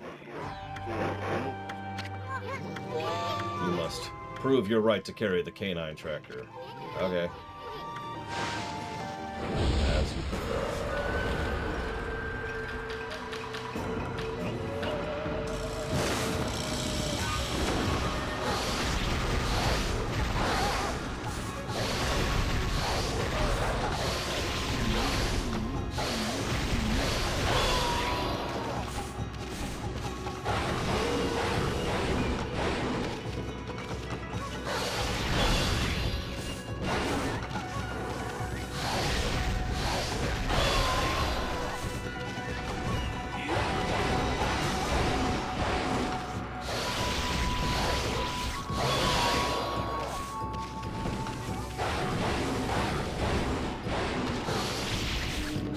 Might have something to do with the fact that the game is literally just a bunch of different tales smashed together. I'm sorry, that sounds unkind, but you know what I mean. There's an amalgam of stories.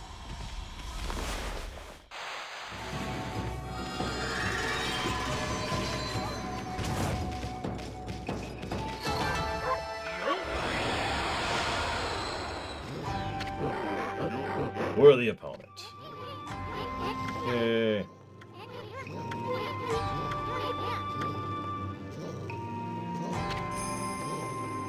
I mean, most people compare this to Zelda, and with good reason. Thought I heard something out here. You two aren't fighting, are you? Fighting? Of course not, just some friendly wrestling. Look, not a scratch on either of us. At least now I have 5 of the power orbs. But you've been naughty doggies. Why'd you not come home immediately when I summoned you? What's with those power orbs?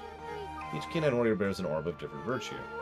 They are the house's greatest treasures. I need the orb's power to break Crimson Helm's barrier. The canine warriors never listened when I summoned them back, and 3 of them have yet to be accounted for. I fear something may have happened to them, but there is no one I could send out to help them.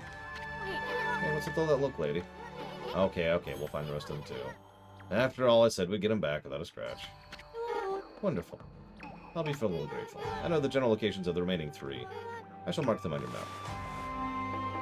All of that being stated, I don't actually think this is a very Zelda game, upon analysis.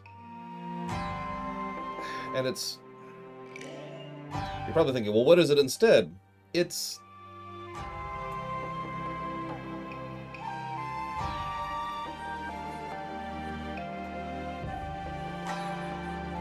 not Zelda.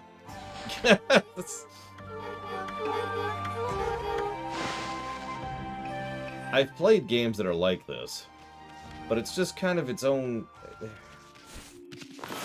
There's a style and a pacing and a tempo to it, which is just... God damn it. Which is just different from your typical Zelda approach. Oh, we're nowhere in this game. Are you kidding me? Nowhere. Like, it's... I've played several games, mostly Japanese games. Mostly ports that have bad translation, where the general idea is you are in an area, you have like a town, or an overworld zone, or a dungeon, you do them kind of in that order, and then you move on to the next area, and you move on to the next area, and so forth and so on. And it's just kind of this roaming... I really hate to use this word because it's such a goddamn generic word in gaming, but a roaming adventure game. Zelda games aren't really adventure games. They have their own formula, their own shtick. It's why I have them as a completely separate genre when it comes to considering the video game reviews I do. Zelda games have their own formulas and their own structure. There's an overworld tissue, there's a very heavy emphasis on dungeon design, encounter design, and boss design. Itemization and spread of that items and usage of those items in a pseudo-Metroidvania style in order to progress through the game is a big part of what makes a Zelda. This is more like you find a new area. It's like, alright, well, we gotta cleanse the thing. Cool, we did it. Now we found this other thing over here. Well, let's go do that thing too. And we just kind of keep roaming forwards.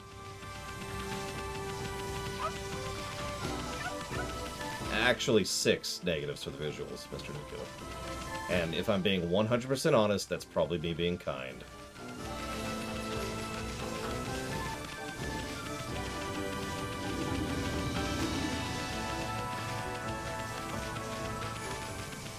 I know I'm explaining myself extremely badly, but I would never call this a Zelda game. And that's...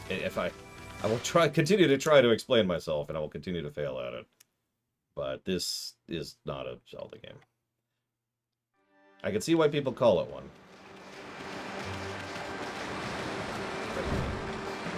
We need to use the bridge we made.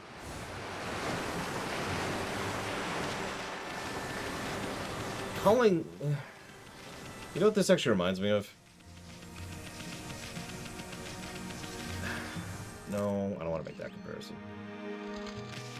The problem is, the comparison I want to make is another game people call a Zelda game. Star Fox Adventures.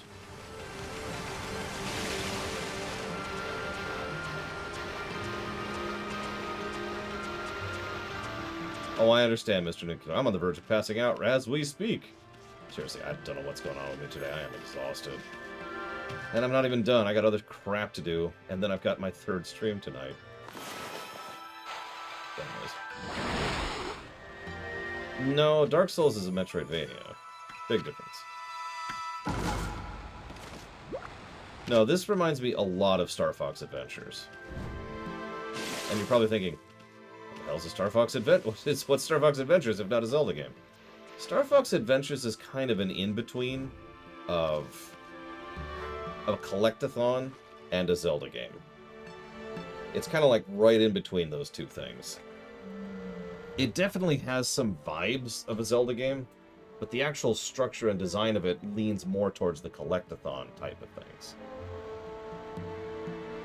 And again, if you've played Star Fox Adventures, you know why I make that comparison, because in Star Fox Adventures, there are, god damn it, dozens of things to collect in every direction constantly. Some of which are mandatory, some of which are not.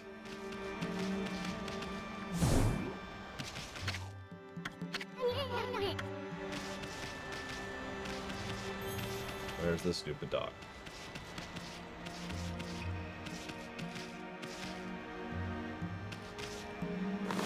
I don't know, Ect. There isn't yet. There might be eventually.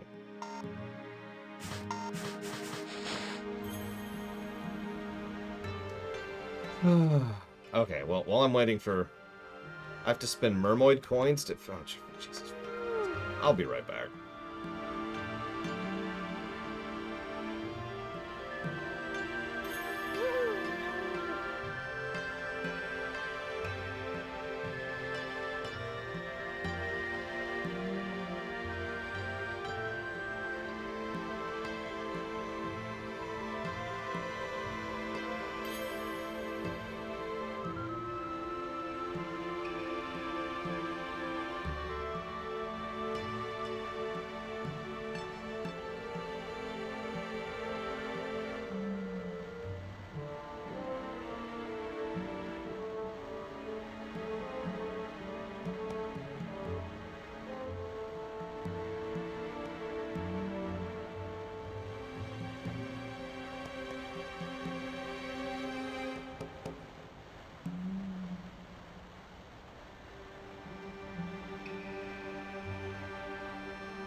Okay. To the walkthrough. Because I have no idea what I'm doing here at this point.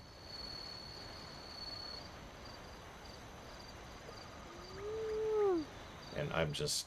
I can't right now. I can't. I lack the ability.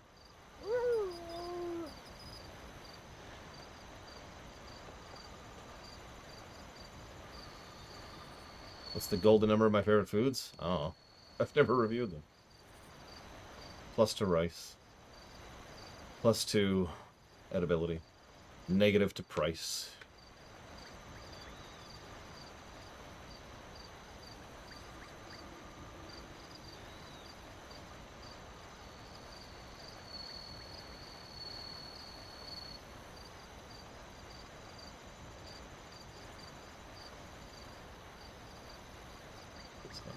I found a really good walkthrough. No, rice isn't pricey, but sushi is. Okay, hold on. Yeah, Bragwin. Yada, are you still there?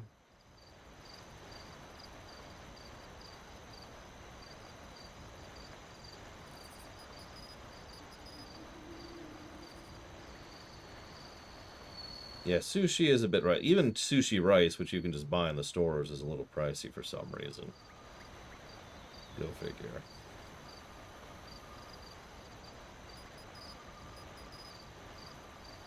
There we go. How do I get this to myself? Okay, so this is the one by... Okay. So I need to have Okami on the PS3. There we go. Then I need the guide by whoever this person is. Surely it would tell me the name. Surely.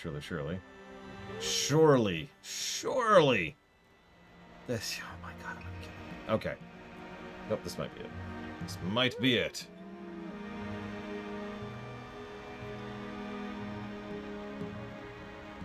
Okay. This is it. We did it. I was really hoping to at least get to, like, the next step in this freaking quest right now, but I'm apparently just having issues here.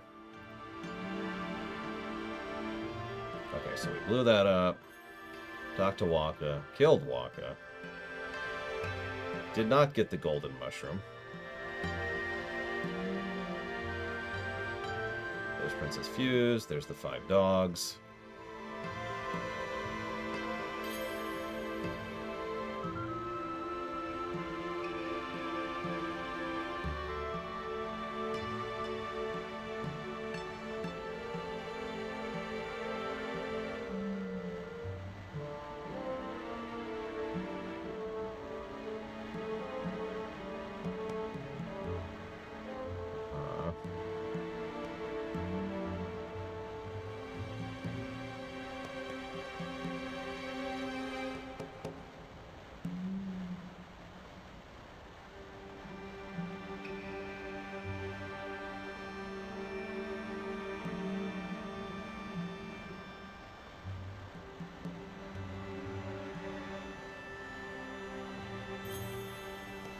Sorry, I'm taking a minute to read through this because this is a 100% guide, and my goodness, there are many of these here.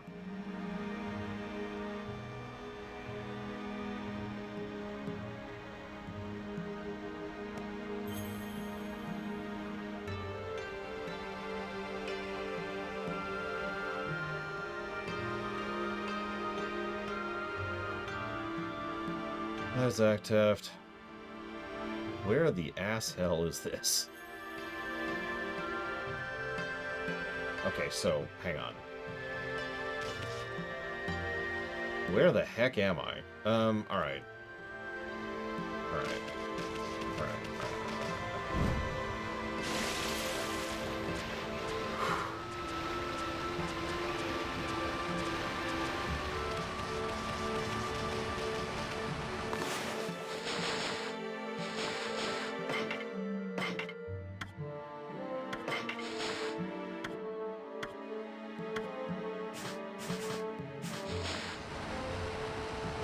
Oh, it totally will, Act. Then again, Sony has always been the front runners of raising the prices of their consoles, so that's whatever.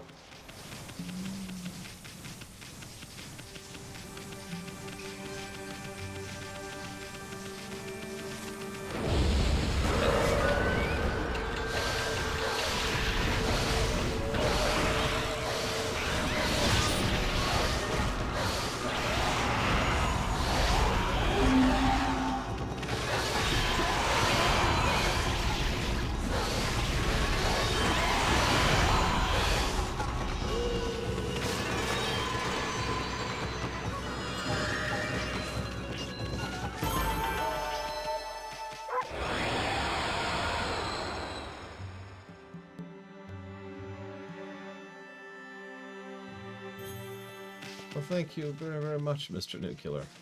Not for the subs, although I'll thank you for that separately. It's very discouraging doing this job some days. I don't know if you heard me, but I've literally had to deal with insults today. As recently as during the lunch break, you know? So it gets a little old and it gets a little tiresome. And I appreciate the feedback. Thank you very, very much for the subs.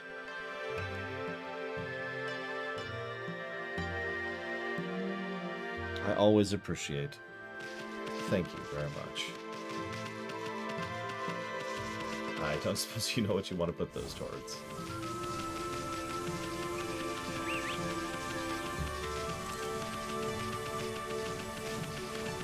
I just realized you can't see me bow. I was bowing. The audio should have given it away, hopefully. I don't actually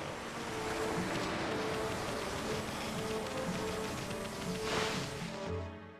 It's a good way to put it. Tiresome. It just gets tiresome. You asked me something. Oh, no, I already answered your question. It was your question, not X's question. My bad. You're asking about Star Wars and Anakin, which I did answer. Did you hear the answer? Probably didn't, because I timed it terribly.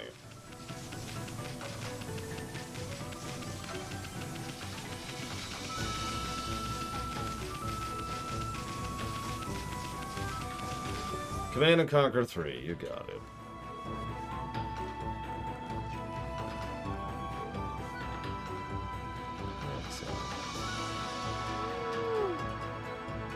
Done. And thank you again very much. I know, that makes perfect sense.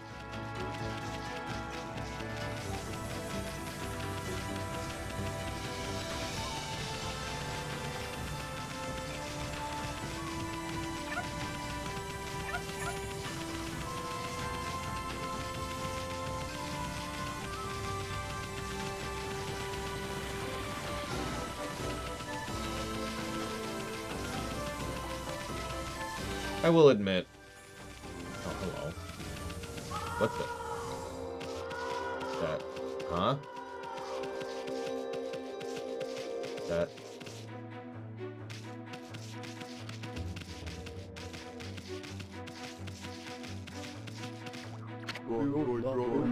This wall's exhausting. Have you caught a sense of a two-pooch? The scent of the secret place that comes only to the good-hearted. The scent of the Sasa Sanctuary. Everyone that tries to go there gets lost around here, but that sacred gate has to be a clue. It's where all the sparrows live, right? Right.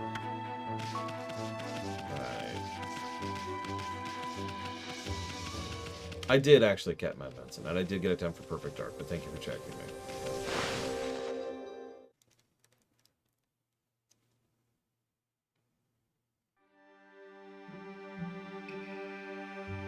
Time to go talk to the Yakuza.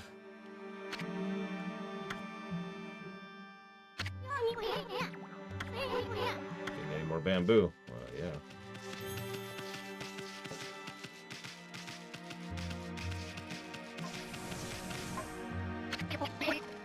Hey. Scruffy, what you doing here? Skipping in there with that innocent look in your face. You got a lot of nerve for a wolf. This is chair of the Sparrow Clan, right? Can't just let you turn around and leave. We'll tan your hide and send you packing. Boss! Let this cocky mutt have it.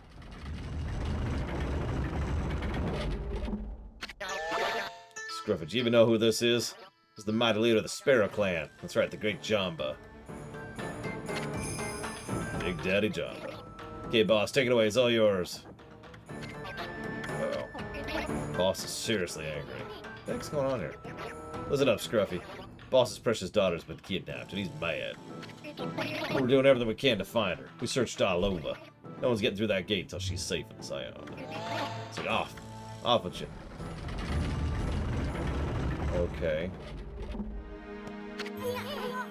Let us in? What was that about their boss's daughter being kidnapped? Oh, we worry about it. It's fine.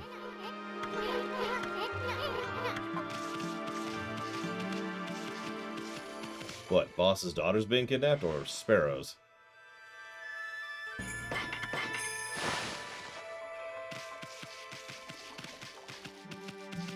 Or both.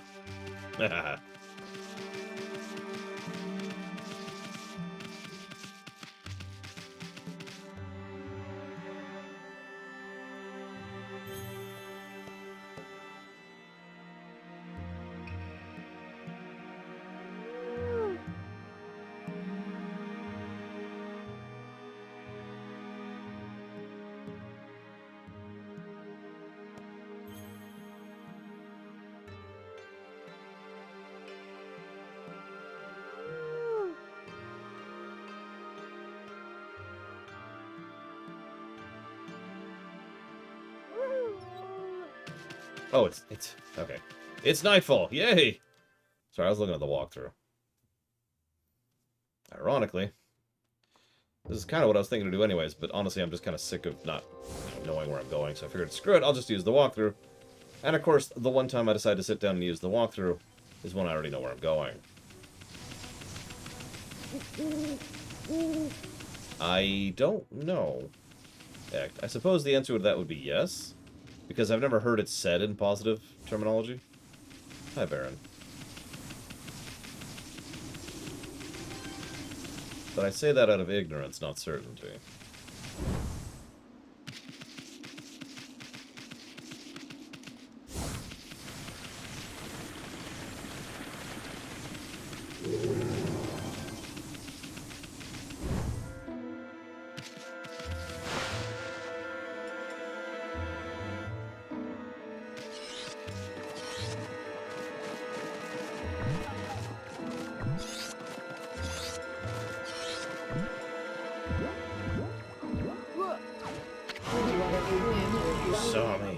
You saw me.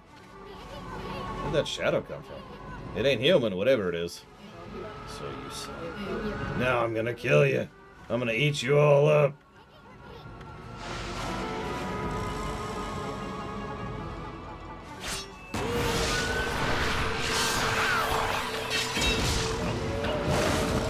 What?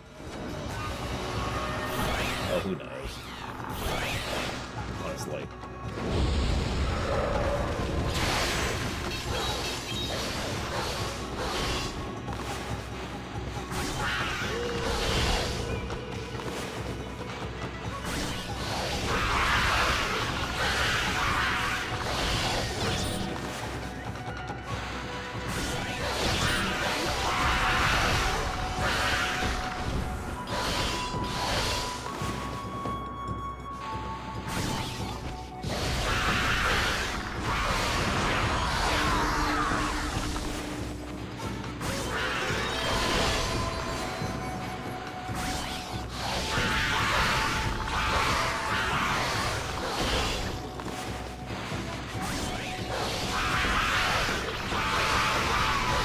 Forget that each of these bird demons has like 5 eyes, just kind of smattered together on their faces.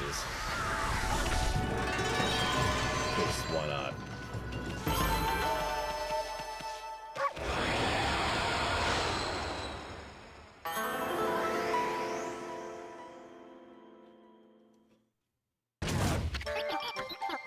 Oh, it was so awful being locked away by those monsters.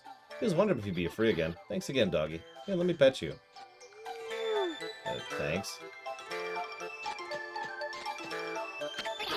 My name's Chun, Precious Flower of the Sparrow Inn. Is the girl the boss of the Sparrow Inn we're looking for? If I get home, otherwise Pop will worry about me. But if I go alone, those monsters might catch me. Will you come back with me? Okay. Oh, you little. Come on, doggy. Let's go.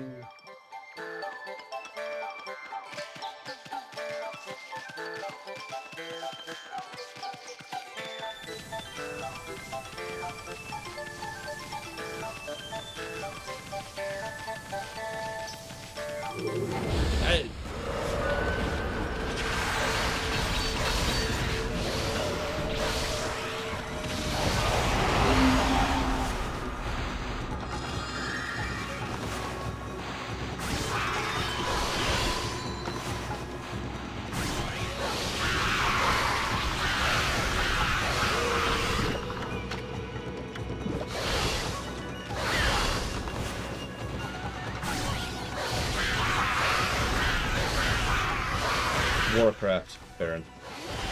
Just Warcraft.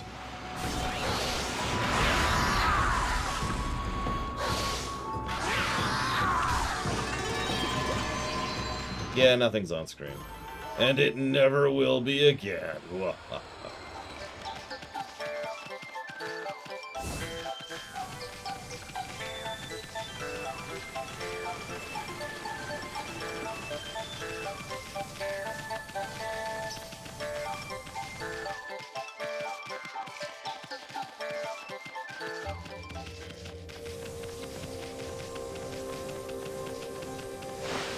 Oh yeah, the Infernal is honestly probably one of my favorite individual-looking demons. Eridar in general are cool, but no. Infernals is where it's at. Hey, we brought your daughter. What are you doing in the Sasa Sanctuary? The whole Sparrow Tribe's on high alert. No one gets this. Wait, what? I am back. Are you okay? Boss, she's back!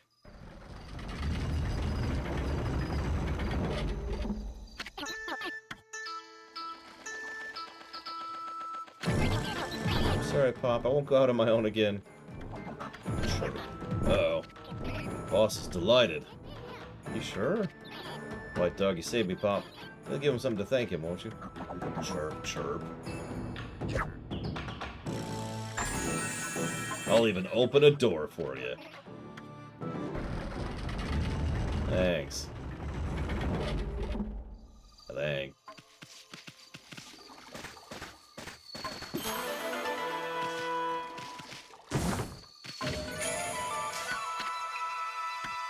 Just like in real life, Baron.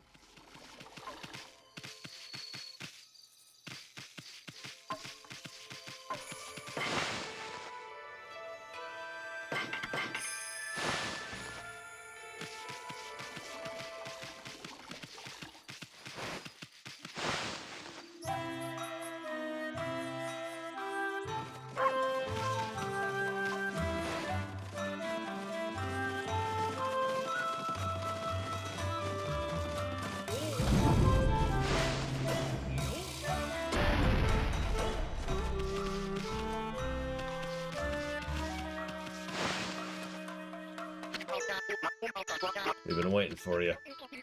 You did a great job finding Chun. We want to thank you, too. I told Pop everything you did. He was really surprised, weren't you, Pop? Sure. Uh-oh. Boss is very impressed with you. I want to give you everything in these baskets as a reward. You can rest at the inn down below. And the hot springs is great. Thanks.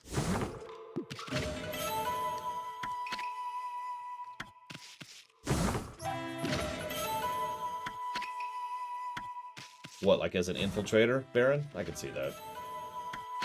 Trying to avoid getting... That sounds like an interesting idea. Try to avoid getting caught. Don't pull a Nothrazine, etc.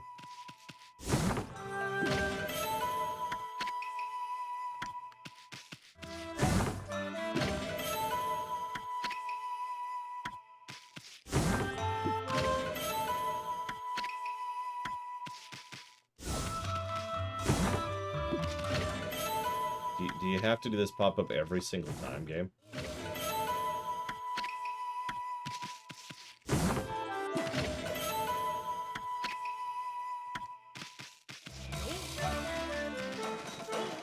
And of course, you can take a perk at the beginning of the game when you're making your demon. Gain perfect shape-shifting abilities. However, if someone accuses you of being a demon, you must immediately reveal yourself while cackling maniacally. I am not trying to eat these. Oh my god. Ah!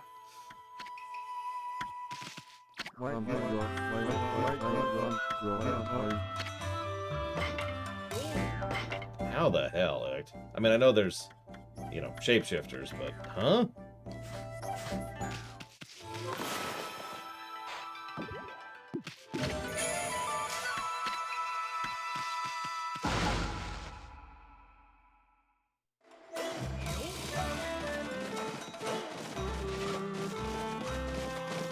Oh my god.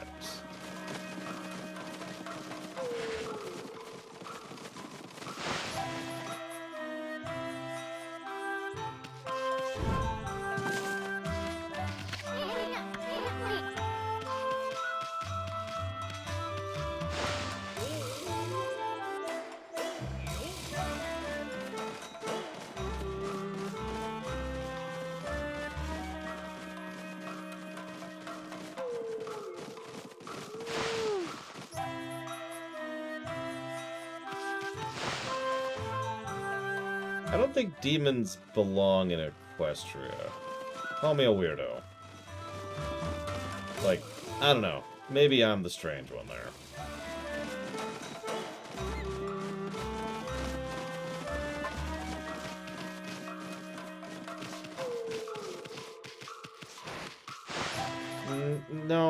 No. Yeah, Tartarus is a place where they keep certain monsters that were made by what's-his-face. And we know that they were made by him and kept together by magic, because once the magic's removed, they revert back to normal animals. And, yeah. I can see T-Rex being kind of a demon, but even he's mostly just, you know, the, Minotaur or whatever. Where's the, hot springs? Maybe there's no hot water. Yeah, there's an earthquake, though I thought I heard a monster, and then the water just stopped. Interesting.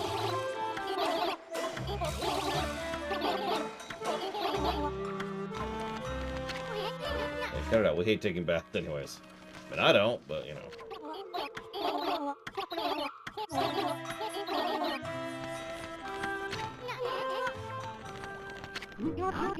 Ah, the smell of this bamboo sure brings back memories. Can't wait to start making my bamboos. I must finish in time for the festival. Hey, it's the old bamboo dude. That's an interesting way to walk. Hello, little wolfy sprat.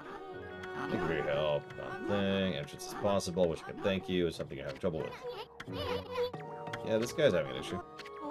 Please leave me alone. I have to put things right. I won't set a bad example for the others. If I sacrifice my flesh to the gods, they'll revive the spring. Not how that works. This bamboo tube on my back reacts to underground minerals. How? Should be able to detect where the springs is. My bamboo never lies. First, I need some help. Now be a good wolfie and dig me a hole. Okay. Is this a minigame? Because this sounds a lot like a minigame.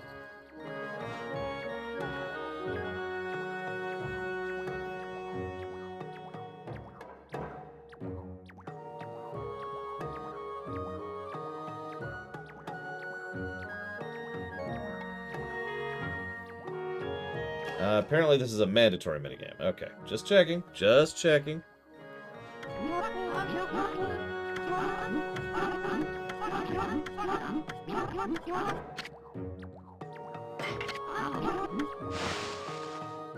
It's on the list, Act.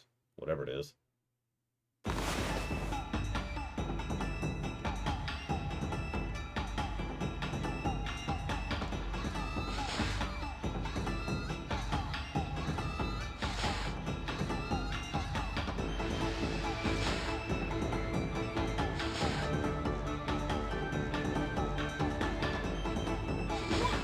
Oh, okay.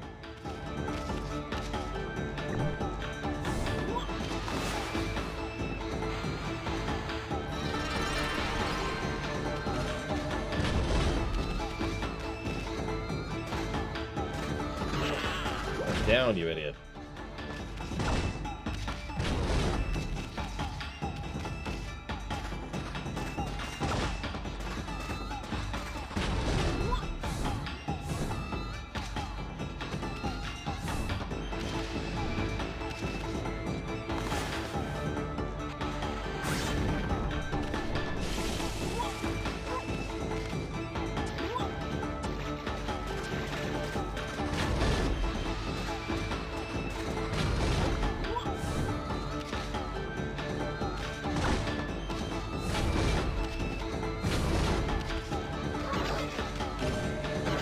Worth it.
Interesting.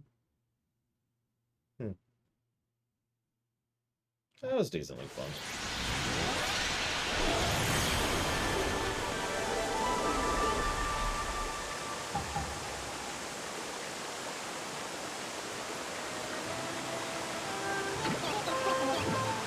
Water. Water. Yes, stop cooking yourself. I'm not in the mood for owl right now. Well done, Ami. Thank you, both of you. I'll never forget this. You both have free access to... You know what? I just realized. Of course, now Catman Manson isn't here anymore. I imagine it tastes very foul.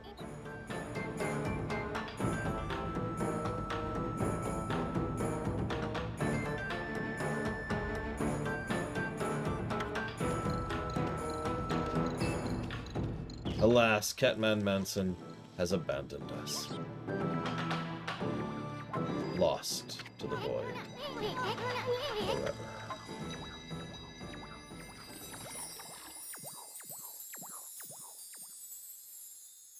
She was a minute ago, Yada, and you weren't. So, we were talking about what genre of game this is, and I insist that this isn't a Zelda. And the more I think about it, the more I stand by that statement, because I realized what this is. This is an RPG. No, hear me out for a second. This is an adventure game with the structure of an RPG. Obviously, there's not really stats in the strictest sense of the word, or levels, or, you know, most of that stuff, but the format of doing the quests, and the progression, and the story approach, and all that, feels more like an RPG than anything else. It's funny if you consider the team that made this game. Like, I made my comparison earlier to the combat in this game being very similar to Nier Automata. And the more I thought about that, the more I realized that I think I hit the nail on the head there completely by accident. Like, I can feel the bones of Nier Automata in this game.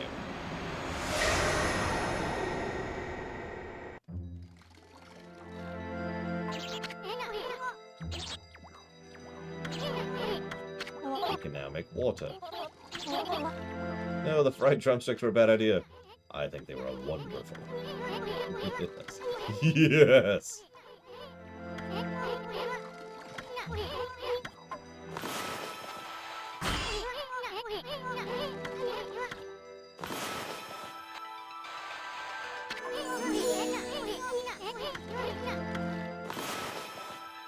Oh, absolutely, Catman Manson. No question.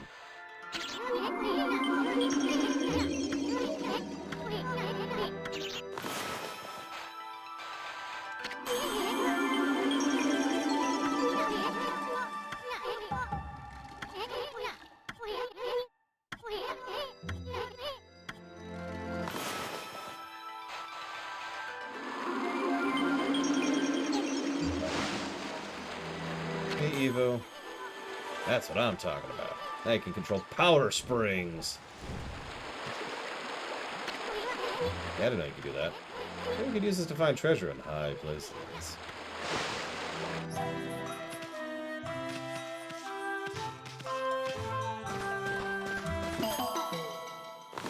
Oh, and I never clarified, Evo, but when I meant Carrie not wanting to be involved, I meant in general, not just on the ground. I know you don't want anyone on the ground because you don't want any more characters. I was just trying to mentally explain why he's so off-camera in a story where he should be front and center, and the main character, arguably. Kind of thinking in the background, maybe he's a very different type of agent, or maybe he's new, or maybe worse, he's actually much older. Or maybe he's trying to recruit some of the archaeologists into the Bastion, using this as a way to test their capacity, or, you know, whatever.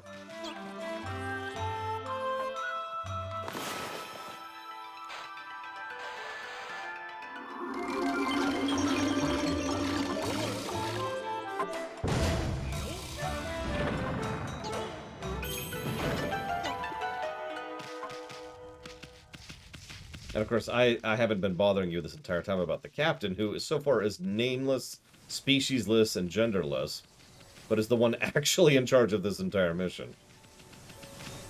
Because there's not really a lot of reason to go into that detail.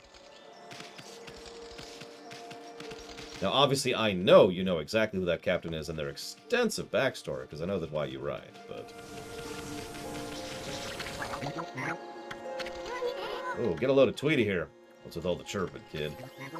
Don't call me kid. I have a name, you know, it's Toy. I'm not chirping, I'm crying. Yeah, I like bamboo aesthetically. There are certain bamboo candies I have enjoyed over the years, but otherwise I don't care for it that much. Although properly, I guess steamed bamboo is quite good. Maybe sautéed is more what I'm thinking. But this is another reason why I mentioned the RPG thing. There's a lot of side quests in this game. They're not really presented as side quests, but they're structured as one, you know? Hey, go, help this woman find her dogs, and then go help rescue this one little baby chick from the local, capture demons who are masquerading as, people, and blah, blah, blah. You get the... And yeah, there's a lot of these side quests which are optional. I shouldn't say a lot. There are several which are optional, and usually give you either rewards or praise or whatever, and so forth and so on. Like, I think you get what I'm talking about. I don't want to go fully in depth into this. Wait, what?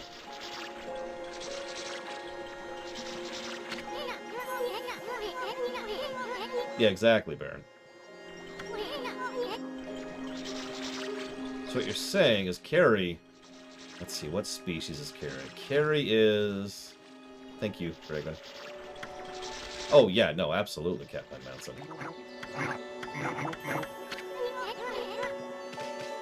Absolutely. It's one of the reasons I considered doing this run with a walkthrough. I decided against it because I wanted to test and review how guidey it is, and walkthrough-y it is.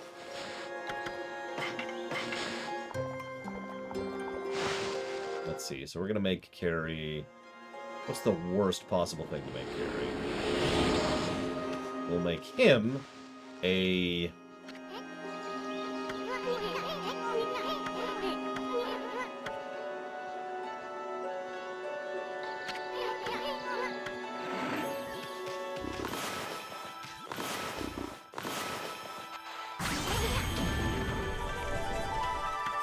Funny, since I'm pretty sure it was 2005. No, Frenoy doesn't feel right.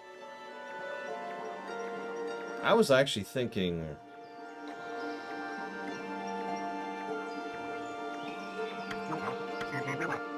Take's back. Wrong boy, why are you growling? Was this White Wolf with spirited joy? Oh, give me a break. I think he's trying to say something. White Wolf. What right do you have to bear the canine tracker? Fight me and prove that you're worthy! No. Oh, God's sake, do I have to fight you?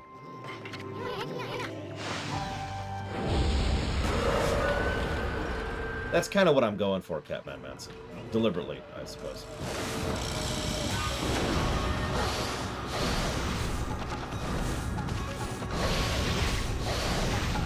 Once again, epilepsy warning. It's the whole game now. Every combat sequence, epilepsy warning.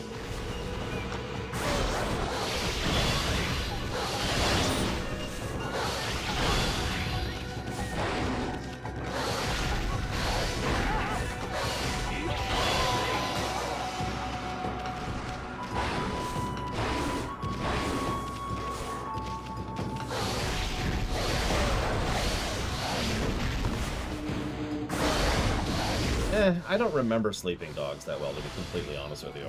It was a rumination game, and I tend to not retain those.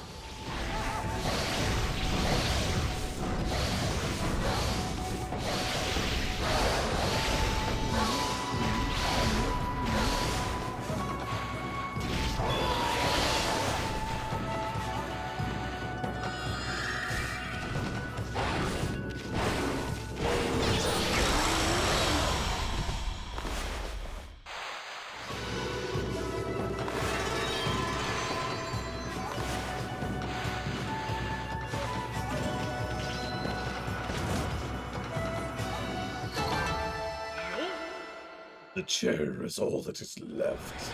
I mean, hi, Sarah. Sorry, Eva, what I meant to say is the chair is all that's left. Wait a sec, we're not bullying anybody. Right, you Fleabag? Come on, say something. I know Princess Few summons me. It is my duty to defeat Crimson Hell. But I cannot return. This place is in grave danger. The monsters will overrun Sasa Sanctuary without me. And the Sparrow Tribe, they would all be... What should I do? First, stop being such a git. Fighting me for no good reason.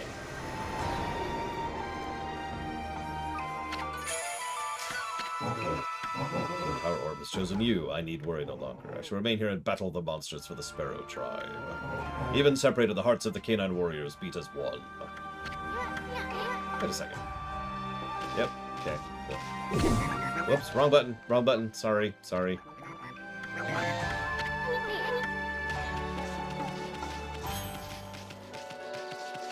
Bunnies. Have some food, bunnies. Herbs, I guess? Sure. They like the herbs. Yay! The controls are a little weird, so I keep hitting wrong buttons. I'm sorry.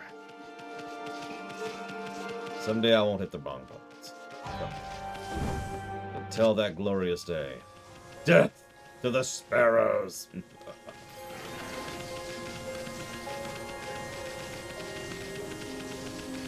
But yeah, the Yakuza games are not like Sleeping Dogs at all.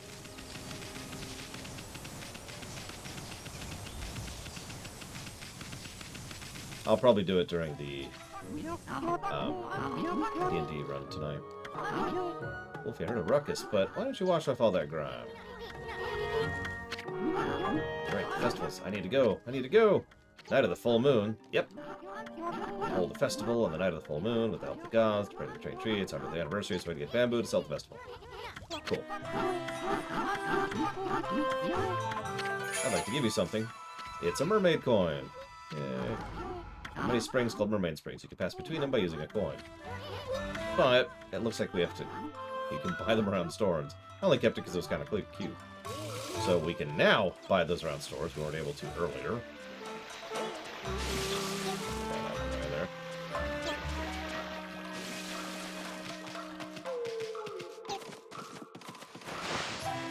As a reminder, we'll be playing D&D tonight in about an hour or so. Follow this according to plan. As a further addendum, tonight will be one of the first nights in a very long time where the D&D session does not start with us being on the verge of death. That probably sounds like a joke. It absolutely isn't. For the last 5 sessions in a row, we have been literally inches from total destruction and or death, and a TPK. We have just now, as of the last session, finally gotten back to a friendly town and started reconnoitering. The next thing we're going to is the Labyrinth. That may not go as well. But, you know, life goals. Yeah, we're pretty far in Jesse's Mask. I try to explain how far in we are, but I don't think I can without any kind of spoilers, so I'll just say that we're on the final quest. It's a long quest, but we're on the final quest. Yeah, me too, Bragwin. It's actually kind of irritating, really. Wasteland 3 really... Well, the DLCs of Wasteland 3 really sucked my life up the last week. I'm not too happy about that.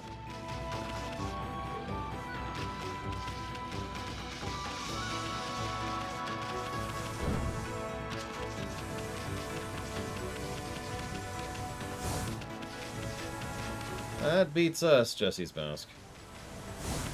We're up to a few months, but that's it.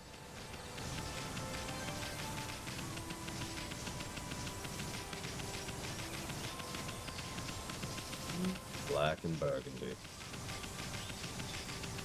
It even rhymes. Well, alliterates. Have I ever done an MLP D&D campaign before? No, unfortunately. My sister has, for my niece, but I have not, so I suck.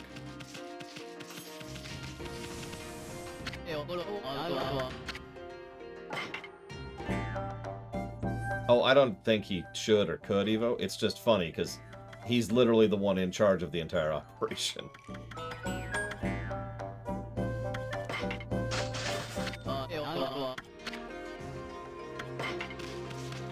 And it's like, we don't even know their name, or species, or gender, or anything. Realistically speaking, their only presence in your story is probably the fact that the reason the team has everything they want and need access to is because of the captain.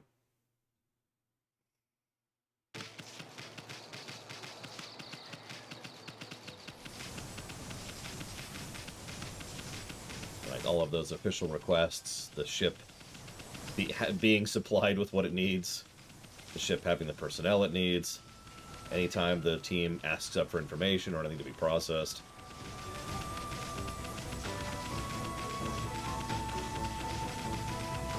So let's try our fast travel system, shall we? It costs 1,000 yen per interaction, so that sucks.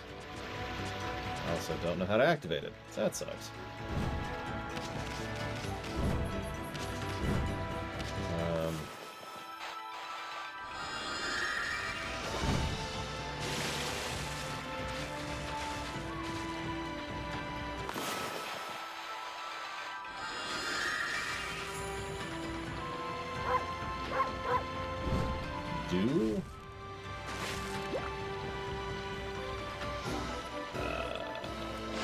You want me to manually use this from my goddamn menu, don't you?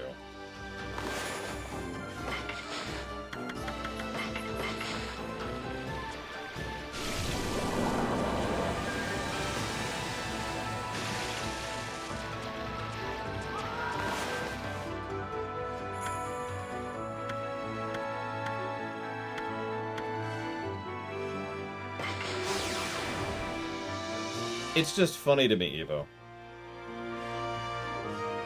It's like doing a story about the formation of the Mongol horde and paying absolutely no attention to Temujin the entire time.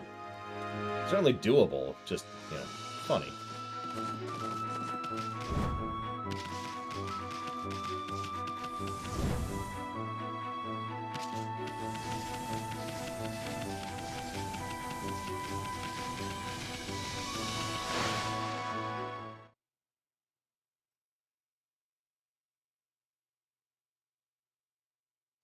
How would design a dungeon or even a game where the film cube is the main influence?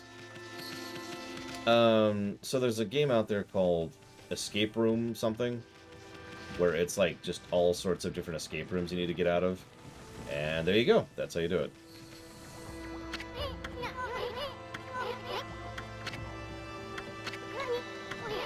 Doggy's ignoring me. Death to the doggy. Okay. What's a point in history you're familiar with, Evo? Help me out here.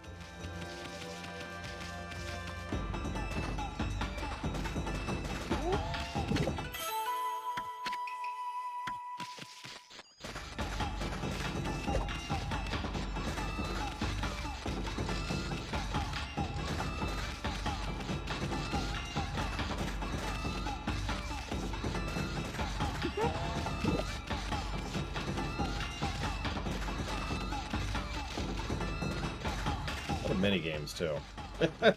For Super Mario RPG in that respect.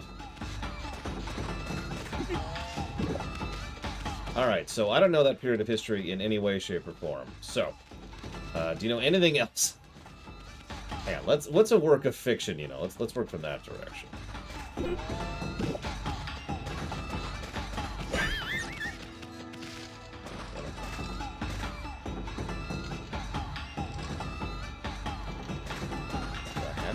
Yep, nope, I have to start all the way over.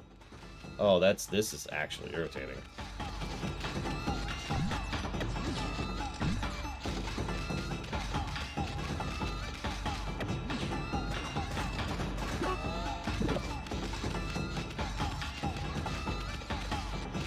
Lord of the Rings. Okay. So what you want to do is to do a story about Lord of the Rings in which Frodo has no real presence in the story. I think that's a good analogy.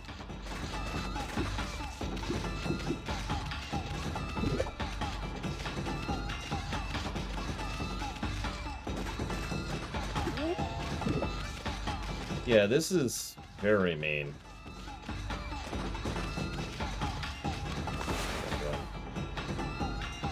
Use the wrong button there.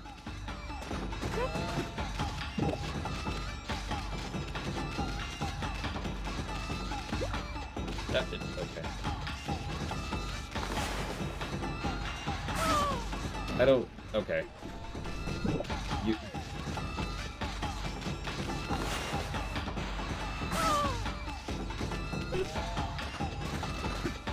I don't know what else to say, Evo. I'm sorry. Again, I'm not ditching or digging. It's just really funny to me that you've decided to push so much focus away from Frodo.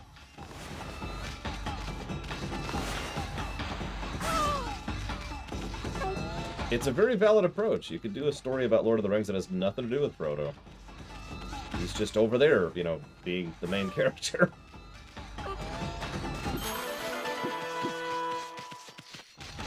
No, you don't. Oh my god. Oh my god. Fine. Fine. Why is it? Oh, there we go.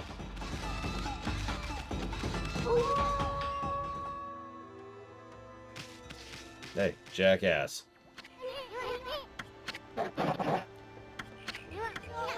We can break that record anytime we wanted.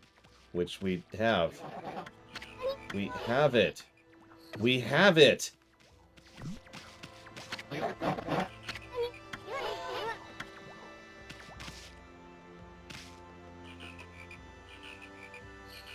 Game. No, yeah, exactly. Like, Lotro is a similar thing. Lotro is all about not focusing on Frodo in Lord of the Rings.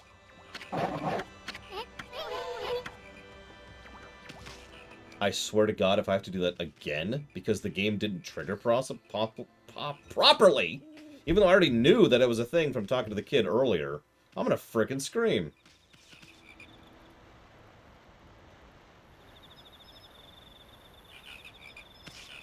But yes, that is my point, Evo. You have decided to do a story and focusing on someone other than the main character of that plot. This is mandatory.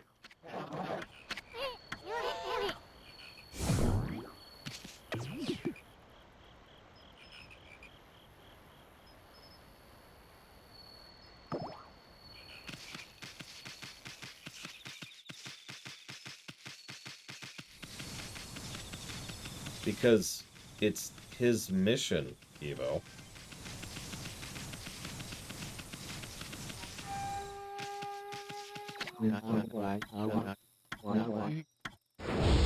Oh my god. The hell?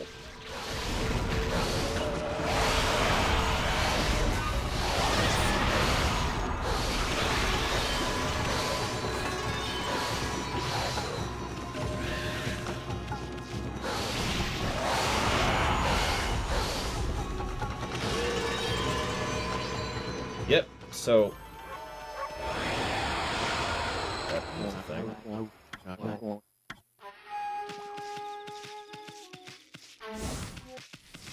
The game never told me that, and it looks like I have to do that all over again. And on that bombshell... Oh my god.